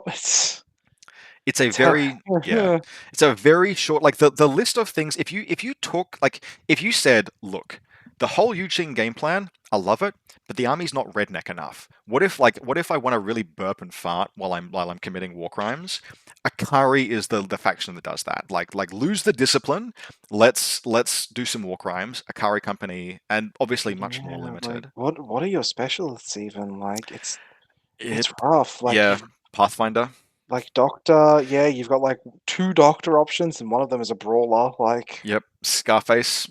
yeah, You're taking Cordelia, so you have Cordelia. like I know the faction's mediocre because Val's insisting on playing them for a year. Like, Yep. Ultimately, they do very similar things, and therefore they sit very, very close to JSA. I I I don't think they're think better. I don't think they're better than JSA. see, I think it's very close. I think they sit probably maybe top of C. Maybe JSA is bottom of B, and Akari Company is top of C. I think Akari Company has a cleaner and more obvious game plan than Shazvastii. Like the thing about Akari Company, like we mentioned, JSA struggles a little bit with smoke. Akari Company does not. They have Desperados. Those things freaking slap, and they have infrastructure around Desperados that works very, very well. So they Yeah, have. Shazvesti have such good specialists though. Do they? Like just Caliban on their own, Yeah, right? that's it. And like Yeah, the like one dude, Caliban and the they dude have that Cheskin's dragging Caliban, around. and the one dude that Sheskin is carrying around. Like those are your Yeah, but like specialists. that one dude Cheskin is dragging around is like Is a murked half an Akari company list. is a hacker, yeah. But I think the fact that the Akari Company game plan is so like it's so straightforward to execute, and you can execute it in a few different ways in Akari Company. The meat and potatoes, like ultimately, Shazvastii are trying to be very very fancy, and Akari is trying to be very very not. And the like this whole list is meat and potatoes will carry you a certain distance that will give you that like. And look, end of the day, Cordelia's going to press some buttons, we'll make it work. Yep. All right. Starco. So remember before how we mentioned that a faction is in dire trouble if Nauf is their premier gunfighter. Anyway, Starco, shit faction. I hate them. Do you really think they're the bottom of D tier? No, QK is worse. American better? Look, maybe, yeah. So if we think about Star Company, Free Company of the Star, I don't think there has been any faction that has been more like they have gained nothing. Like technically, yes, Zelen Kriegers, but not Den McConnelly. They just get some Zelen Kriegers, and technically they get I think they got the Al Hawa profile upgrades as well. Yeah, they did. But like no faction has been more bodied by link changes and left with so little to compensate that like look, the faction has trip hammers, anacondas, not properly linkable riot girls. Like you can Avicenna doesn't count as a riot girl in this faction, which Oh, means ew. yeah, right, like it's grim. You can do I want to say, what is the availability of Riot Girls? You can tell we're looking at Army as we record this because we're right in the depths now. You can do a full Riot Girl core, but it is notably inferior to what you can You accomplish got in like Bakunin. Senior Massacre. He's okay. Yeah, look, Uhahu's good. I don't like Uhahu's good. Uhahu is not bad. Maybe I am under. Look, perhaps this is unfair. Like they probably do sit above. They do. In fairness, they do sit above Imperial Service probably. You have like a serviceable doctor. If you have a serviceable doctor engineer, you're probably better than Yeah, you've got a ISS. serviceable doctor. That's great. Your Like- primary gunfighter piece doesn't have a cube. It's But very. It's yeah, but very. Avicenna's like Doctor +3, right? She is. So, like, Yes, he you shouldn't could. be failing. You could use Avicenna to recover. You can genuinely, if you want to spend the points and not take a Daktari, you can use Avicenna and hope to recover now. For me, it's just that Starco, the fragility of Starco feels really clear. Like there are a few factions. Like if I sit down across the table against ISS, there's at least some stuff I got to worry about. Like hell, if I sit down across the table against Merovingians, there are some things I have to worry about. Like there are two things exactly, Muggo and Durok, but Merovingians can leverage that. Since Emily Handelman got stuffed into a coffin and packed out of the game effectively with the loss of core link bonuses, Poor Emily Handelman. there is, I mean, she was horrific to play against. But there is nothing in Starco where I sit down and I'm just like, what have you got that's scary? Now, kinda with +1 burst. That's it, basically. Like some Riot Girls, they're alright. You can do, I mean, you can do the same Riot Girl Haris team that Bakunin have, and that's pretty cool. Then you get some diggers and like, you know, the Zelen Kriegers definitely do assist. I think the access to Zelen Kriegers, okay, all right, it puts them above. Look, guys, we've been recording for a while, and like the strain isn't us being tired right now. The strain is us trying to find good things to say about Star Wars. I think, look, let's put them there. We're putting them there purely in the grounds. I think if someone came to me and said, I think Starco are better than Drew's company, I'd say, you're probably right. I'm not fighting that. But there are enough things about Starco that do not like excite that this is in the space. There is very little difference between any of these factions, but Starco and Druze have stuff going on, and these Jing factions to the right. We will say from Emo to Druze is a very sharp drop off. Yes. All right.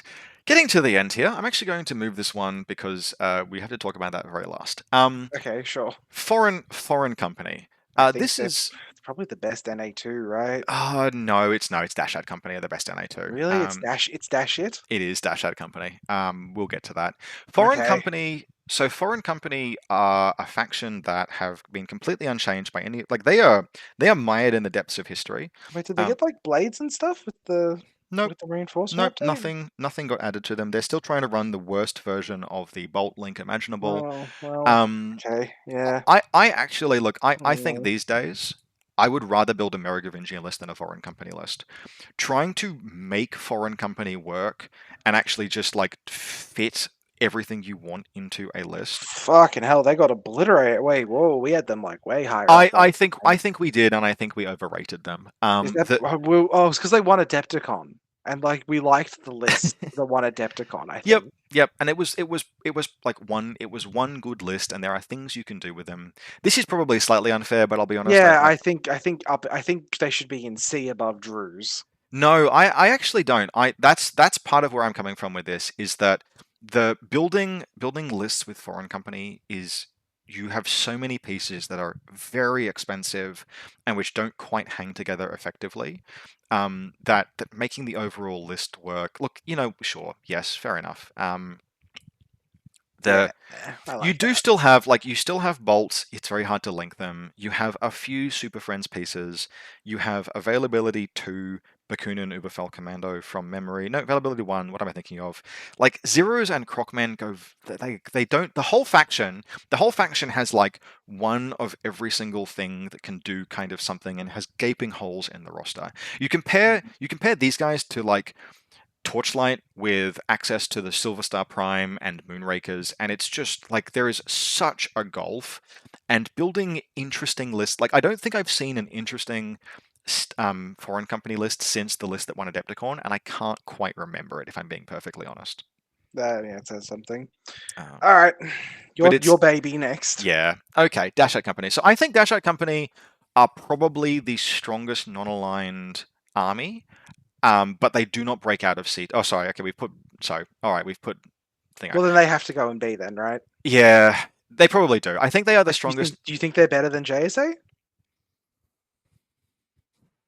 I actually do think they are better than JSA. Okay, break that down for me. What are the strengths and weaknesses? So Dash Out Company.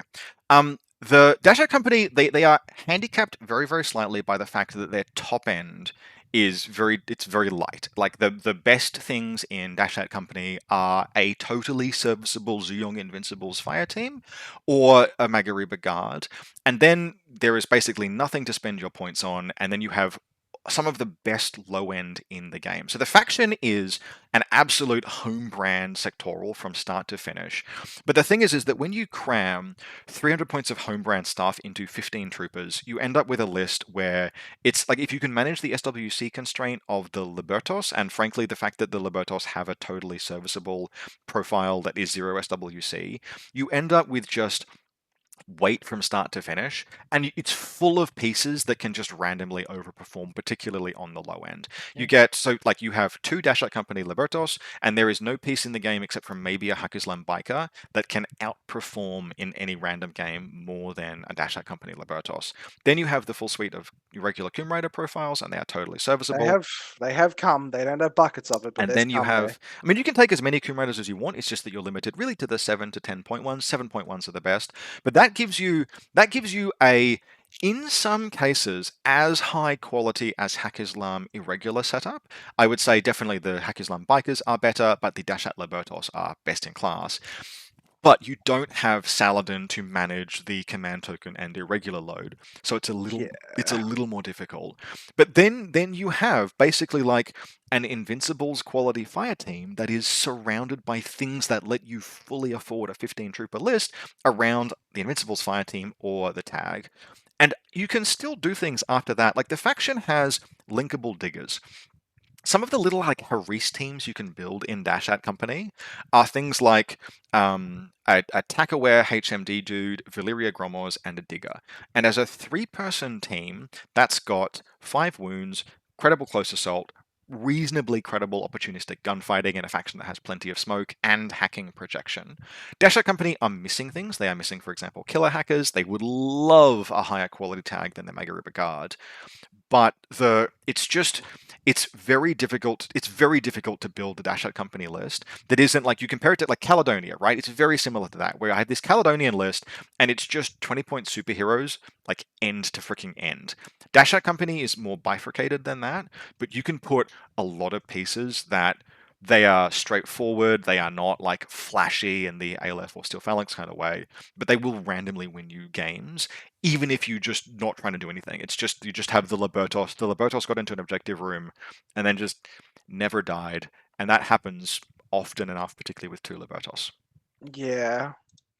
I think Okay. they have a more coherent game plan with fewer weaknesses than JSA, but they don't break out anywhere into the top end of B, but they are very, very credible.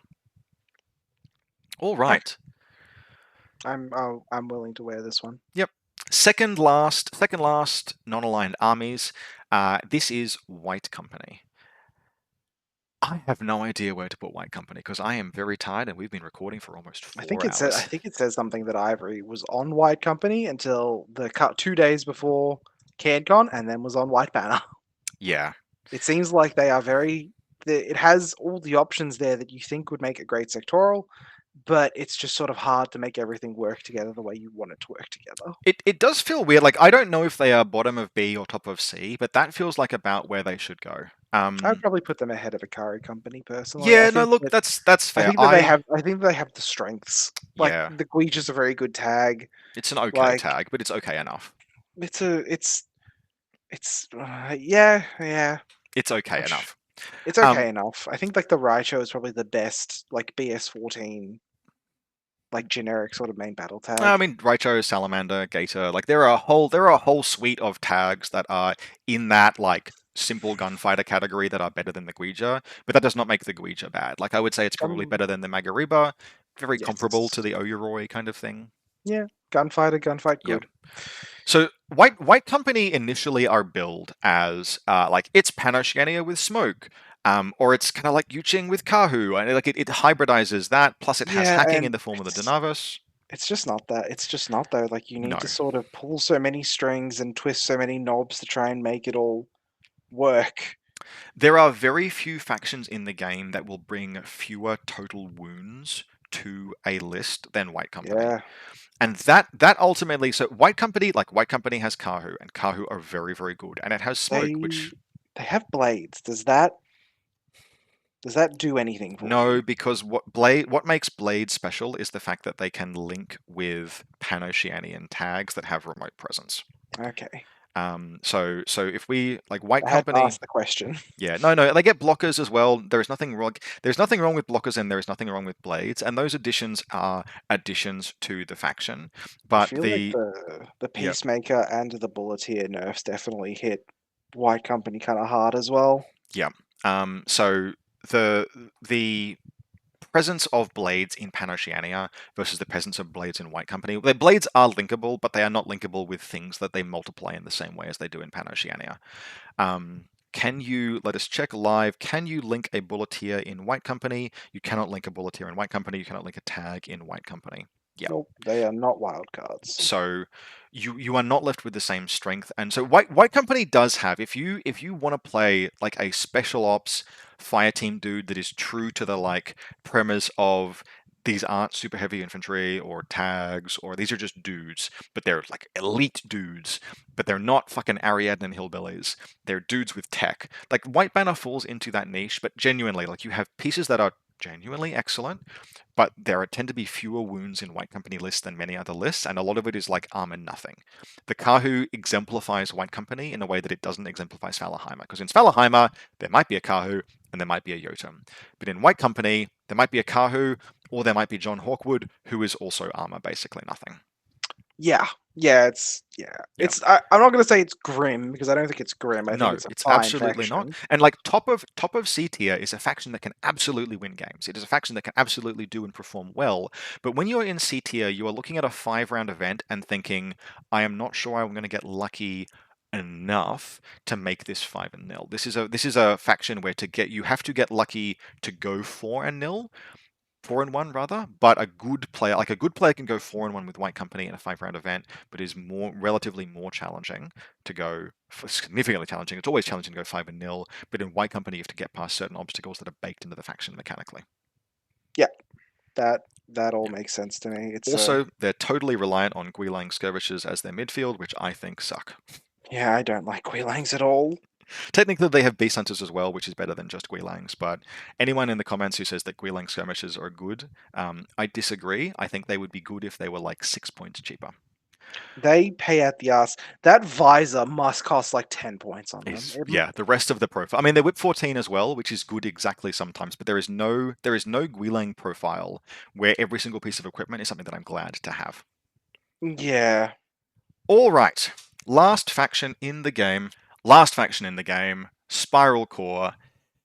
We did not have an It Depends Tohaa zone in this tier list, and frankly, I'm glad that we didn't because we're full of screen space right now. But if we did, Spiral Core would go there, and the reason is that it's because Ed Sykes exists. Spiral Core in the hands of exactly one player are very, very freaking good.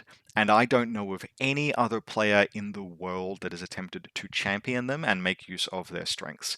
And so basically, Spiral Core exist either if Ed is playing them, I think they are still a faction that has some limitations, but they fall somewhere like top of B tier because there is no player I know personally that is better at getting use out of, in particular, helots plus things that make you fight into helots than Ed is. But Yeah.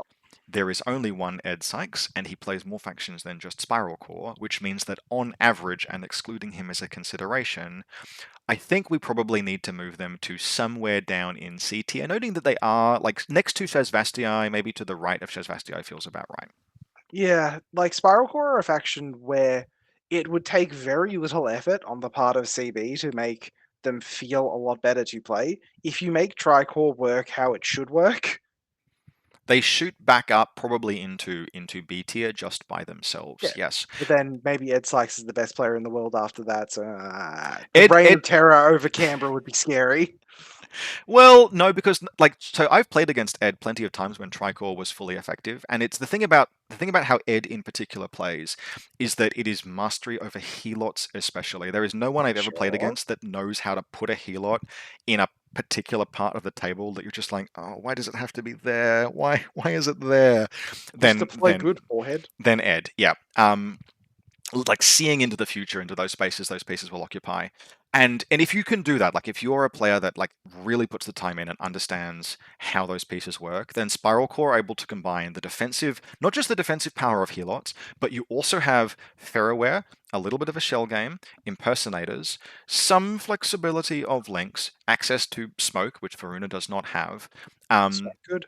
And all of those things are very good. What holds Spiral Core back is firstly using those pieces is difficult. Secondly, much like White Company, they are a faction with a very low wound count. Although they are nominally like a Tohaa-esque sub-faction, the thing about them is that their heavy infantry are not top-notch, and they don't play too well into the faction strengths. I don't even remember its name. The Keelsan is not super top shelf. Nima Satar is serviceable, but she's the best HI in the faction, which means that if you're looking for Tohaa-style resiliency, you won't find it in Spiral Core. Instead, you build this dangerously lethal crumple zone of helots and things like diplomatic delegates, and what you get is a very good defense that you then have to make work to win the mission. And it's when if Spiral is put in a position where your opponent is like, I actually don't think I have to fight helots, or where the mission just doesn't accommodate that, where you're trying to play first into supremacy, for example, that their ability to attack can sometimes just stall because they got a lot of single wound stuff, and they got a lot of stuff that just kind of at best fights okay. Yeah. All right. That is that was. Yeah. We're fucking done. I am so done. 5 minutes of faction, Rob. 5 minutes of faction, you said. That Look was the where we're goal. at Yep. now. So, I would like to thank Jordan and Lockie. Lockie for joining us to do the PanOceanian sections, and Jordan for sticking it out for almost 4 hours of recording to do So, everything else. Do we take a last look at the list and see if there's anything that we would move up or down? Are we completely happy with where everything is placed? Has something drifted to where it shouldn't be? Is something higher than it should be in comparison to everything else? My main concern is making sure that PanOceania is not represented too highly, and I think it's not. I would personally disagree with maybe Bakunin and Morats in the A+ zone. I don't think Svalheim is top of B. I just don't. Then I think now that Moonrakers exist, let's do this. Moonrakers exist. There we go. There we go. That feels better. Perfection. We left the last possible change until the very end. So this finalizes the 2024 all factions tier list. This video has been an absolute monster record. I would like to thank both Jordan and Lockie for doing so with me.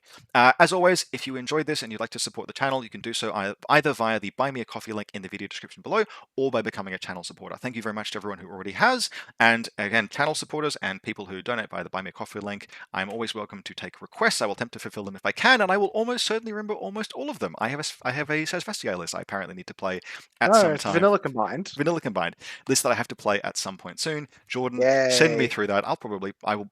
Can it play highly classified? I might play it tomorrow. I think it can. Probably can. You can probably tinker it to do highly classified. Send it through to me and I'll have a crack. Fantastic. As always, that wraps this up. We will probably be here next year to do this again if the game has changed sufficiently enough to warrant it. Hope you enjoyed this, and we'll see you. Thank you so much for having me again. See you next time.